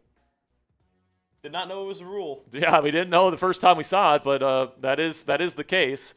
And I guess Herbert doesn't know the rule either. And it's going to be a sack for Alex Highsmith, his second of the day. Highsmith, man, has been so good these last few weeks, man. He's just been so good at finding those sacks. It's going to be third down and 14. Got to get him off the field. Steelers send blitz. Quick throw, wide open, close to first down yardage. Oh, It's going to be a gain of around 12, maybe 11. It'll be fourth down and short coming up. I mean, how do you give up that quick yardage right there? I know. By blitzing. I mean, why are we blitzing, Terrell Austin? I don't get it. We're not good in coverage enough to hold up. They're going to send out Dicker here for the field goal. Kind of conservative here. Yeah, Harbaugh being very conservative. I mean, It's fourth down and 2, but still. this is going to be a long field goal again. 55 yards. Type miss in the chat. Snap, hold, it's up. If it's long, it's curving, and it off the upright. Off the upright, no good. Steelers football with excellent field position. Got to take advantage right now. Dicker doinked it. Dicker doinked it off the left upright. And the Steelers will get the ball close to midfield. Huge miss for the Steelers, or huge miss for the Chargers, and a great opportunity for Aaron Rodgers in the offense. All right, guys, it's time to fucking go. Time to pony up. All right, a touchdown here puts you within striking distance. All right, I feel like this now. The last couple of drives I've said, if you get a field goal, whatever. No, man. For me, this is a touchdown drive. Go down, score a fucking touchdown. A field goal really doesn't help you out here, man. Like, you're still down 2 scores if you get a field goal. So if I'm Mike Tomlin, you got to be very aggressive on this drive. If it's fourth and manageable, you're going for this shit, all right? Go down, be aggressive, go try and get back in this ball game and get within striking distance, all right? Because we're about to hit the fourth quarter, and you're still down 2 scores. And if you get a field goal, you're still down 2 possessions, all right? This is a possession. This is a game of possessions, all right? And it's a game. And it's a game of time, all right? I don't know if you have time to score on 3 separate drives to win this ball game, all right? For me, this is a touchdown drive. Got to get a touchdown here, obviously. And then, obviously, I think you just have to, play it quick. I would still try to go form it in offense. I know times still we got a whole quarter, but, the way the Chargers have been kind of bleeding clock a little bit more, I'd rather have as much clock as I have. They're not really stopping the run. Yeah, so I the Chargers have 94 yards here on 20 carries. It's a pretty decent average right there. And then I want to see their time of possession here. Yeah, the time of possession is definitely in the Chargers' favor. Nearly 11 minutes. Yeah, dude, they're averaging 4.7 yards per carry right now. We got to fix that stat on the left, though. Third down. You got to get the Steelers are 0 for 8 on third down today. What a fucking disgrace that is. I mean, Yeah. whatever the plan was heading into this game on third down, I'm sure it was a lot of short, quick passes, trying to get the ball out fast to move the chains, play methodically, all that stuff. The Chargers aren't doing that. I mean, next third down, like, you have to assume that they are assuming you're going to throw it short. Do a double move. Throw the ball down the field on the next third down and manageable. Because it doesn't matter if it's third and long, doesn't matter if it's third and short, it doesn't matter, man. They've been 0 for fucking 8 on third down in this game. It's got to be better. Also, I mean, does it surprise you that the Steelers are losing this game and this is another game where they have no turnovers? I mean, it seems like whenever the Steelers get a turnover, they get like 5 of them. And whenever they don't have a turnover, they don't get any. So here we go. Steelers start with the ball at the 45. Big drive here for the black and gold to turn this thing around. 2 receivers out there. It's going to be a toss play to Jalen. Good blocking up front. He's got a lot of room. He's going to pick up a first down, get around 12 yards. First down, Steelers in the Charger territory. Feed 30. Get the run game going. Come on. Run the ball on first fucking down. Let's go.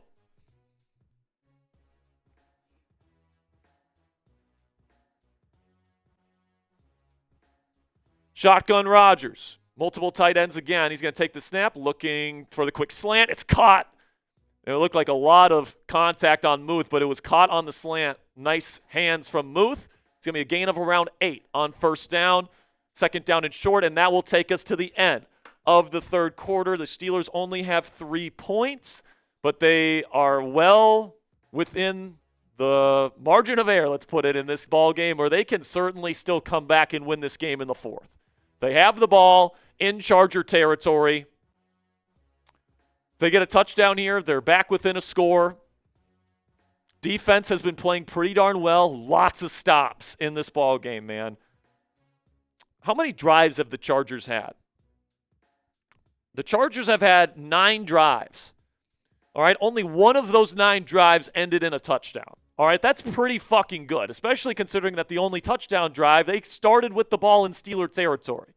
All right, so the Steelers defense today, they've played more than well enough to win this ball game. They have. It's just the Steelers offense can't stay on the field on third down.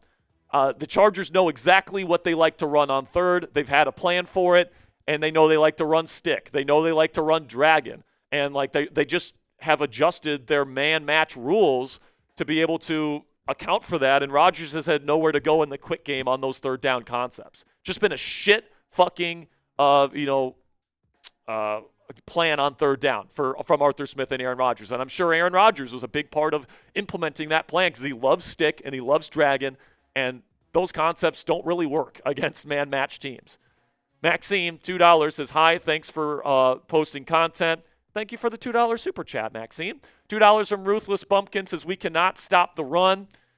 Yeah, man, they've been running it pretty well as of late.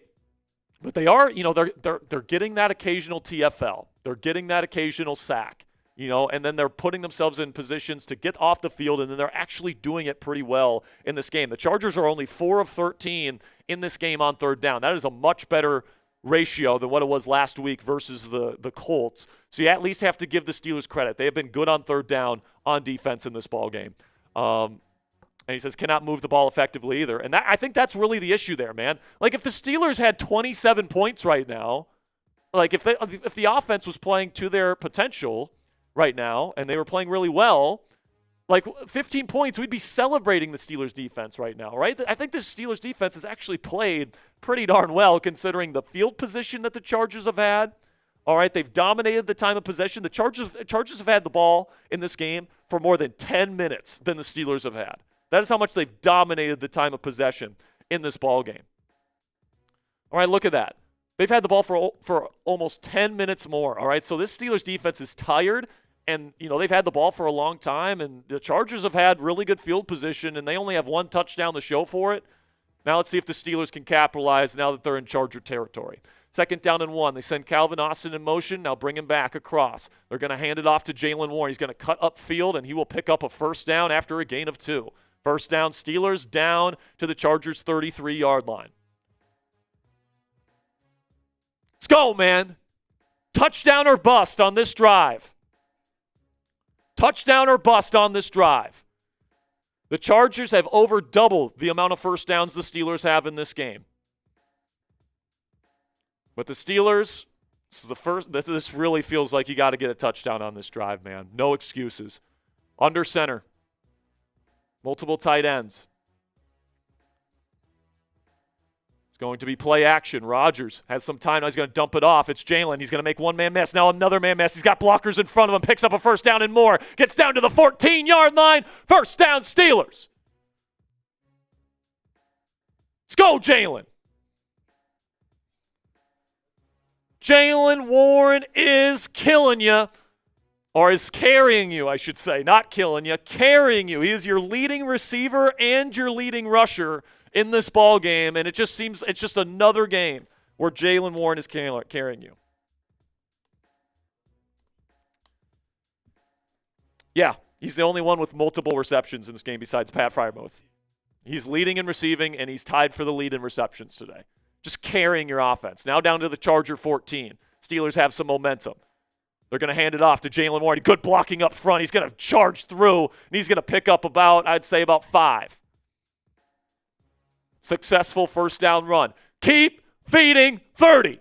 Let's go. Jalen Warren approaching 100 yards total on the day. It's the only Steelers offensive player even close. Second down and 6. You're this far, you got to go for the end zone. Unless it's 4th and forever, you're going for it on 4th. This is 4-down territory as far as I'm concerned. 2 receivers. Actually, 3 receivers. Tried to go quick slant, nothing there. Now Rodgers just going to dirt it. And now Rodgers pissed at Broderick because he lost so quickly. Rodgers couldn't even get the quick slant off. God, man, Broderick, tough game.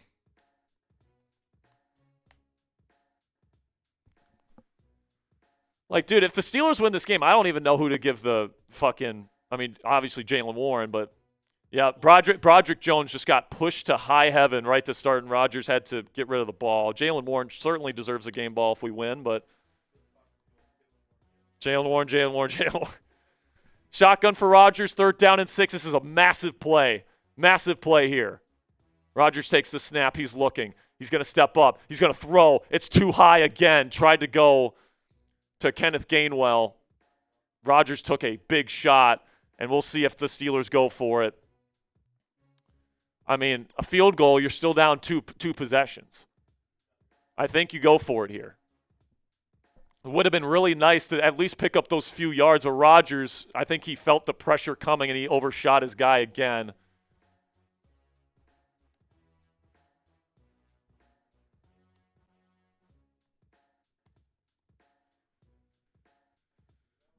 So here we go. Steelers will go for it. 4th down and 6. This is big. Shotgun for Rodgers. He will take the snap. He will throw. End zone. And now there's contact. Throw the fucking flag! Are you kidding? No flag! Tried to go to Metcalf in the end zone. One-on-one coverage. And there's clearly contact and there's no call. He's clearly getting in his way. Oh, my God. It's the 2nd time.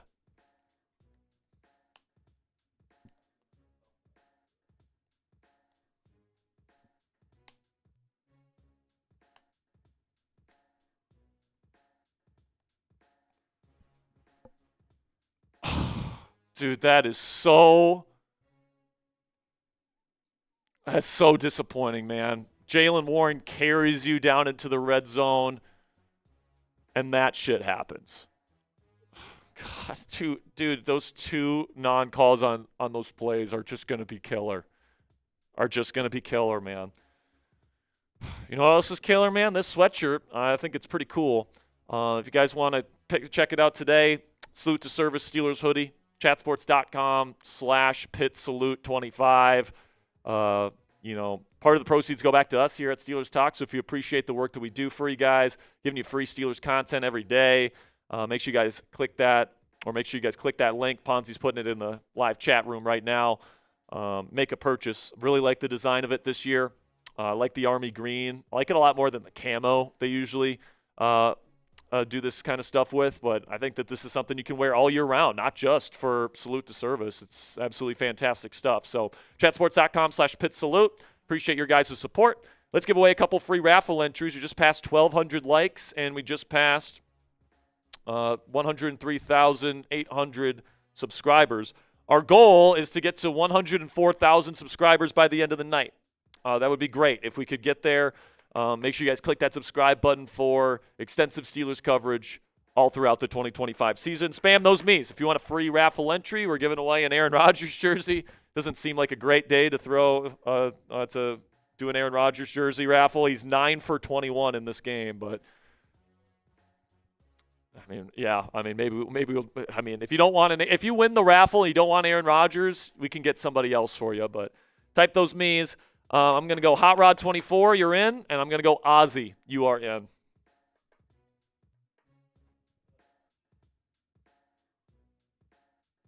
Those no calls are going to be brutal looking back. I mean, literally, both hands on the shoulder pads pushing DK Metcalf. And he still had a chance to get the ball. No eyes on the ball. Pretty clear DPI to me, man. First down and 10 now from their own 10-yard line. Herbert will throw quickly to Johnston, and he stiff-arms James Pierre, makes another man miss, and he's going to pick up 15 and a first down. Great play from Johnston.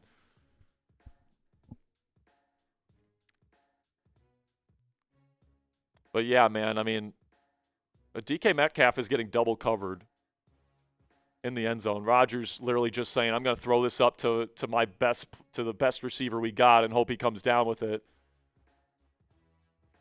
But, like, clearly a lot of contact.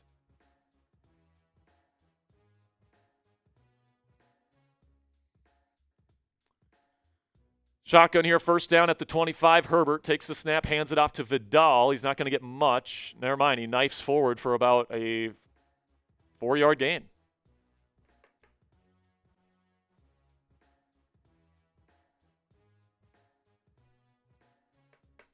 So now Steelers hoping for some sort of stop here, and then they're going to have to score 2 straight touchdowns. It's essentially what it's going to have to be. If the Chargers get a field goal, you'll need those 2 touchdowns with 2-point conversions just to tie. If they don't give up a field goal here, if they get 2 touchdowns without giving up another point, they win the ball game 17-15. But definitely big defensive drive here already at the 29. Shotgun, Herbert takes the snap. He's looking, rolling out to the right. He's got time. He throws towards the sideline, incomplete. Good coverage from Brandon Echols on Keenan Allen. It'll be 3rd down and 6. Great opportunity to get off the field here. Great opportunity to get off the field here.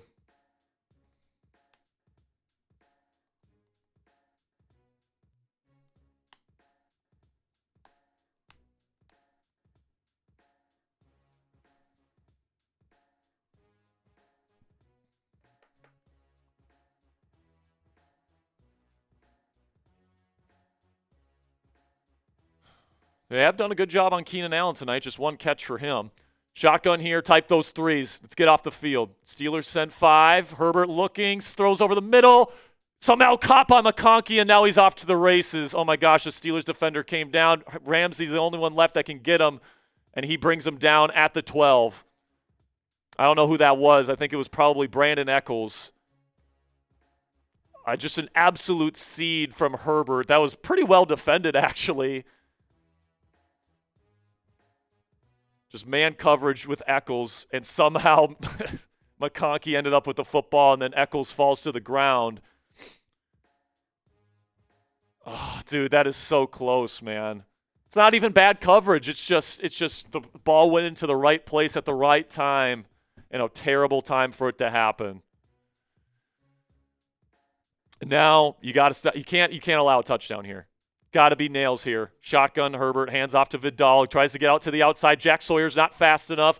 Gets close to the first down marker. Be about a 10-yard gain.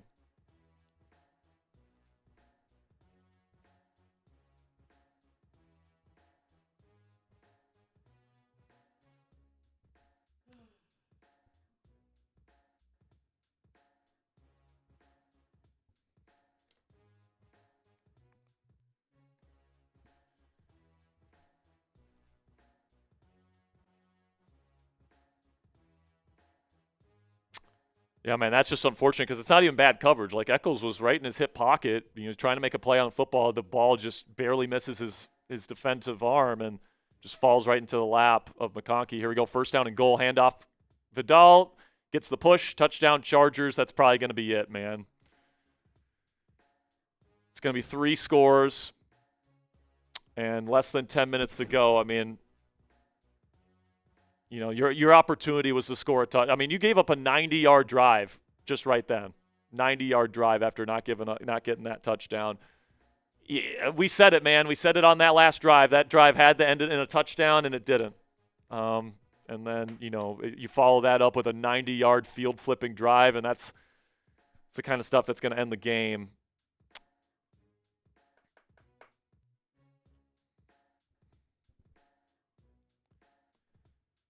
And the kick is up and good, and just, frankly, an embarrassing performance for the Steelers offense. I mean, this is by far and away the worst that this offense has looked all season long. And this defense, for the most part, has held up. It's just, eventually you knew that some of these big plays were going to happen, especially with how much the defense is on the field. And they can only hold up for so long.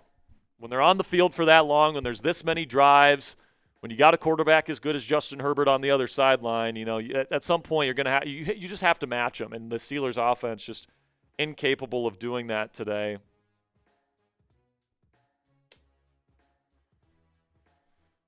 Some super chats here. If you guys want to vent, feel free to send in your supers. $2 from Smoothest Buddhist says, God, I can smell the 9-8 implosion a mile away. I mean, if the offense plays like this the rest of the way, 100%. I still think, I feel like this is an outlier performance for the Steelers offense. They usually do play better than this. So if you're looking for a silver lining, you can say that this was the outlier, really bad performance for the Steelers offense. But, that's if they play like this on offense the rest of the way, they will not win many games, plain and simple. $10 from Anthony Jensen says, can you tell me what the heck I'm watching? This is the worst offensive performance I can remember. Yeah, man. This is right up there with some of the worst of the Canada era. It really is, The Steelers are 0 for 9 on 3rd down in this game. And they're 0 for 1 on 4th down. If you can't move the chains, you can't win. And that's just the reality, man. Can't stay on the field, you can't win. $2 from 38 says, let's go Steelers. I bleed black and yellow. Me too, man. That's why, got a great opportunity to bounce back next week against a team that beat you pretty bad. Dude, how shitty is it that, every time that we're on prime time in front of a national audience, we have an embarrassing performance? Literally every time. The 3 primetime games we played. Cincinnati, defense sucks. Green Bay, defense sucks. This game, offense sucks. It's just, I guess there's just something about primetime football. Can't handle the big lights. A super veteran team can't handle the big lights. $2 from Tony Simpson says the defense is on the field too much. This is sad. It is, man. It's the worst offensive performance of the year by far. We're used to seeing – it's not even like the offense was that good last week either. They still put up 27 points. We know this offense is better, all right? I'm not going to sit here and pretend that this is what the Steelers' offense is on a regular basis because that's not the case. They don't go 0 for 10 on possession downs every game. The kick is away. It's dropped at the goal line by Gainwell, but he picks it up. He stays on his feet after missing a tackle. Stays on his feet, gets past the 40. Good return from Kenneth Gainwell. But, you're down 19. You have to score 3 times.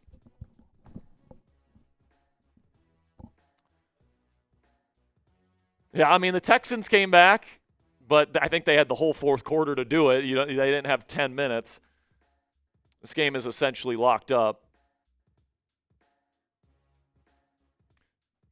Just to show you that this is a week-to-week league, man, the Steelers had the game locked up in the midway through the 4th quarter versus the Colts last week. And the Chargers lost to the Colts at home by 2 scores. Rodgers in the shotgun, first down, quick throw. It's caught by Metcalf for a gain of 5. And you got to go hurry up already. About 9 minutes to go.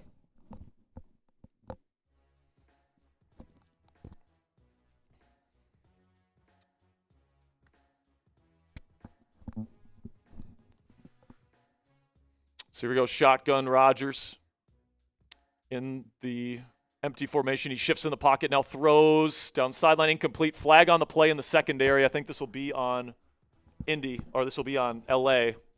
Finally, the Steelers get a defensive penalty in the secondary, and it comes when it's too late.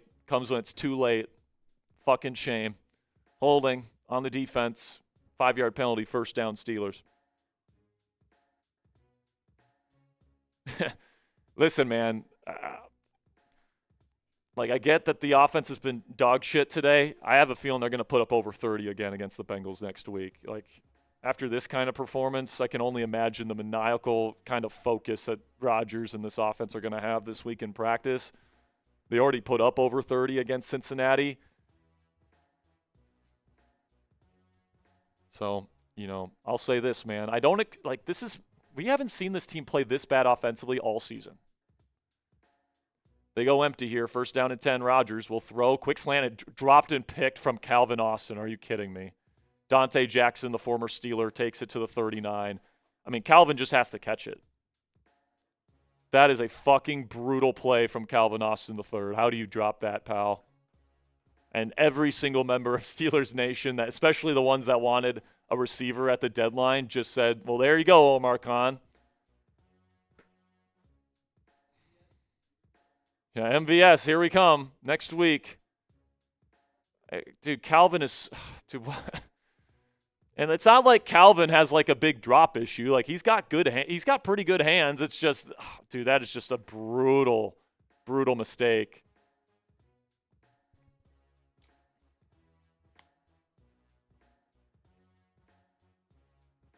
Rodgers coming off the field saying, "How the fuck do you drop that?" It's literally right in his hands, and I have to agree. And that's if it wasn't ball game before, it is ball game now. Chargers have the ball in Steelers territory, and Vidal will take it for about a 3-yard gain.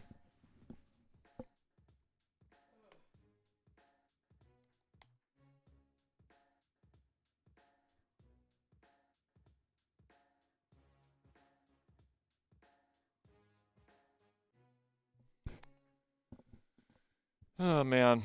Week-to-week league, man, and sometimes there's outlier performances within a season, and this was unfortunately the night where the Steelers had their outlier, shitty, terrible performance on offense. And that's unfortunate. But I think this offense has shown throughout a half season of football that they're better than this, and that they'll be better in the weeks to come. At least I have to hope that, but another short gain for Vidal will be third down coming up.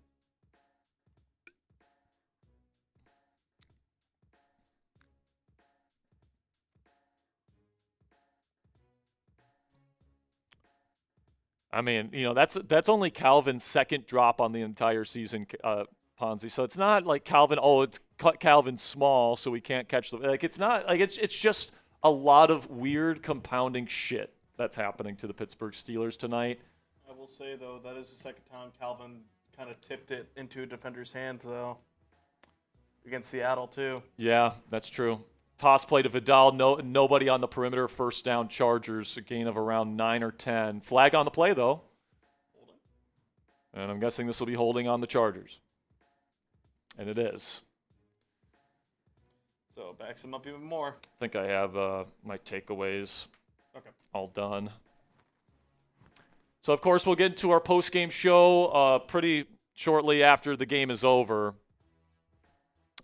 And this one's gonna sting for sure. You go down to 5-4 with the Ravens nipping at your heels now. It's just one game behind in the division. I will say, looking at the schedule ahead, Cincinnati and Chicago are 2 games you should win. Who knows if they actually will, but, those are 2 games you certainly should win. And then you get Buffalo, and, they can't really – they've really struggled, and now the Steelers will get a sack here. So it'll be 4th down and long. I think the Steelers will have to use a timeout. 6 minutes and 35 seconds left. But we all know the game is over. But Cincinnati, Chicago, those are 2 games that you should win. And then you get Buffalo, and then you get Baltimore. Those 2 games will be huge.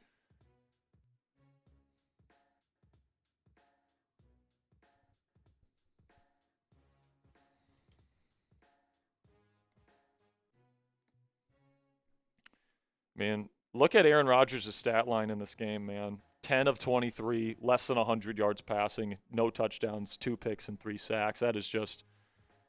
That's awful, man. It sucks that happens in front of a national audience as well. It's just so embarrassing. But, like, next week, I mean, just watch. I really do think this Steelers offense will score 30 points plus next week against the Bengals. And I think the Steelers will win. And then I think they go into Chicago and they win again. And then I think they'll have a decent chance to beat the Buffalo Bills. I know that's crazy after seeing this team play as poorly as they did, especially on offense, but I'm telling you, man, it's a week-to-week league in this industry. And I'm not jumping ship just yet. Punts away. Keshawn Williams is going to drop it. It's going to be picked up by the Chargers. I mean, when it rains, it pours.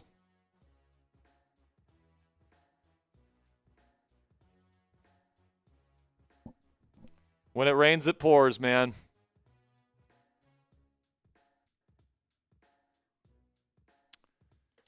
Got a Venmo.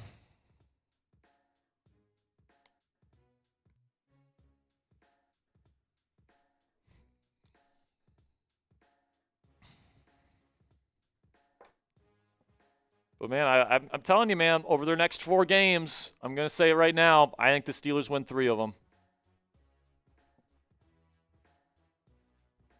Bengals, Bears, Bills, Ravens. I know the feeling is low, guys, and I know that this is probably not what Steelers fans want to hear. They want to hear ranting and they want to hear panic and all that stuff, but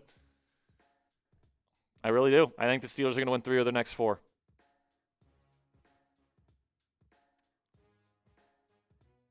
I hope they prove me right on that. But tonight, embarrassing performance. No way to slice it. Unacceptable. Sucks. First down, handoff. At least the Steelers defense is trying. 4-yard TFL. Good play.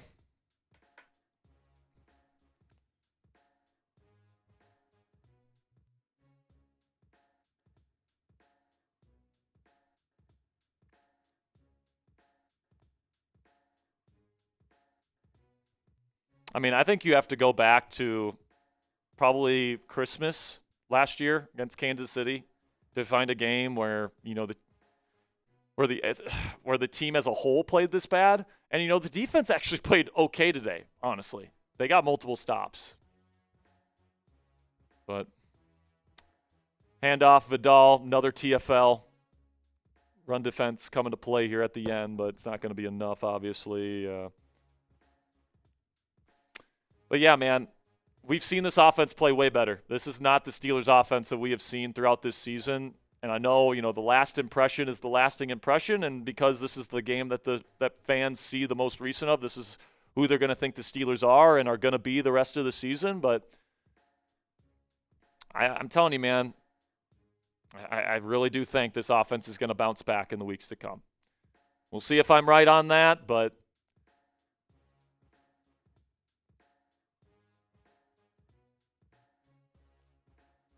it just sucks for now. Just sucks for now, man.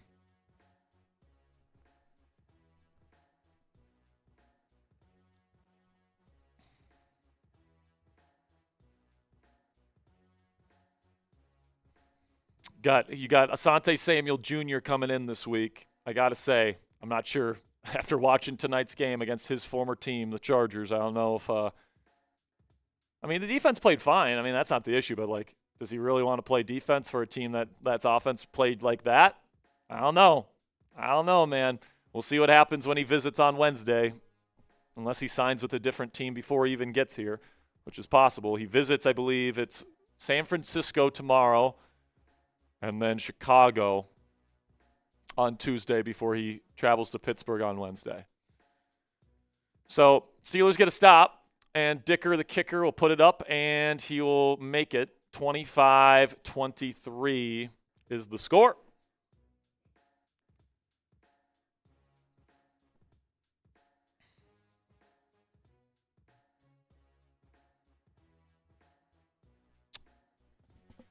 But, the offensive film tomorrow, man, it's not going to be a fun watch. It's just not.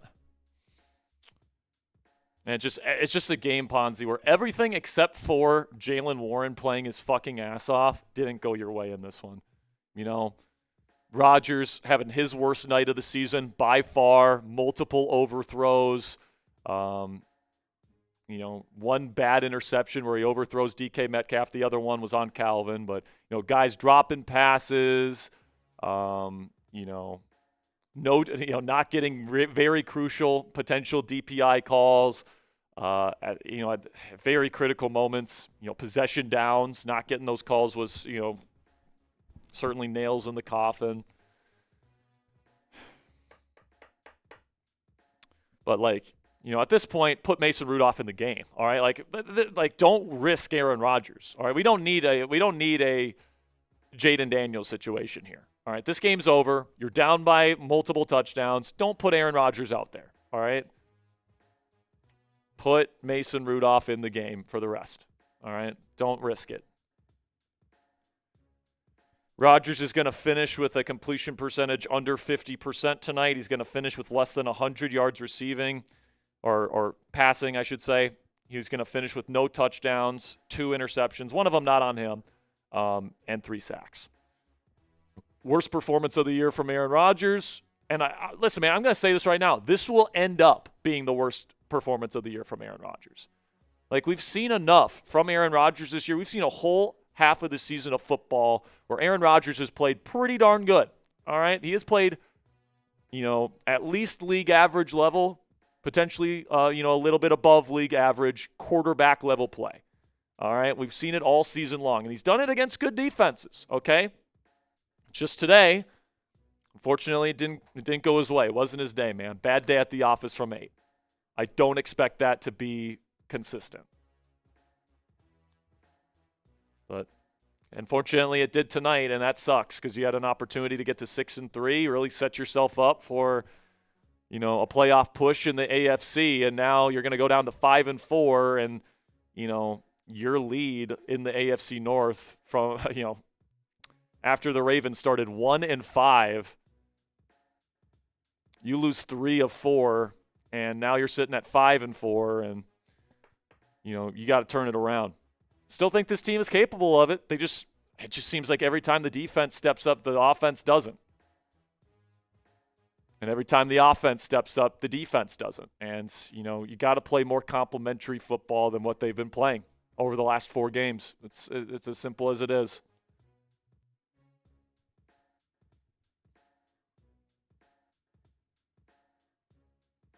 God, dude, that miss early in the game to Metcalf, if they would have scored a touchdown on that, that just feels like it would have been big.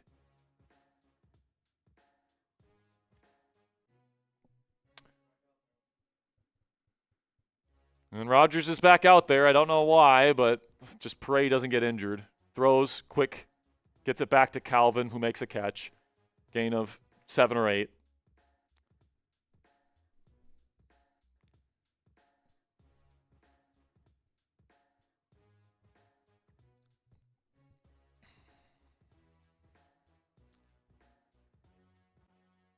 Shotgun Rodgers, quick throw out to Muth. He gets a nice block from Metcalf, and he runs over a man.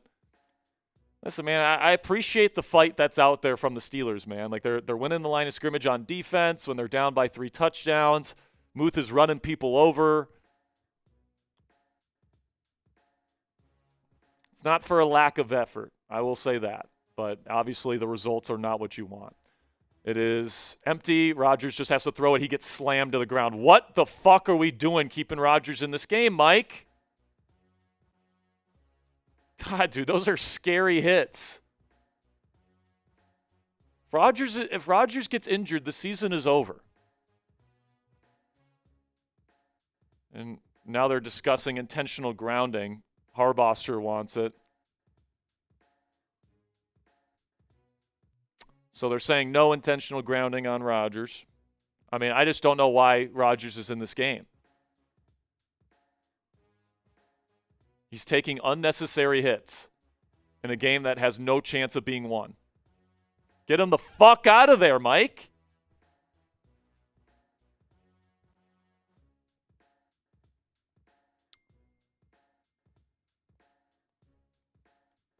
2nd down and 10. Rodgers will take the snap. He's going to throw the out route to Calvin. It's caught. No, incomplete. Jesus, Calvin. Get your second foot in, dog.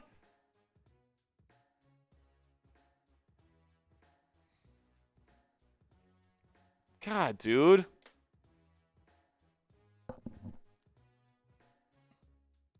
The leading receiver tonight is going to, right now it looks like it's going to end up being Freiermuth.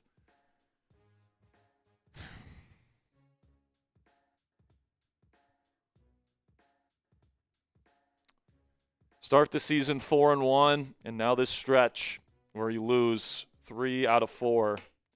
3 of them on all 3 losses coming on prime time. Shotgun Rodgers looking, throwing, caught. Metcalf first down, gain of 12. Picks up the first down on 3rd down. That's their lone first down of the game on 3rd down. That one doesn't fucking count.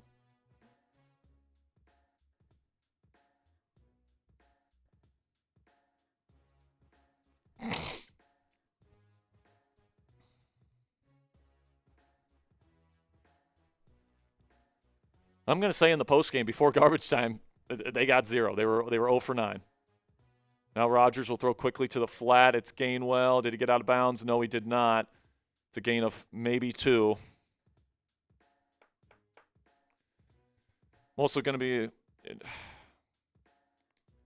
yeah, man, it's just offense didn't come to play today, man. It sucks. But I have all the confidence in the world, man.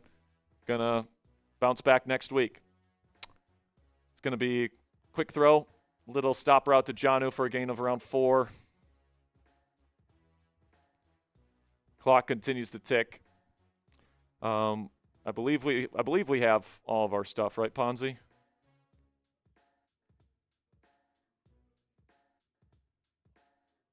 All right. Shotgun here for Rodgers. Takes the snap. He's got trips right. He's going to throw a quick slant here. This is Roman Wilson. He's got room to run. Great job by Roman getting in for a garbage time touchdown. His second garbage time touchdown of the year. Chargers playing like they've already got the game in hand, which they do, but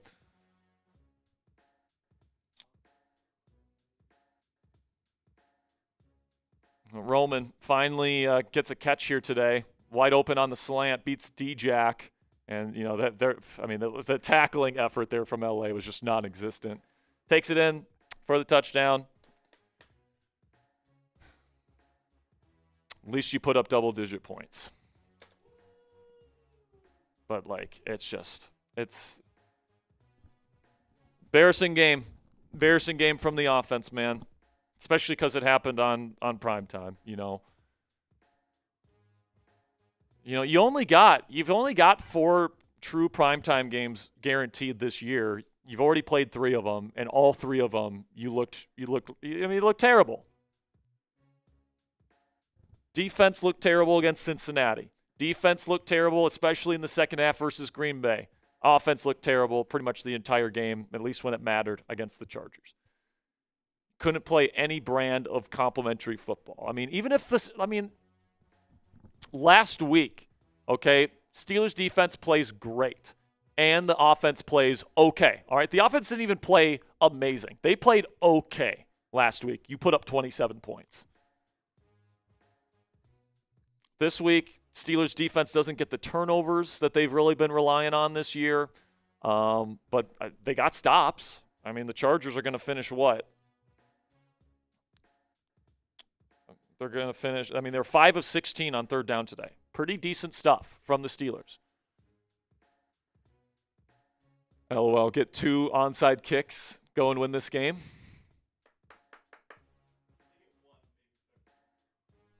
No. It's a miracle if they even get 1. They're not going to get both of them. That'd be the greatest comeback in the history of the sport if they got 2 onside kicks. Bonswell lines it up here. And it's going to be fielded and kneed down inside Steelers territory at the 49. It's Keenan Allen. By the way, I don't know if he wanted to come here, but he was available as a free agent for quite a while. Would have been nice to have a bigger body route runner like Keenan Allen on this team.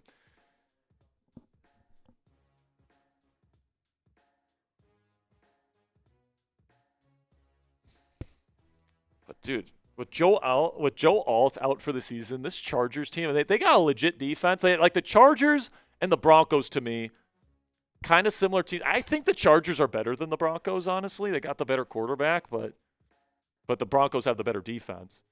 Here we go. Pop pass out to Keenan Allen. He's going to pick up around 8.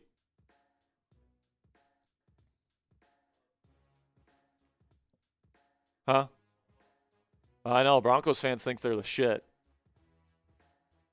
I think Keenan Allen went over some sort of milestone because he's getting a bunch of congratulations from his teammates. So whatever that is, good for him.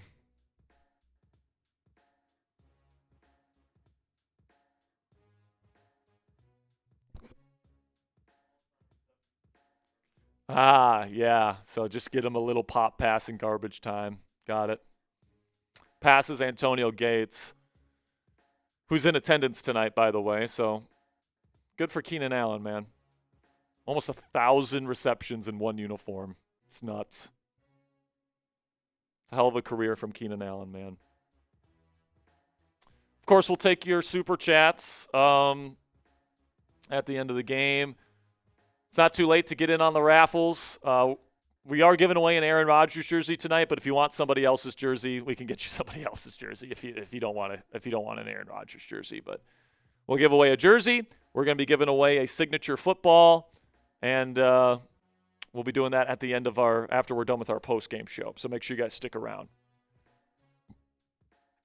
But certainly not fun, man. We were on the opposite side of this thing last week, Ponzi, where you're up 3 scores midway through the fourth quarter, game's in hand.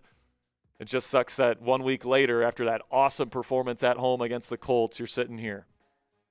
But, next week, division rival, this offense is going to be really looking to get some, looking for a bounce back. And you also know this defense is going to be highly motivated to go up against Jamar Chase and Joe Flacco and that Bengals offense. And they're at home. All right, so I'm going to pick the Steelers to win that game. And I'm probably going to pick them to beat Chicago. And hell, especially if they win those 2 games, I'm going to be feeling a bit saucy. I'm probably going to pick them to beat the Bills defense, to beat the Bills, and their defense can't stop jumbo personnel packages apparently. Handoff here to Vidal. It's going to be a loss.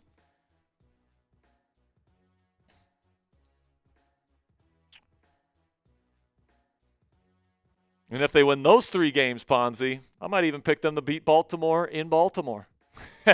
Who knows? But, man, the season is far from over, guys. I'm just going to tell you that right now. Season's far from over. Obviously, we certainly have a race in the AFC North now, but got a smile in the face of adversity, man. Under center. From Herbert. He's going to hand it off to Vidal. Once again, never mind, missed tackle. He picks up 6, first down Chargers. And that's going to put him into victory, and that's going to be the game. So we can start with the Super Chats here because final score is going to be 25-10. Chargers win multiple scores. Tony says the defense is on the field too much. This is sad. Yep. $5 from CL Rose, who says, is the NFL obligated to apologize for the no-call DPI this week? I don't think so. Do they do those reviews? They might, but, can't change them now. $5 from K's Wolf says, what the hell is going on? Pittsburgh just got home / online and came into this crap. Sure, I already saw Los Angeles Chargers winning tonight, but I expected a lot closer of a game. An outlier, poor performance from the Steelers offense. That's what it was. This is by far the worst game the Steelers offense has played all year. I don't expect them to play this poorly regularly down the stretch. It's just how they played tonight. Hopefully you can get Isaac Seumalo back, and hopefully that gives them the jolt that they need. $2 from K's Wolf again. This is Matt Russia all over again. It looked like Matt Russia tonight.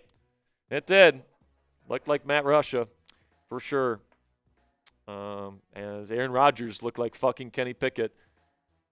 Worse than Kenny Pickett, man. I mean, how many games did Kenny Pickett, have less than 50% completion percentage? I mean, he finished with just over 50% completions, but before garbage time, it was below that.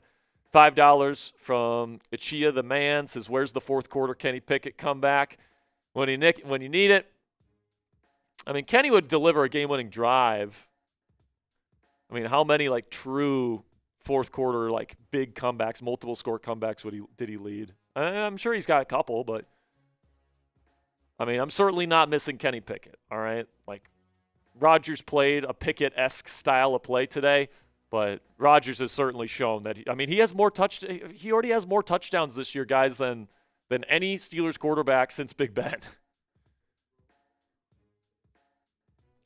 Yeah, he did. Roman Wilson has 2 catches, finishes with 35 yards, same as DK Metcalf. I would say DK's the leading receiver, though. He had way more targets and more catches, so yeah, I'd say that. Roman had the touchdown, but that doesn't matter. $1 from Hedge Artistry. Appreciate you, Hedge. But yeah, man, I just wish the Steelers would play their best football when everyone's watching them. But that hasn't been the case. And if I was a fan that's not a Steelers fan and I don't watch the Steelers every week and all I have to go on is the Dublin game and then the 3 primetime games, and those are the only games I've watched of the Steelers this year, I think the Steelers fucking stink.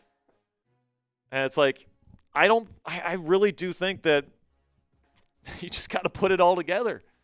When defense plays well, offense craps the bed. When the offense plays well, defense craps the bed. We've seen both sides of the ball do it this year.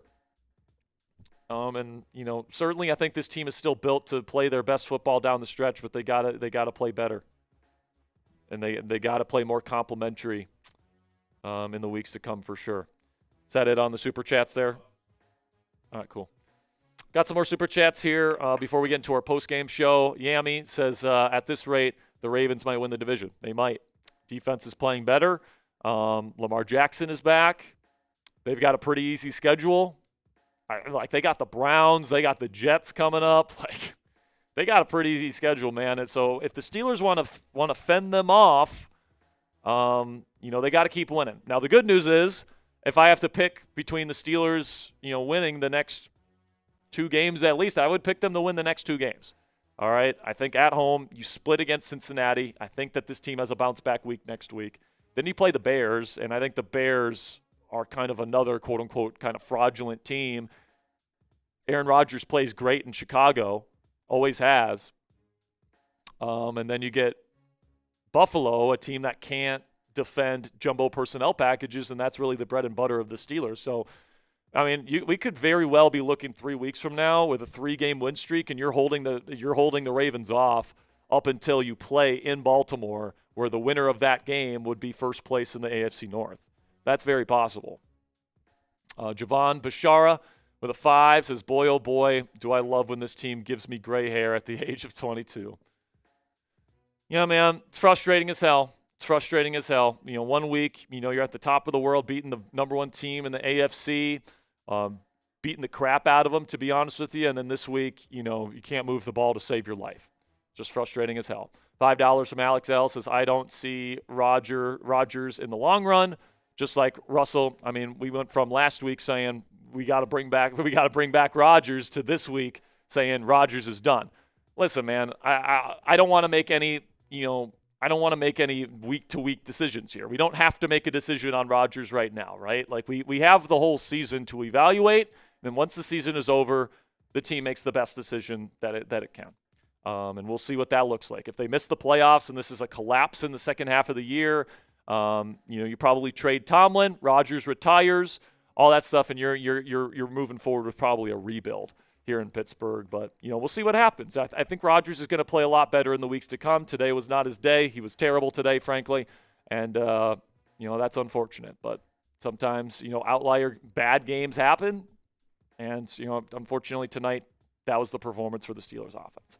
$2 from Shady says, I don't know if I should laugh or cry. Cry for now. And then, the Steelers players are going to forget about this one and get back to work tomorrow. So that's what we're going to do here on Steelers Talk. Obviously, this one sucks. You learn from it and you move on. $3 from JV Free says Aaron will play angry the rest of the season. Good. Yeah. Hopefully, we get an angry Aaron Rodgers the rest of the year. And next week we play the team that this team put up over this same offense, put up over 30 points against, and Aaron Rodgers had an incredible performance against on Thursday Night Football just a month ago. So I'm hopeful for next week for a big bounce back game for Aaron and the offense. $2 from Bernard says A-Rod washed. No, I think he had a bad game. I think Aaron is still, for sure a top 20 quarterback in the game. You can make an argument top 15. It's just he didn't play like a top 15 quarterback tonight. He played like somebody that, frankly, wasn't even maybe even a top 25 quarterback in the league. But he still has the mind, still has the arm talent. Usually he has the accuracy. He didn't tonight. He had a lot of overthrows, but it's not like we've seen this from him the entire season. I mean, going into tonight, midway through the season, had more touchdown passes than any Steelers quarterback since Big Ben in an entire season. So Rodgers, I'm not worried about him, man. All right, and then frankly, I'm not really super worried about the offense as a whole. I think they're going to figure it out. Do I ever think that this offense is going to be like an amazing offense? It's going to like average 30 points a game? No, but like we've seen throughout the season, like they average around 25 points a game. They get in the 20s pretty consistently. And we've seen this defense now over the last 2 weeks play pretty darn good football. So, I'm not too worried right now, honestly, man. I'm just disappointed that it was a shitty game today, and the Ravens fans get to, enjoy, gaining a whole nother game in the division standings in this one. $2 from Claude says, not a Steelers fan, a Tomlin fan, always a winner. I mean, generally speaking, I'm a Tomlin fan, but he's got to right the ship. He's got to get this team to play more complementary football down the stretch. And, at some point we got to win a playoff game, right? At some point, 9-8, 10-7 with no playoff wins is not going to be good enough at some point. Will that be this year? We'll see. Logie with a 2 says, we don't need a wide receiver at the deadline, Jack. I think that's what so is that a quote from me? I mean, I was advocating for them to trade for a wide receiver. I don't know what I think they can still compete if they don't get a wide receiver. And I still think they can. But, I was on the show on Tuesday, if you were here, and I was saying I would really love to add Jacoby Myers. I would really love to add Calvin Ridley. I would really like to add a guy. And by the way, it sounded like the Steelers really wanted to add a guy too. It's just the deal, the guys that they were targeting, the deals fell through for different reasons. So, I would have really liked to add a receiver. I don't necessarily think they needed to. If this team is going to be a Super Bowl contender, Jacoby Myers was not going to be the difference in that. This defense needs to be great for this team to be a Super Bowl contender. This offense, even coming into tonight, averaged 25 points a game. That's more than good enough if you have a great to elite defense. So I stand by everything what I've said on this channel. $2 from Mark Taylor says it's time to trade Tomlin and start over. No, it's not. You don't trade Tomlin in the middle of the season, Mark. You give him the rest of the season, and we like I said, man, people want to make sweeping changes, and after every loss, it's fire Tomlin and it's fire all these people and it's replace Rodgers and all this stuff. It's let's let the season play out, folks, because that's when decisions get made. All right, you're not going to fire or trade Tomlin in the middle of the season. You're not going to replace Aaron Rodgers as the starting quarterback of the team. All right, it's just not going to happen. The way that the team is going to approach it and the way that we as fans should approach it is we got to take this week by week and we got to, evaluate everything, and we got to evaluate the big picture at the end of the season. And if it's not good enough, then trade Tomlin if you miss the playoffs this year. And this team does not reach its potential by the end of the year. But if they do and they win a playoff game this year and they compete for a title and they figure it out down the stretch, Tomlin can come back, in my opinion. So That's where I'm at. I want to evaluate it at the end of the season, but today obviously wasn't good enough. $5 from, I don't even know how to say this, but $5. Haxis says, wanted us to win this game because our defense actually played well. Offense couldn't do anything with these readable plays. Always a Steelers fan. Me too, man. Always going to be a Steelers fan no matter what. I do think the Steelers probably got a bit predictable on their, especially their third and manageable passing game. Like they ran stick a lot, dragging a lot, and, the Chargers knew it was coming, and they had those man-match rules ready for it. And Rodgers had that first read taken away, then he had to scramble, and then he gets sacked, right? So $5 from Housemaid. Great commentary. Says, your face is decent, too. Appreciate you, Housemaid. That's really what it's what I really credit myself with right there. $2 from your breakthrough with Wendy G. Garrow. Appreciate you, Wendy. And we got one more before we get into our post-game show. Two more. My mistake. JT says Rodgers is gone in a few months. No, plays like this, he will be. But, I think, people get – I mean, it actually has a name for it. It's called the hot hand fallacy, where it's, whatever's happening now, people think is going to continue in the future. So whether a player is playing well, whether a player is playing bad, they think that is going to continue in the future. But the reality with sports is that it's week to week, game to game. Things change, right? And, you look at what Rodgers has done in most games this year, it's been really good. Tonight was the outlier performance on the tail end of the spectrum where he played really bad. So, if Rodgers plays like this for the rest of the season, hell yeah, he's out of here. He's gone. He's done. He's going to retire. But if he plays like he's played for a majority of the rest of the season, then, the Steelers are going to win football games, and they're going to put themselves in potential playoff range there once again, and, he'll probably lead this team to a playoff game and maybe even win one or two or, really put this team in contention. It's just too early to make that designation right now, in my opinion. $5 from Dan F. says, why are the Steelers so bad in primetime this year? I wish I knew, man. It sucks, and it's embarrassing because, most people obviously don't watch the Steelers every week. They don't watch the games. The games that they watch are the ones that are on primetime. And we have had 3 primetime games in the last 4 weeks, and we've got embarrassed, frankly, on all 3. 2 of the games, the defense played absolutely dog shit, and then today it was the offense's turn to play like dog shit. And it's like, you just can't play so bad on one side of the ball for an entire football game, the way that, the Steelers have played in 3 of the last 4 games. You got to play more complimentary, and if you don't, you're going to lose a lot of ball games, plain and simply. JT with a 2 says Rodgers is never mind. Marshall Green says, is Tomlin on the hot seat? New York Giants are asking. I mean, listen, man. Listen, my brother. Give us a first rounder. Yeah, I mean, if the Steelers miss the playoffs this year, I think it's time to, reset, start fresh. And, Tomlin, future Hall of Fame head coach, would go for a first-round pick. And hell, the Giants have their quarterback, it sounds like, with Jackson Dart. If you give us the first, that's going to be the price tag if they trade him. But, Marsh, certainly. I think the Steelers make the playoffs this year, and I think Tomlin's safe. But, they miss the playoffs this year, you bet your bottom dollar, man, Mike Tomlin could be gone for the right price. $10 from Rad Doctor. I'm right there with you, man. Painful. It's a tough one for sure. Tough one to swallow. $5 from Smootest Buddhist says, with the Steelers, it's not week to week. It's year to year. Same shit. Yeah, man. It's like at some point, man, something's got to you have to either go to the next level or you got to start over. I'm not at the point where I'm saying, definitely fire Tomlin, trade him away, whatever. But yeah, man, if you miss the playoffs this year, you got to think about it for sure.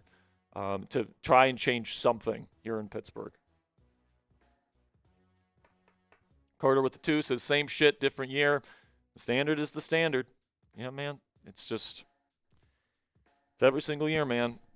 It's every single year where this team is good, but it's not great. You're in this space of mediocre. every year. Now, I think this team has the potential to play. I still think this team has the best chance to win a playoff game out of any team since 2017. All right, they've got the best quarterback they've had since Ben retired, and frankly, since Ben was in his prime. The final years, I think Rodgers is better than when Ben was declining in his final years. I think the defense, has played better these last 2 weeks, and they look like a team with a defense that can certainly hang with the big boys. It's just that the offense kept putting them in shitty positions and kept them on the field all game. But yeah, man, it's just haven't played complimentary ball. $2 from JV Free says, shut your mouths about Aaron Rodgers. Get lost, fake fans. So obviously JV, big Rodgers guy. Appreciate you standing up for QB1, but, I think it's okay to criticize Rodgers in this one for sure. If you're saying get rid of Rodgers or bench Rodgers, I think that's ridiculous and an overreaction. But, certainly I think there's a reasonable amount of blame that you can put at the feet of Aaron Rodgers today. He missed that potential touchdown pass early in the game, overthrow. That was big. That took 4 points off the board. Then he missed that one, the Jonnu high. That probably took another 3 off the board because Boswell missed the field goal then. Then, he throws the interception where he threw too high to DK. That gave the Chargers a touchdown late in the first half. So, today Rodgers, it wasn't his best game. It just wasn't. And I don't expect this to be the norm for him, but, it just wasn't good enough today. Elevate LTs with a $1 Venmo says, I'm going to bed. This Mike Tomlin team is so pathetic. I mean, losing 3 of your last 4, all 3 of those games on prime time, it's just not good enough, man. You got to be more consistent than the Steelers have been. And, it's just you just can't afford to have one side of the ball completely crumble. It seems like every week. And, the one week it doesn't, it looks great. You beat the number 1 team in the AFC, the Indianapolis Colts. You beat them very handily. You had a 17-point lead, 3-score lead in the middle of the fourth quarter. All right? And, that's just with the offense playing okay. They didn't even play a great game last week. Aaron Rodgers said it himself. But, this is the first time this year where the Steelers offense was fucking dog shit. All right? Fucking dog shit. First time all season. And hopefully it doesn't continue. All right, man, we're ready to get into our post-game coverage. Actually, first I got to do this short here, Ponzi, if you want to give some shout-outs. Actually, you can't give any shout-outs. Let me just do this real quick. Why did the Pittsburgh Steelers lose to the Los Angeles Chargers on Sunday Night Football here in Week 10? Well, it's pretty simple if you watch the game. The offense had by far its worst performance of the season. Aaron Rodgers had clearly the worst performance of his Steelers tenure. Just absolutely abysmal stuff, man. Can't convert on third down. Yeah, there was some missed DPI calls he could have got called in this one at very critical moments. But, Jalen Warren was really the only player that was getting it done today. It was very clear that the Chargers had a very, very good sense of the stick and dragon stuff that they wanted to run on third and manageable on offense, and they shut it down pretty easily. Rodgers had a number of overthrows that killed you in this game, particularly in the first half. And I think that this is an outlier performance. I don't think the Steelers offense, has played this bad at any point during this season, and I don't think it will moving forward, but certainly sucks. You had an opportunity to go to 6-3. Now you're 5-4, and now it's on to Cincinnati. All right, I'm going to send that to Durham real quick, and then we'll get into our post-game show. And obviously, a lot of stuff needs to be fixed from the Steelers offense. I think the run defense is another thing that could be something, because Kamani Vidal almost got 100 yards rushing in this game.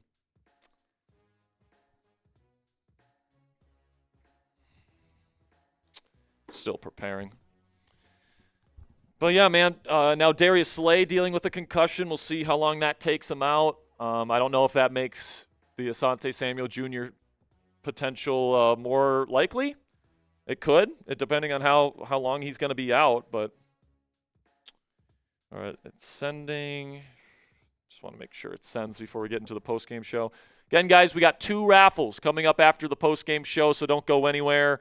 If you have raffle tickets to win the Aaron Rodgers jersey or the signature football, We're going to be doing those raffles at the end of the post-game show, so make sure you stick around.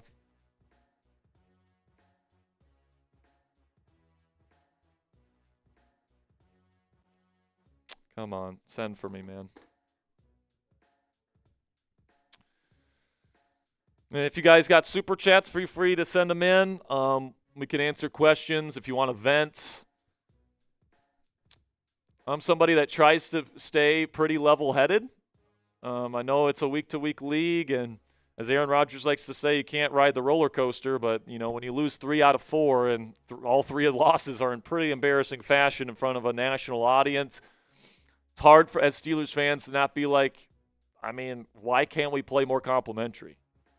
Like, Jesus Christ, why does one side of the football just completely crumble, it seems, every single week? And it's like we've seen both sides of the ball play well this year, man. And when they both play relatively well, they win. Plain and simply. It's just in the games that they have lost, they have shot themselves in the foot. And, give credit to LA. They got a really good defense, but, certainly the Steelers had an embarrassing performance today on offense. All right, man, let's get into it right now. Our postgame show.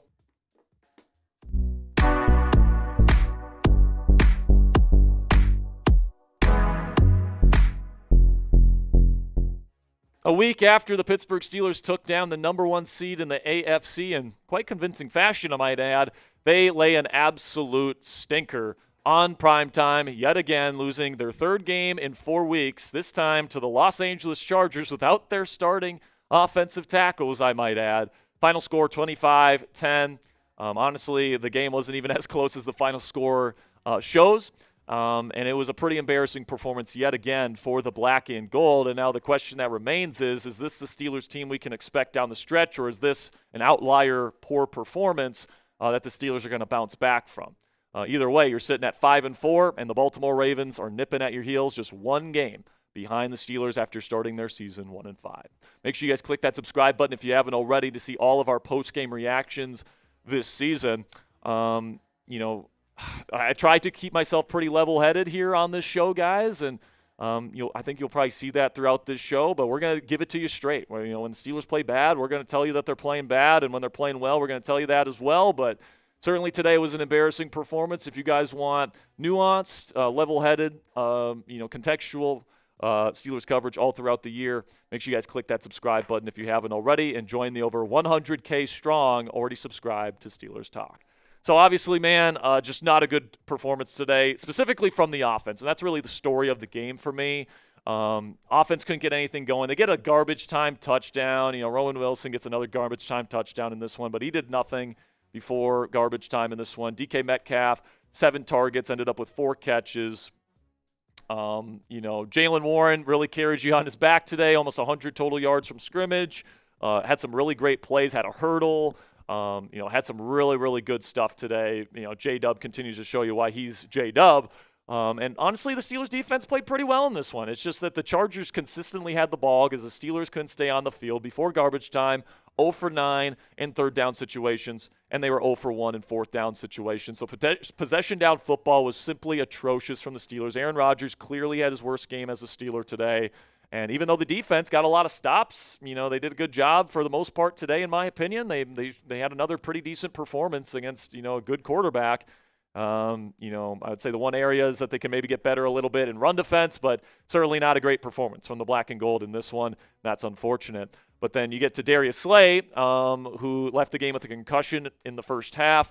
Looked pretty bad. He had to be helped to the sidelines. So, obviously we're hoping Slay, gets better from that soon. But if anything, that might increase the chances of Asante Samuel Jr. signing with the Steelers, because who knows how long Slay is going to be out with that concussion. Sometimes these kinds of concussions can, especially the bad ones, can keep you out multiple weeks. So, maybe that increases the chances of Mike Tomlin and Omar Khan, extending a guaranteed starting spot in the cornerback room to Asante Samuel Jr. Guess we'll have to see. But starting with my takeaways here, man, the defense is not the issue. And I just talked about it. I thought the defense, did a really good job on 3rd down today. I thought that they did a decent job stopping Justin Herbert, They got pressure on him at times. And, at the end of the day, they got stops. And, they gave up a couple touchdowns. Sure, in this one, there was a couple bad breaks, like that one big play to Ladd McConkey in the second half. Good coverage from Eccles on a third down. It just happens to land in the right spot in McConkey's lap, and then Eccles is on the ground, so he's able to take it for a big gain. But Justin Herbert, pretty good performance today. Certainly nothing special, I would say. I thought that the Steelers defense held up pretty decently, and I think that the setup of Jalen Ramsey and Kyle Duggar at safety worked again this week. That they forced Herbert to hold on to the ball a little bit longer than some of the other quarterbacks that we've faced this season. Now, I would say the one area that you could maybe get a little bit better in is in run defense, and I thought that they did some good stuff today, but there were certainly stretches today where that Chargers run game was pushing the line of scrimmage. They were creating run lanes for Kamani Vidal, who's a good player, by the way. He deserves some credit for getting to 95 yards on 25 carries, but he still held somebody here to, they ran the ball a lot today, frankly, in the second half. So defense is not the issue in this one. The offense was the issue, and we got a lot of takeaways to talk about the offense in this one. We'll start with the slow start. I mean, it's the second game in a row where, what was it, 3 drives to start the game without a first down or something like that. There's 3 and outs. That's happened 2 weeks in a row now. Arthur Smith and Aaron Rodgers need to get these guys in line, and, they got to be better on the script, and they were so much better at the earlier portions of the season. They were doing such a good job, first drive of the game, scripted, just driving down the field, and sometimes that would be the best drives of the game is when they're on the script. Now they can't get anything going, man, and, they have a penalty on the first play of the game, false start on Andrus Peat. You have Aaron Rodgers sailing passes. You got all this different stuff. And, you had to limit the drive-killing mistakes in this game. And unfortunately, the Steelers did not do that, especially early on. They got to start better in the weeks to come. And then you got to be better on possession down football, man. Like I just said, before garbage time, this team was 0 for 9 on third and 0 for 1 on fourth. Now, yeah, there was a couple of missed DPIs that we'll talk about later in today's show on possession downs that probably should have been called, frankly. But, that's not why you lost this game, man. You want to know why you lost this game? The time of possession. They had the ball for over 15 more minutes than the Pittsburgh Steelers today.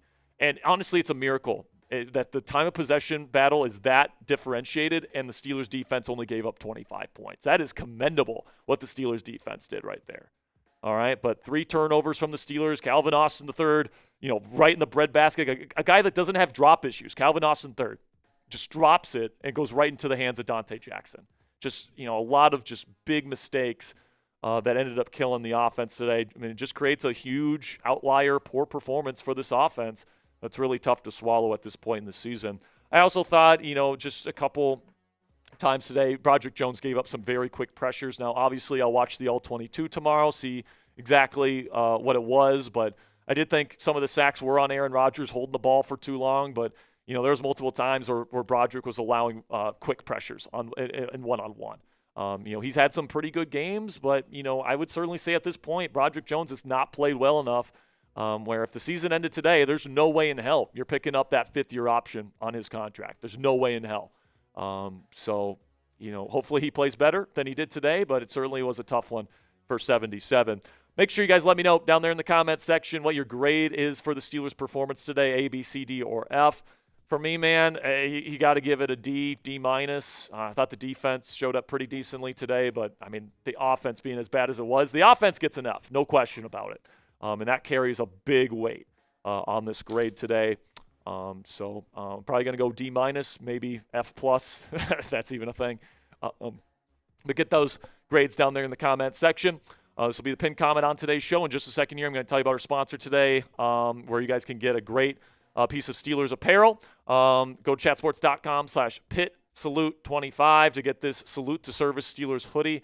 Really like the Army green look this year. They usually really go heavy camo, but I'm not really a big camo guy. I really like the Army green look though, with the American flag on the sleeve. If you guys want to get this this hoodie today, you can go chatsports.com/PitSalute25.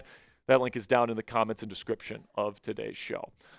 Now, listen, man, we got to be honest. Aaron Rodgers played terribly tonight. He just did. He overshot DK Metcalf on what would have been a big play touchdown, on a great opportunity. He got the football after a shanked punt. After the Chargers' first drive, he got the ball in Charger territory, launches it deep, and he just overshoots him. And that was the first of many overthrows from Aaron Rodgers in this game. Before garbage time, he had less than 50% completions. I mean, it was just absolutely terrible from Aaron Rodgers today. And, was it all his fault? No, there's guys that dropped passes. There was different stuff that was going on.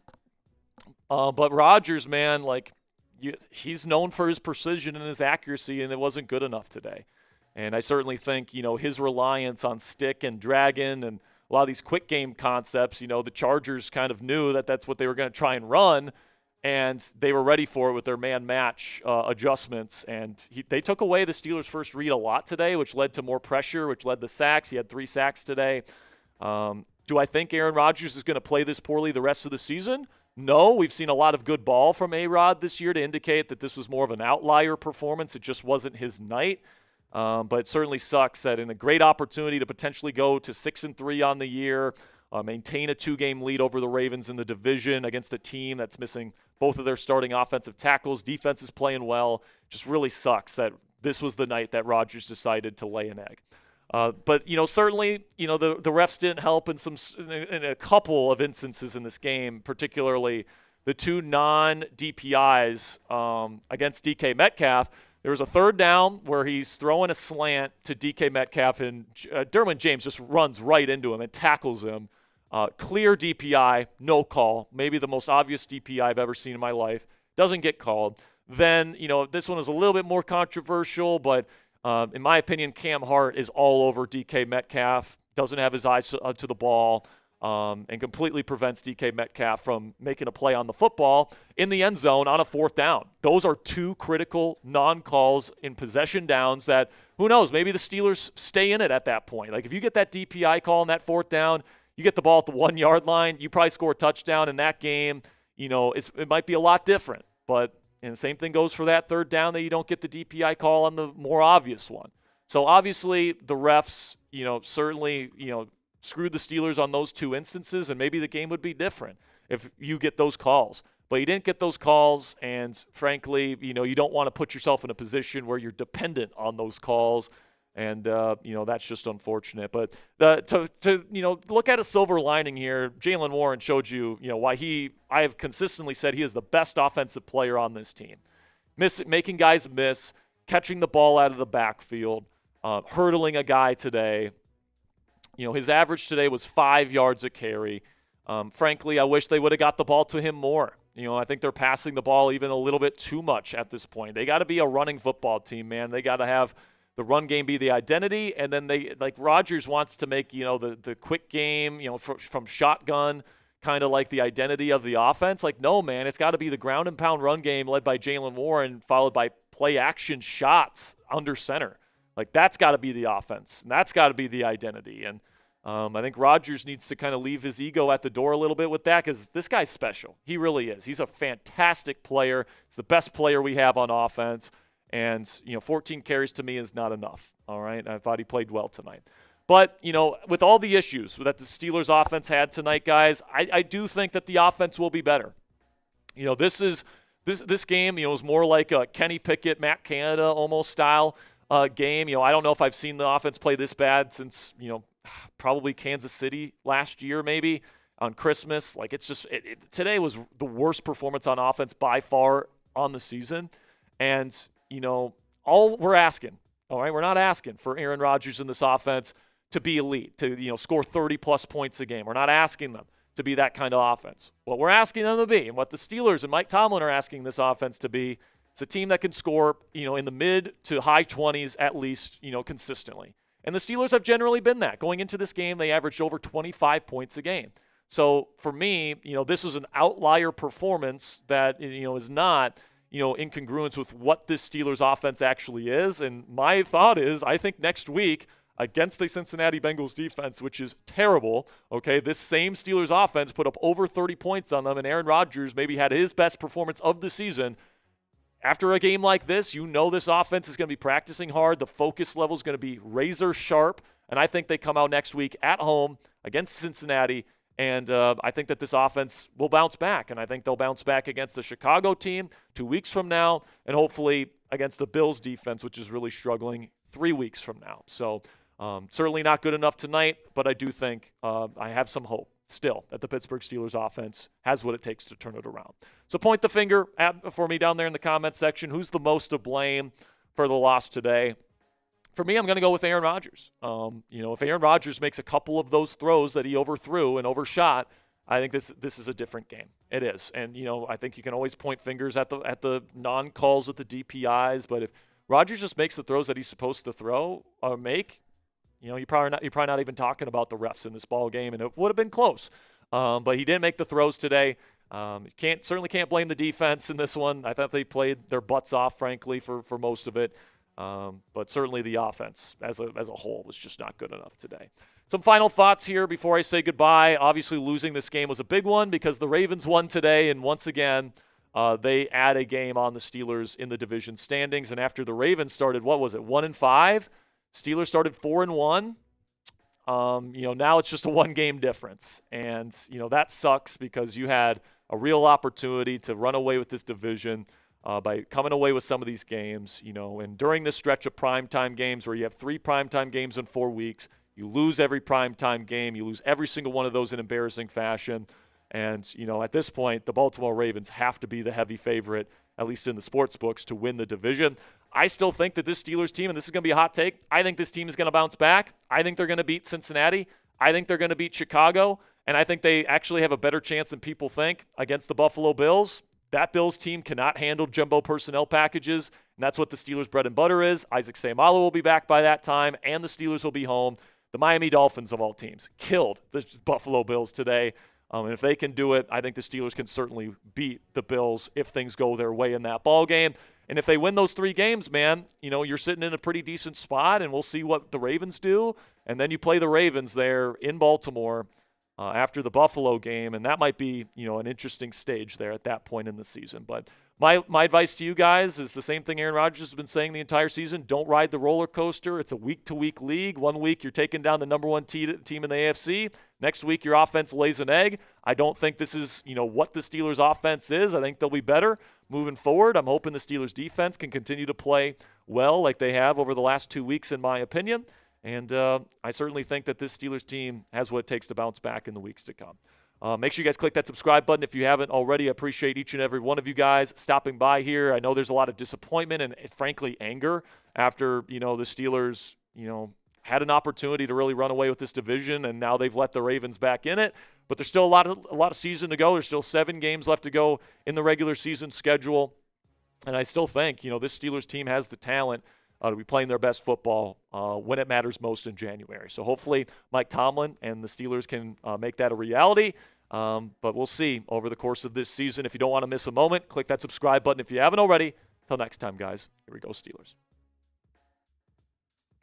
All right, we'll catch up on some super chats, and then we'll do the raffle to finish today's show. Actually, let's do the raffle first. Okay. Let's do the raffle first. Do you have the Twitter follows and all Yeah, that? I'm going to get them to you right now. All right. 1 sec. Okay. All right, you ready? Yeah. Victor Diaz, Fire Tomlin, Kevin Daniel, Chad Weaver,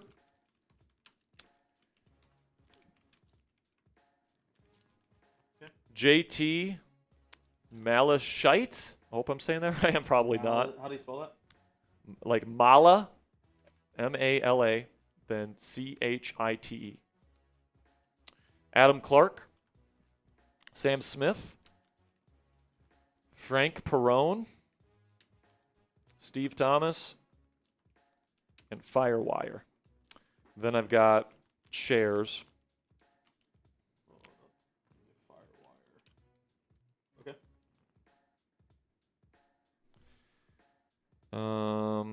Got Troy Abuga.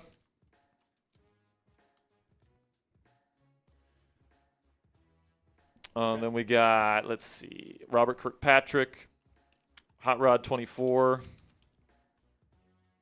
That's it. Yeah. Well, we're ready.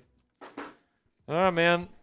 So get my email down there in the L3. Yep.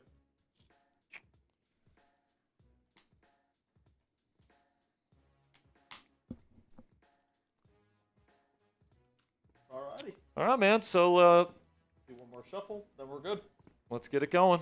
For the first raffle, the jersey, Aaron Rodgers, or otherwise. Aaron Rodgers or some sort of Steelers jersey. Has to be a current player, though. Let's see who gets it. Jeff Hardy. Jeff Hardy. I'm trying to remember if it was a Venmo situation. Pretty sure it was Venmo, so I'll message Jeff. I believe it was Venmo. Let me see. Otherwise, Jeff, Yes. if you're it was. So I can just message him. So that's the jersey. So Jeff, if you're watching, feel free to email me at sperry@chatsports.com. Let me know if you want the Rodgers jersey. If you don't, let me know which other player you want. Let me know what style of jersey, and then what size, and then your shipping address. Okay. And for the signature football. And then for the signature football.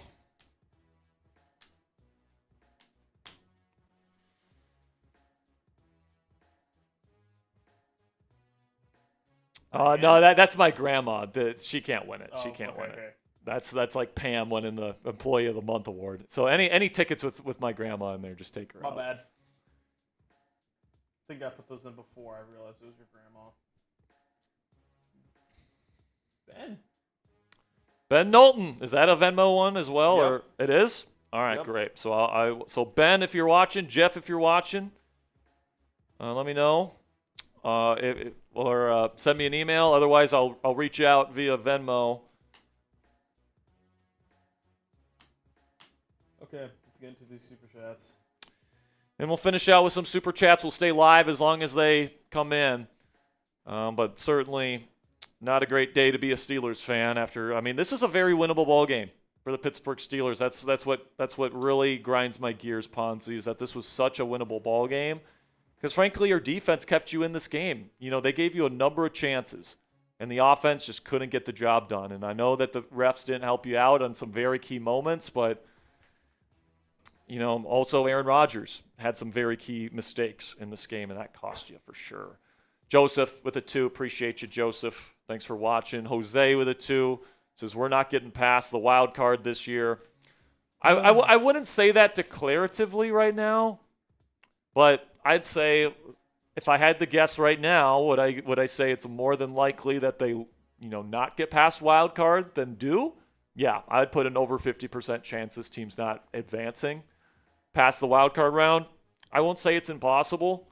I think that, we've seen the defense play well and we've seen the offense play well, and we just need to see them play together as a whole unit. I think if the season ended today, I think that we would be playing the Bills, which at home, yeah, we'd be playing it'd be a tough one.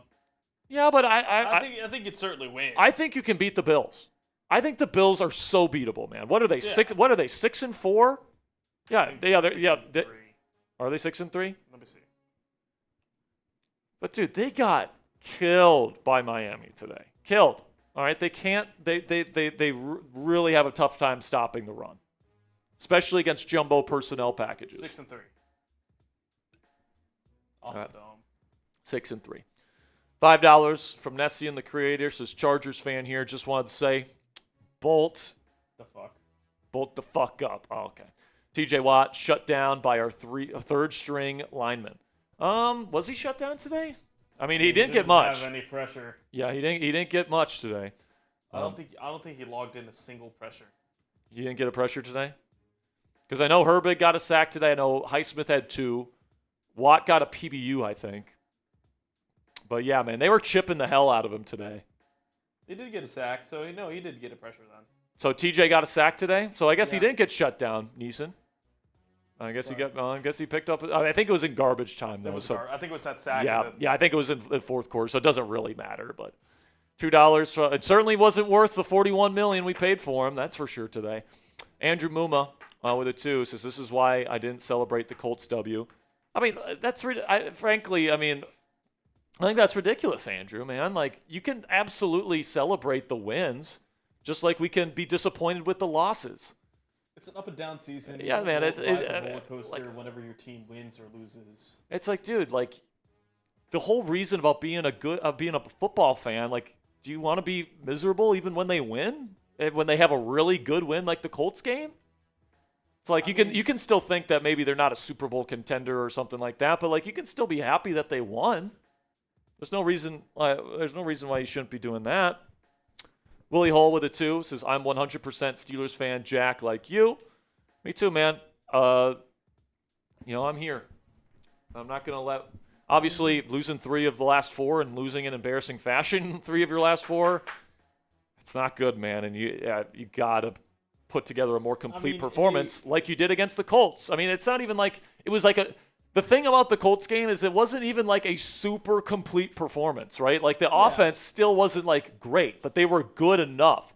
Today, the defense tried and they got stops for you. It's just the offense couldn't do shit. And, like you can't have your offense not being able to do anything. Like you have to be able to put up points. You have to be able to move the football. You got to be able to convert on 3rd down. Steelers did none of that today. None of it. $5 from Justin says, I just left SoFi. All you A-Rod Glazers, don't blame this on Tomlin. A-Rod couldn't hit the side of a barn tonight. Win as team, lose as a team. Yeah, man. I mean, Aaron Rodgers, I blamed Aaron Rodgers for the loss in this game. Yeah, I mean, it's like this one. Those were just killer. This one's on A-Rod. All right, Especially to Metcalf. That is his unit. Okay, he is the captain of that unit, and they passed the football quite a bit tonight. 30 times, 31 times. Like they passed it almost double the amount of times they ran it today. All right, Yeah. And if that's the case, you got to be efficient. And it is very clear that the Los Angeles Chargers found out what the Steelers were trying to do. And whenever Rodgers did have guys open down the field, he would sail it most of the time. He had a couple nice throws today, but certainly not enough. And it wasn't good enough. I'm very interested to see what the All-22 says about either the pressure or what Nah. Most of those overthrows, man. Like I don't care. Like he's got to make them. Yeah, he's got to make them. fair. No excuses. All right. Tonight's game is on A-Rod. But he's played pretty freaking good for most of the season, man. Like let's not pretend that because he played this way tonight, this is the way Aaron Rodgers has played the entire season. It's just not true. All right. Recency bias is killer. Like recency bias is a big thing, man. It is. And like, dude, people were talking about Aaron Rodgers like, oh my, like literally this week, we got to bring him back. He's playing so well. Yeah. Another year of Rodgers. And now, one game where he doesn't play well, and people are ready to jump ship on Aaron Rodgers. It's like start Will Howard, start Mason Rudolph, all this stuff. No, all right. Tonight was a bad game for Aaron Rodgers. In my opinion, he was the biggest reason why they lost. There's a number of reasons why. He was the biggest one, in my opinion. And that sucks, but I'm not going to pretend that that's who Aaron Rodgers has been for most of this season because that's just not the case. Appreciate you guys subscribing today. All the people that joined us this evening. I know it was a tough watch. And obviously, that's 2 straight, really pretty. I mean, last week they were okay on offense, but it still wasn't great. I mean, this offense needs to get it together. Just when we figure out the defense too, the offense downward slope. It's just like we can't get this team to, have, all be balanced. We just can't get this team to play a balanced brand of football. And it's frustrating as hell, and I get where all of you guys are coming from. And, the thing about the way that the Steelers are playing is that, like if they just play okay on one side of the ball, they win these games. They don't have to even play great on both sides. They just have to play great on one side and okay on the other, and they can win against any team in this league. But the problem is they just have abysmal performances from time to time on both sides, and it kills them. They got to play more consistently on both sides of the ball. We were saying the same thing about the Bengals loss 3 weeks ago whenever, the defense didn't show up. Oh, yeah, it's the end of the world. It's all that. We knew that this was going to be a tough stretch. Going 1-2, I mean, it's not the best thing in the world. Obviously it was going to be a tough stretch regardless. But at least you got to win in this stretch. You face 3 really good teams in the Chargers, Colts, and Packers. Dude, that Bengals loss just continues to come back and bite you. Yeah, I mean, it really that's does. the loss. Like, dude, if you can just hold the Bengals on that last drive, if the defense gets one stop in that second half against Cincinnati, one fucking stop, you're sitting at 6-3 right now, and you're still feeling pretty fucking good. Like, sure, this game would have sucked, but like, it would feel a lot better if you're sitting at 6-3 versus 5-4, and you're one loss away. Like, you are 1 week away from being 500 after starting the season 4-1. You're 1 week away from potentially being tied at the top of the AFC North division with the Baltimore Ravens. Gotta figure it out. Now, personally, I think the Steelers are going to win the next 2 weeks. I think they're going to beat Cincinnati and split the season series with those guys. And then I think they're going to go into Chicago, where Aaron Rodgers has consistently played well throughout his career, and beat that Bears team. Yeah. I think they're going to do it. And I think that's going to get them to, what would that be at that point? That would be 7-4. It's a pretty good spot. It's a pretty good spot to be in. Now, after that, you got 2 tougher games, Bills and Ravens. If you can win one of those, you get to 8-5. Preferably the Ravens game. Yeah, and if you're sitting at that point, if you can take care of business against the Browns, and you can take care of your business against the Dolphins on Monday Night Football, another primetime game, that one's going to worry me. I'm not going to lie, man. The Miami Dolphins game is going to worry me because of how bad the Steelers have been playing in night games this year. So the Ravens have the Browns, Jets, Bengals, Steelers, Bengals, Pats, Packers left. Yeah, honestly, the Ravens' schedule is like, they had all their tough games at the beginning of the season. I mean, that Patriots, Packers, Steelers stretch to end the season for them is really tough. Yeah, I will say that. They got to play the Bengals twice too. That divisional opponent, you never know. Joe Flacco. Next week they got the Browns on the road. You got to think they win that game. Browns are terrible. Well, you never know. But you never know. Then you got the Jets at home. That should be the easiest of wins. Then you got Bengals at home. I would say, for sure split against Bengals, but who knows? Maybe the Bengals slip in a win. But it's very possible that the Ravens will win their next 3 games before they play the Steelers. So I think what we're kind of looking at here. Obviously you got to take care of your business, that stuff, all that stuff. But like, based on what we've seen so far this season, it would project that we're probably going to see a game in Baltimore in a few weeks here, in about a month, where the top of the AFC North standings will be on the line in that game. I mean, if you're projecting the way that we're both saying, it's going to be Ravens would be 1 game behind going into that game. Right.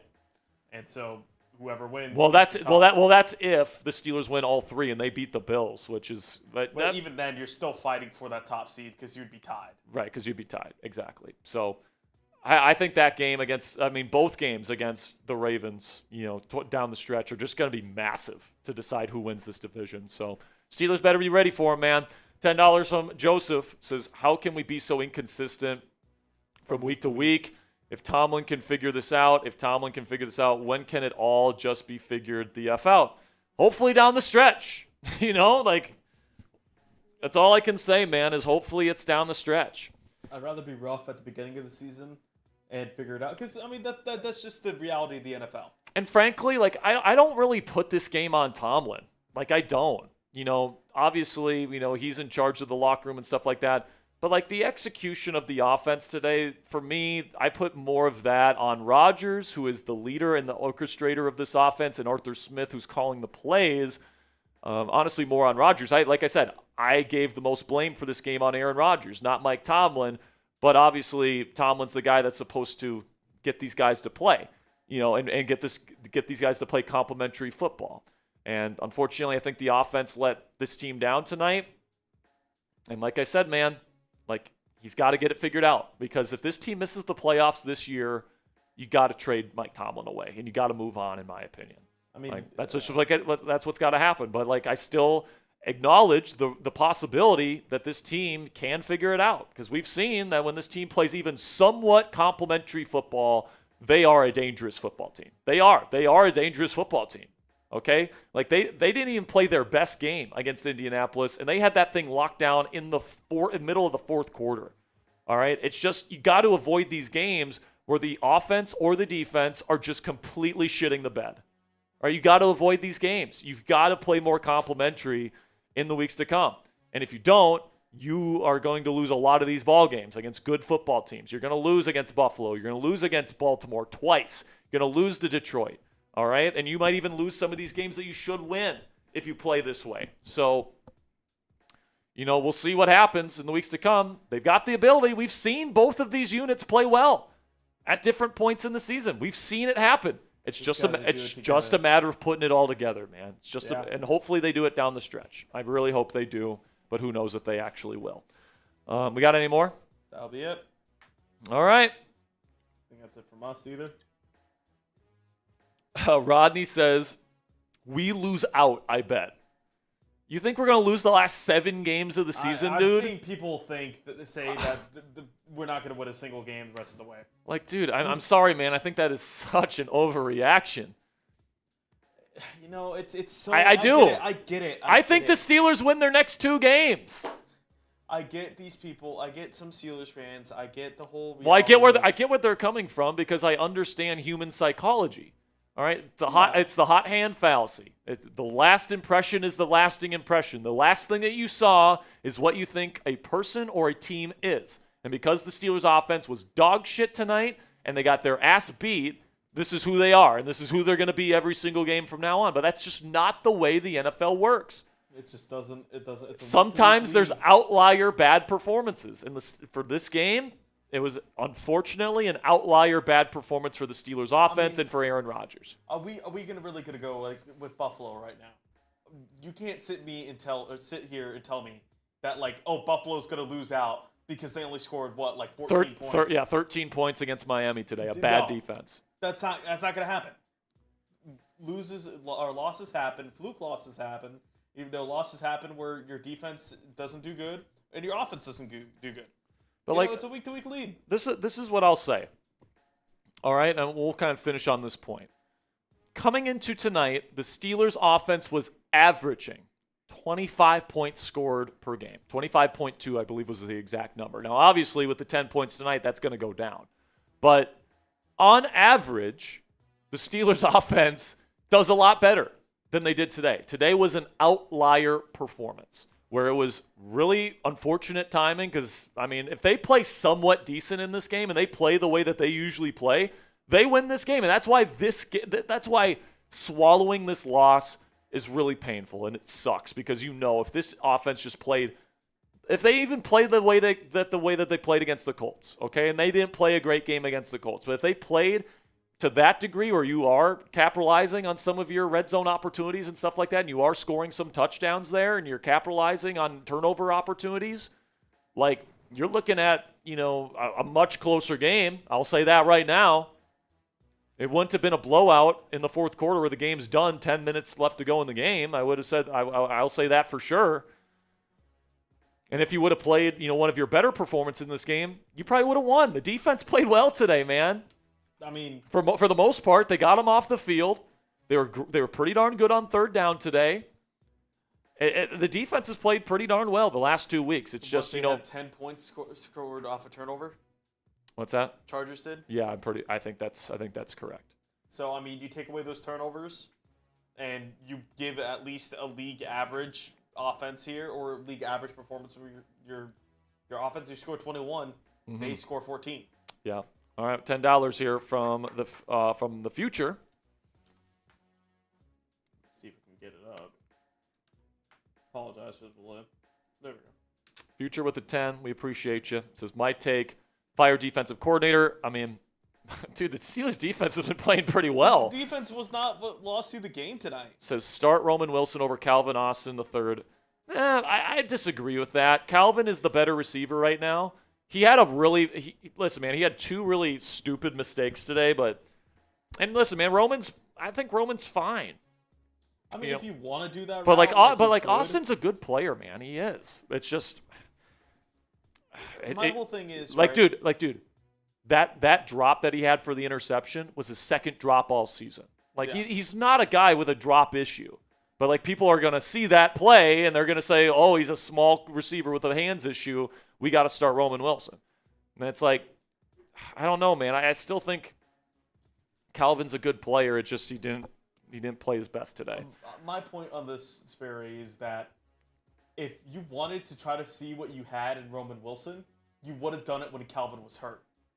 And they didn't. Well, they did a little bit. I mean, not really enough. Yeah. I mean, they did it more. They did it progressively more when he was the first week. They did not, but then they got more and more. But then he says, and literally start scouting a first-round QB that could. I mean, the Steelers have been scouting QBs for sure. And obviously, the quarterback discussion is going to be an interesting one next offseason because it's going to depend. Okay, where are the Steelers record-wise? How far do they go in the playoffs? Do they even make the playoffs? Where is their draft selection? And then there's also the variable here of how many of these quarterbacks even come out. Like Dante Moore is only a redshirt sophomore. All right, I'm pretty sure Mendoza for sure comes out. Mendoza will for sure come out. But, there's some reports saying Ty Simpson wants to go back to Alabama.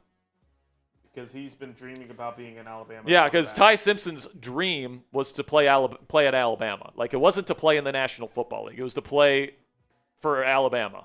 And he waited his turn for a long time to be able to do that. So there's some people thinking Ty Simpson, who honestly should be QB1 in this class. He's been unbelievable this season. Some of the throws he made yesterday against LSU, unbelievable NFL quality throws, and he does it very consistently in a pro-style offense already in the SEC. I like Mendoza too. Ty Simpson, in my opinion, is above him. If somehow the Steelers can get that cat, I mean, that's the type of guy that I can get behind as this team's franchise quarterback for a long time. But frankly, I can get behind any of the top three guys, Simpson, Moore, and Mendoza. Unfortunately, I think that those three guys probably go in the top 10, and the Steelers will probably have to give up a king's ransom to go get them in a trade up. The worst part of it all for the Steelers, I feel, is that the Rams now have, I think, a top 10 pick because of the Falcons, and that's the other team you're competing with. Right. Of drafting up or trading up to get a quarterback, and that's really bad. Yep. All right.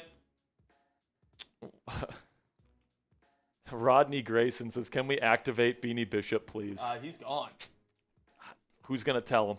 He's gonna tell him, man. Who's gonna tell Rodney that he's gone? They cut him from the practice squad. And expect MVS. Yeah, I would say MVS probably gets elevated next week, and we'll see how he performs. But like I said, man, I think next week is because usually one of the games that we have against the Bengals is the game where it feels like everything is coming together, and I think that's what we're going to get next week at home in front of our home fans. I think the defense will continue to play pretty well. I think that the offense will have a bounce back week. I think we'll win by multiple scores next week. We'll see, but I think that the Steelers certainly should win by multiple scores next week. We'll see if the defense has a better game plan versus Jamar Chase. And then versus Chicago, I think they probably win that game too. I still believe this Steelers team is going to make the playoffs. I still think they're going to win double-digit games this year because, just to kind of finish up the show, we can take a look at the rest of the Steelers' schedule and what we can kind of somewhat expect at this point. I think they win versus the Bengals. I think they beat the Bears. Bills is a toss-up game for me right now. I think they split versus the Ravens. So that's already 3 wins right there. That gets you to 8. Then you get the Dolphins at home. You should win that game. That gets you to 9. And then you should beat the Browns on the road. That gets you to 10. So there's still a very attainable path to get to 10 wins.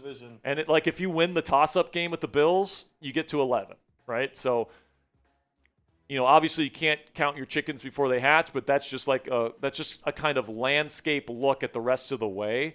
And if we take the averages of what the Steelers offense and defense has done, and we take into account that the Steelers defense, ever since adding Kyle Duggar, has legitimately played a lot better, I think we can still look at this season and, especially if they can take care of their business the next 2 weeks, which maybe that's a far cry for the Steelers taking care of business. But certainly think that over the next 2 weeks, we could be looking at wins. we could be looking at this Steelers team still having a game advantage in the AFC North. And then if they beat the Bills, then I think we're really in a good position there with 3 straight wins. And even if we lose to the Ravens and they end up winning the division, you're still setting yourself up for a playoff spot in the AFC this year. And I will say this with the Ravens, too. They got the Browns. That should be a win. Jets, that should be a win for them. So that gets them at 6 right now. Bengals, even if they sweep the series, that puts them at 8. They split against the Steelers, puts them at 9. And Packers will be a tough one, yeah. And I think they lose. They could easily lose those 2. That puts them at 9 wins. Yeah, dude. So I still think 10 wins probably wins the division this year. And that's what I'm saying. Like, it's not a guarantee they sweep the Bengals. Right. So we'll see. But certainly, you kind of piss away this advantage that you had. Like you could have, if you would have took care of business against Cincinnati, if the offense plays the way that it usually plays tonight, you might be sitting at, with 2 more wins. What are we sitting at now? We'd be sitting at 7-2.